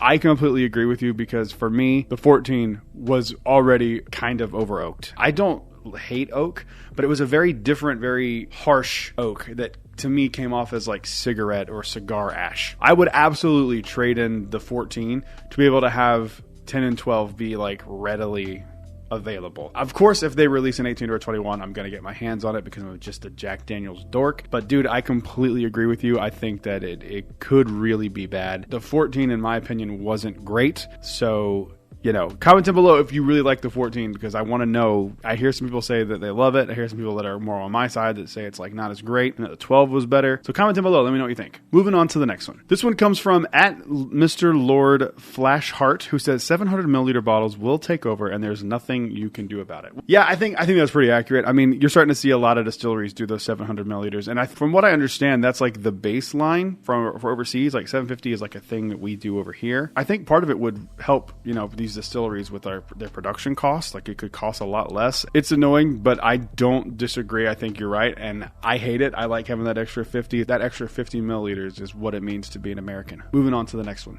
This next one comes from Parker Wilkin, who says, it's hard for me to have controversial bourbon opinions when I like almost every bourbon I sip. There's nothing wrong with having 0 controversial bourbon opinions. I do have a few. I don't know if I've really dove into mine, but yeah, there's nothing wrong with that. I think just keep trying new things. You'll eventually find something that everyone loves that you don't. Like, it's just gonna happen. That's a hilarious comment. Moving on to the next one. Parker Wilkin also commented, you got 2 here, who says Penelope Cigar Batch is just a decent American single malt with some bourbon mixed in it. All right, listen to me here. You're not going to slander the good name of Penelope Cigar Blend. I love that bottle. It is fantastic. It is one of my favorite bottles of the year. It barely missed out on the top 10. So you watch your mouth. You watch your mouth. Parker Wilkin. You hear me? You watch your mouth. Moving on to the next one.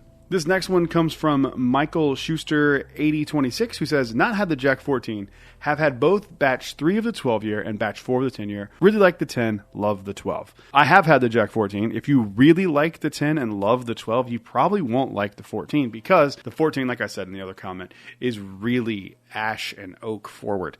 And the 10 and the 12 this year were the opposite of that. They're both really sweet and kind of approachable. I really wish those were readily available because I think those could be really good gateway bourbons, especially at like 97 and 107 proof. They're just like perfect. Moving on to the next one. Timmy6450 is back at it again with another comment. He says, more companies should follow Bardstown example and put limited releases in 375 milliliter bottles so more people can try them.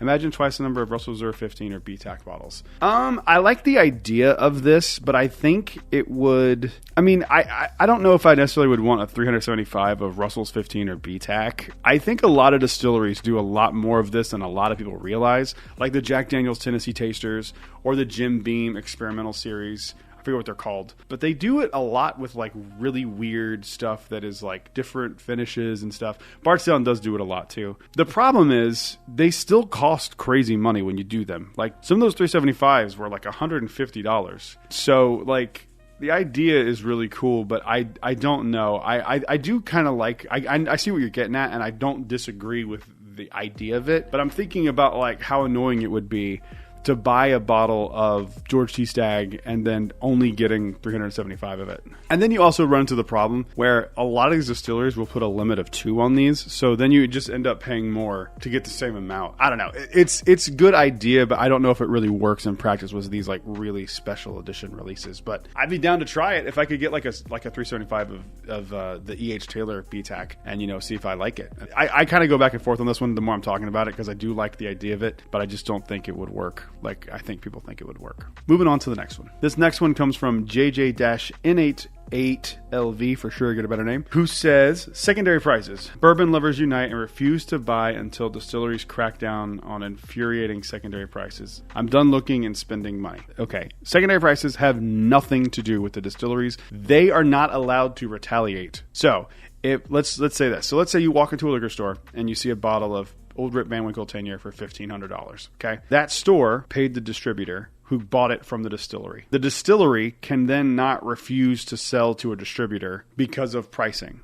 So if you ever walk into a store and you see a bottle of Old Rip Van Winkle 10-year for $1,500, that is no one's fault but the store owner. It's not the distillery's fault. It's not the distributor's fault. It has nothing to do with the distillery. You can ask Buffalo Trace. They hate secondary pricing. Now, I'm sure they love the hype that it has created, but it's also hurt them. There are people out there who go like, I'm not spending $2,500 on a bottle of Pappy, but would pay for $300. So there's like this thing that I think people think that like Buffalo Trace loves all of this because it just builds hype around them, but it also pushes people away. And I think it's about an even number of people who get pushed away and who are like, I just will never taste that, and I'm fine with that. And the same goes for bars. So if you go to a bar and a pour of Old Rip Van Winkle 10-year is $150, that's just because that's what the demand and what people are willing to pay for it.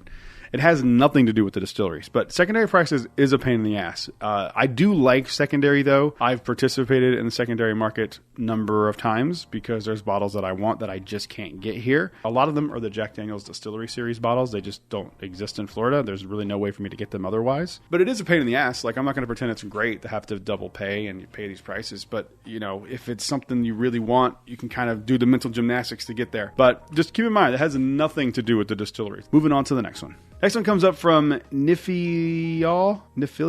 Yeah, don't know how to say that. 2002, get a better name. That says that proof means flavor. It does, kind of, but also no. Yes, but no. So generally speaking, if something is a higher proof, it will have more rich, more in-depth flavors. It does not mean that just because something is low proof that it can't have flavor. Look no further than Scotch. Scotch is 80 proof a lot of the time, and they are very flavorful. You might not like those flavors. You might not gravitate towards Scotch as a drink, but it is a flavorful 80 proof drink. And my go-to example with bourbon is Michter's 10-year. Everybody wants this bottle. This is a pretty sought-after bottle, but I don't even know if a lot of people know this. It's 94.4 proof. That is very low proof. That is 4 proof points higher than Eagle Rare, who a lot of people say is too watered down. So this has a ton of flavor. So generally speaking, proof does mean flavor, but not always. Moving on to the next one. Next one comes from Thomas Gallagher in 1945. Says tequila finished bourbon needs to go away for good. Haven't found even one that is average. Okay, up until Kentucky Bourbon Festival, I would have agreed with you 100%. There was a brand that I tried there, and I can't remember the name of it. And I tried it on video. I think it's in the video of one of the days of the festival. I tried it in the video, and I specifically tried it to look into the camera and say, see, another tequila finished barrel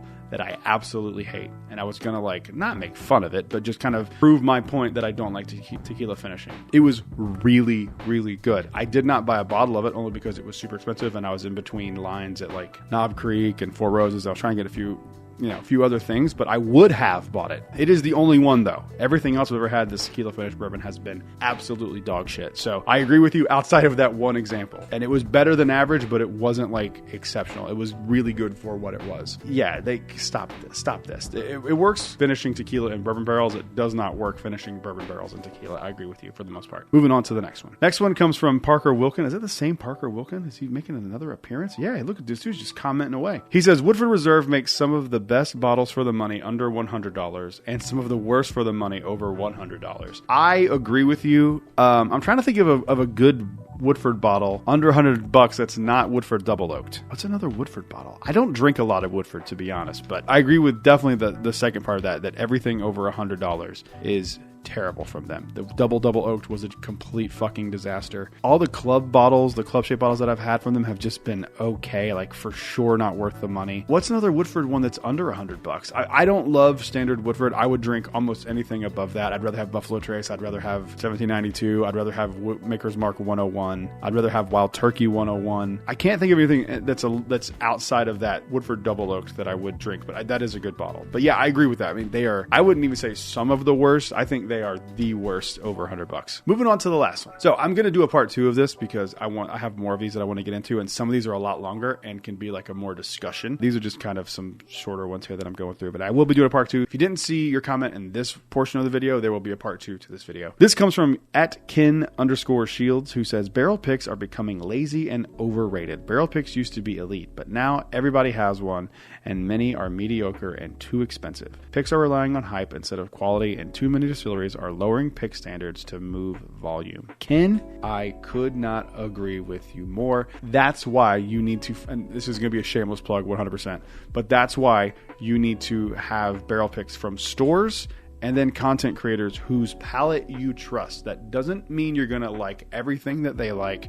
It doesn't mean that every barrel pick that they do is going to be great. It just means as a baseline, if you can hit 90% of really liking what you bought, I think you're doing pretty good.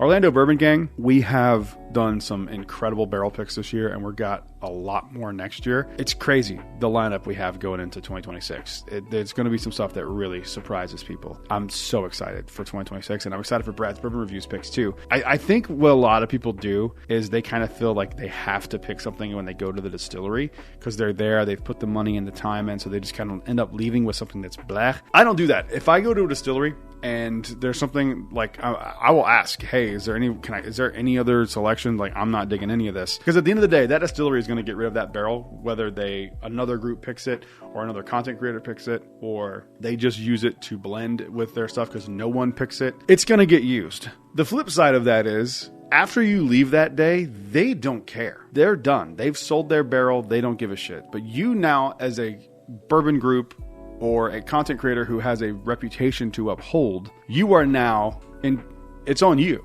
Like, you are now the person who has the responsibility of that barrel, even though you didn't make it, you didn't bottle it, you didn't do anything, you just picked it. But that's why I will not put my name on anything that I do not stand by 100%. That doesn't mean it's going to be the best bourbon you've ever had every single time, but it means that I liked it enough that I put my name on it. And I stand that with OBG. That was an agreement we came to when we started this group. We will not compromise. I will not compromise. I don't know if I've said this on a public YouTube video. I know I've talked about it a little bit on Patreon. OBG had a barrel pick from Conviction, and they sent us samples, and we turned all 4 of them down. All 4 of them. We were like, these are not good enough for OBG, and we turned them down. So it's not something that's comfortable to do, and you kind of do risk jeopardizing your relationship with a distillery if you have a close relationship with them. If they luckily for me, Southern Grace has been very cool and completely understands that not everything is for everyone, and they are a really cool and easy distillery to work with. But I can imagine that some of these other ones get a little hit in the ego, and you might not be welcome back. So it comes down to you. What do you want to do? Do you want your reputation to be that you're cheap and lazy and you just say yes to whatever, or do you want to have things that people actually really enjoy? So I would never do that. So I agree with this sentiment, though, that it has become this, because I have seen a lot of people be like, this is the best, and then you're like, it's just okay. And it's the overhyping thing that annoys me. And there are liquor stores that do this too, and it drives me insane. It drives me crazy because they'll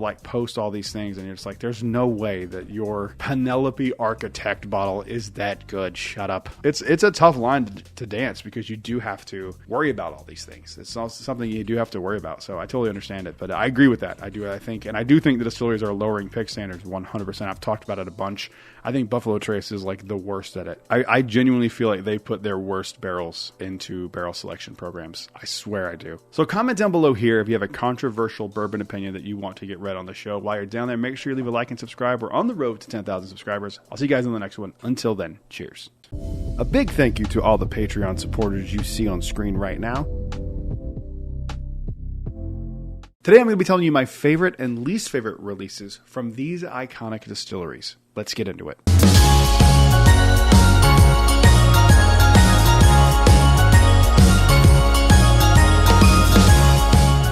Hello everyone, welcome back to Brad's Bourbon Reviews. I'm Brad, and today we're going to be doing a video that I saw Randy over on Bourbon Real Talk do, and I didn't watch the video because I knew the second I saw the title and the thumbnail that I wanted to do my own version of this video. So I don't know exactly how he did his rankings, but so what I did was I took my least favorite and my favorite release from each distillery, with the exception of Buffalo Trace. And the reason is Buffalo Trace has so many different mash bills, so many different expressions that they make for other people, but I kept it to the 3 different mash bills from Buffalo Trace. So I will have an example of mash bill 1, 2, and their wheated mash bill. The only rules here is that it has to be from the same distillery and it can't be a flavored whiskey or bourbon. And if you guys like this video, there will be a part 2 because there's a bunch of really great and iconic distilleries that I left out because I just don't know how long this video is going to be. So enough talking, let's go ahead and get into the first one here. These are in no particular order. So we're going to start with my all-time favorite distillery, and that is Jack Daniel's. And we're going to go favorite first and then least favorite. I really debated on 3 bottles for this. I debated on the Coy Hill, this one, and then the Jack Daniel's 12-year batch 3, but I landed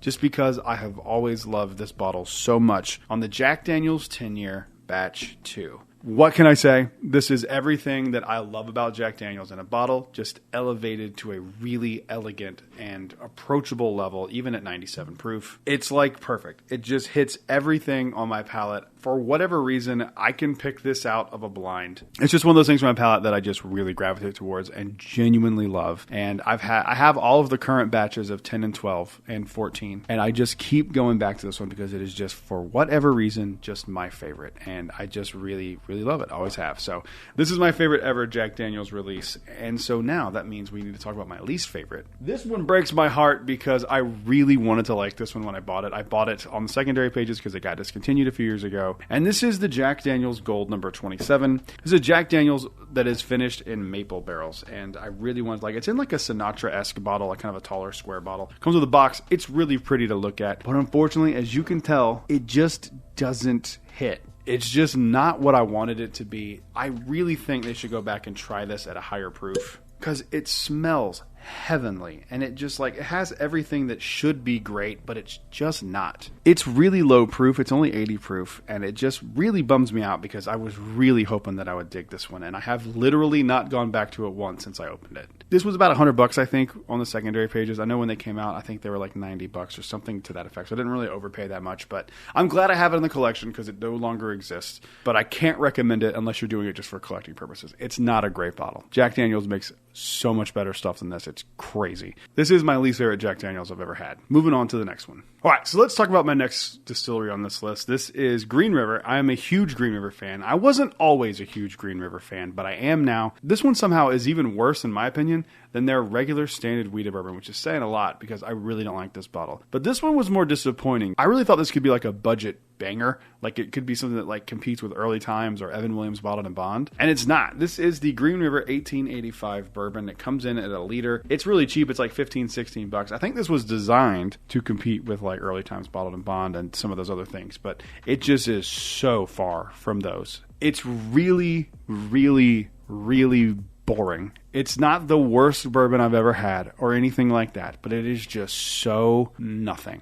I have had this one time and I could not tell you anything about it. I don't remember the notes. There are bourbons that I've had 3 years ago that I remember the notes on. I had this 6 months ago, not even that long, and I couldn't tell you one thing about this one. It just so forgettable, so boring, and it's really frustrating because Green River makes amazing bourbon, and I feel like they could do a really good budget bourbon, and this was a very big miss for them. Now let's talk about my favorite. This was my favorite from Green River because it's something that I didn't expect to love this much from them. This is the Green River Wheated Bourbon Single Barrel Proof. Now, these are single barrels, so they vary from barrel to barrel. It's really wild to me that I like this bottle this much because I really don't like their regular wheated bourbon. Their wheated bourbon at cask strength is incredible.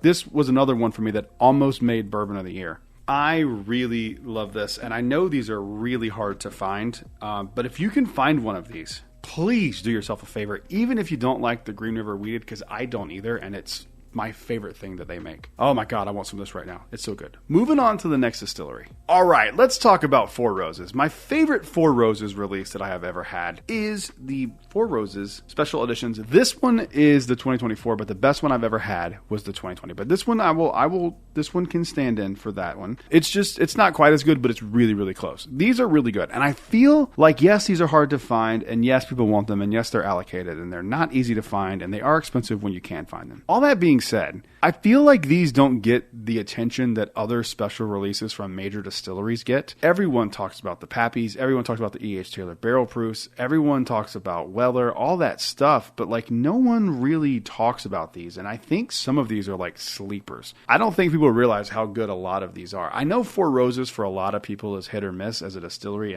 in general. I love them. I have always been a fan of Four Roses. Even before I got into bourbon really intensely, I had a Four Roses and Coke in my early 20s. And I always was like, oh, Four Roses was really, really good. So I still go back to the Yellow Label from time to time. I like a lot of Four Roses stuff, but this one is my favorite. I think these special releases that they do are just absolutely incredible. And I don't want to say they're underrated because obviously they're like hard to find allocated, but I feel like they don't get enough recognition as how good they are for how hard they are to come by. If you ever get a chance to buy one of these at retail, I think they're like $250, $200 at retail, something to that effect. I would buy every single one of these I ever saw at that price. I think they are just absolutely fantastic bottles. Now, let's talk about my least favorite. Oh boy.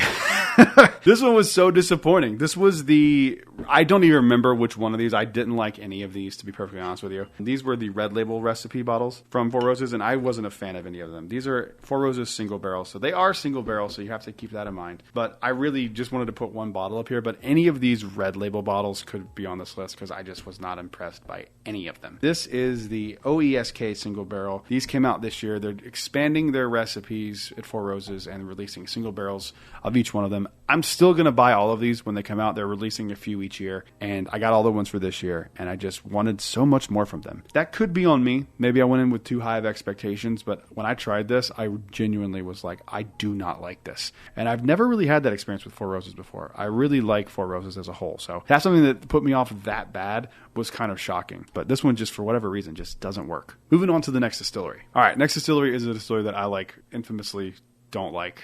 I think they are really bad as a whole. Not bad, just mediocre. But they do have a bottle that I absolutely adore, and it is the Maker's Mark BEP. This is their Stay Finishing series. It is officially done. They've kind of picked it back up with new stuff, but it's just not the same. They should have ended with this. They should have never done another one. This one was such an incredible bottle. I love this thing so much. I have to really fight drinking this because this is my last one. I think I had two of these at one point. I think I gave one away. I just love the oaky caramelized sugar notes you get on this.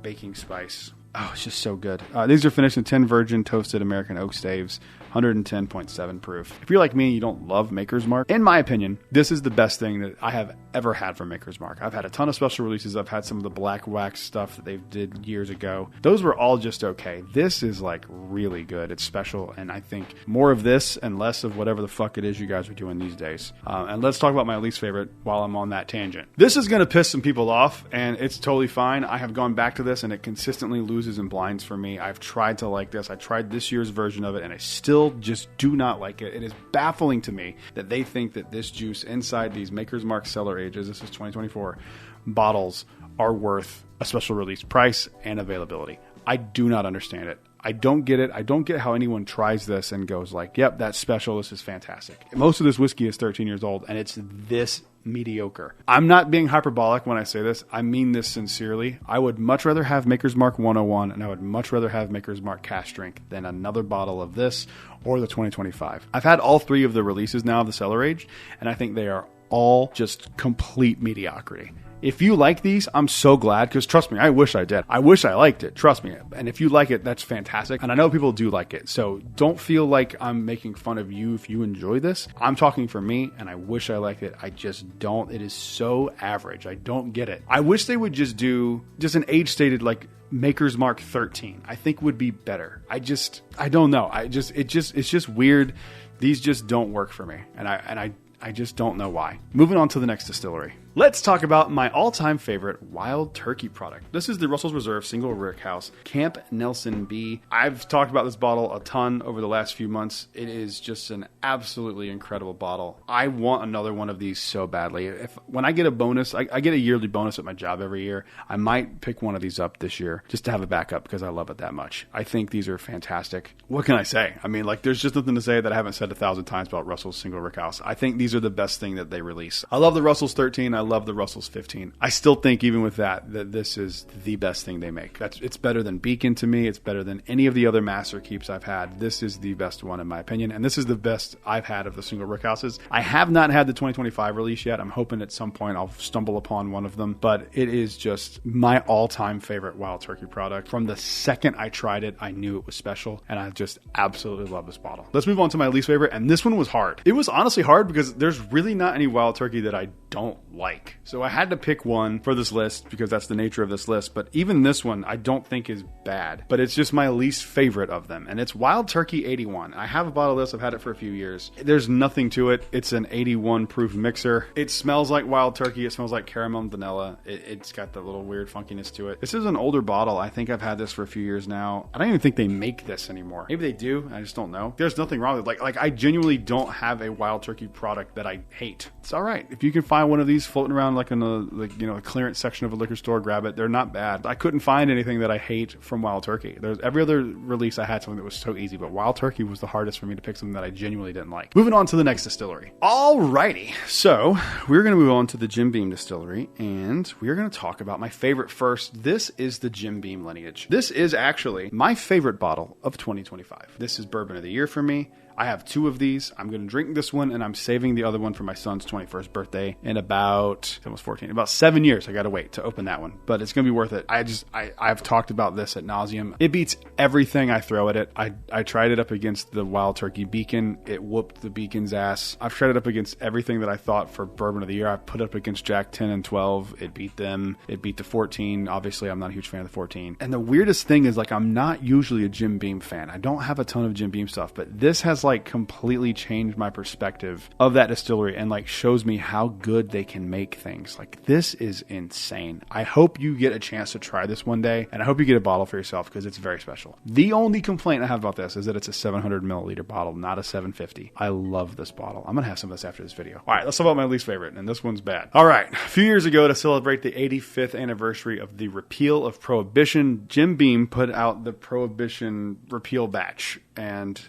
oh my God, this thing is terrible. For a long time, this was my worst bourbon I have ever had. I have not gone back to this since I opened it and did a review of it years ago. I don't know what I rated it, or even if I did rate it. I don't think I was rating things back then.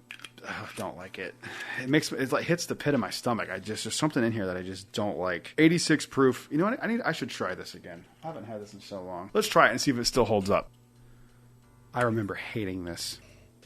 It's so grainy. Like, it just smells like a cereal box. Oof, oof, oof. It has that, like, shiny metal note I hate, and, like, fake vanilla. Yep. Oh my God.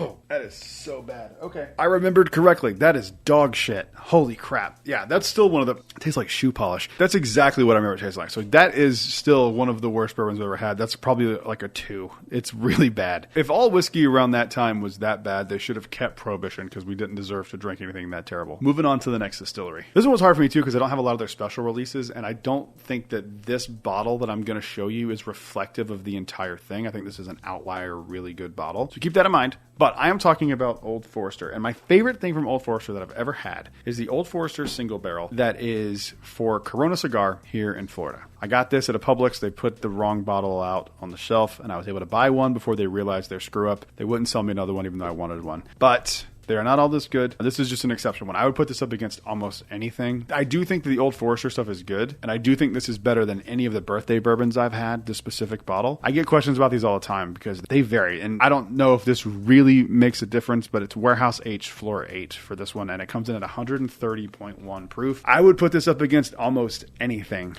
to be totally honest with you. I think it is just a really, really solid bottle, and Old Forester makes good bourbon. This is the best I've had from them. Now let's talk about my least favorite. I went back and forth on 2 bottles for this. And I thought maybe I was going to keep it in the Whiskey Row series for that. But I realized that I had this bottle that I forgot I even owned. And it's really, really not good. This is the Old Forester King Ranch. I do not like this. I used to really like it. Then I tried it not too long ago. And I just couldn't drink it. I tried it recently again. And I just was like, I hate this. It's like mesquite. Ugh, it's just not good. It's a really poor representation of like Texas bourbon. It's not for me. It's not the worst thing I've ever had, but it's just not for me. Moving on to the last distillery. All right, so I saved them for last because I have 3 different categories for them. So this is the Buffalo Trace section here. So this is not the last entry of this list. This is just the last distillery on this list. So I'm going to start with their wheated mash bill. My favorite thing I've ever had from Buffalo Trace with their wheated mash bill is William LaRue Weller. I don't think anyone thought anything else would be in this top spot. William LaRue Weller is so incredible. Opened this on our wedding day, so I have like a really cool memory about this now too as well. There's a reason that people chase these and pay like $2,500 a bottle. I did not pay that for this bottle. I paid retail for mine. Wow, going from that repeal batch to this, really.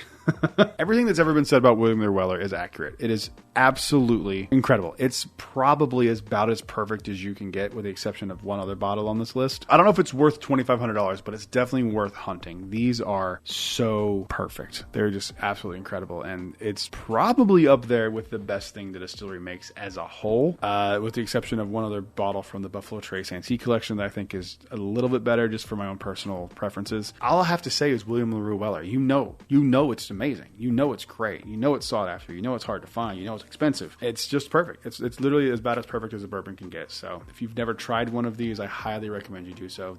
I've had a few different releases of this.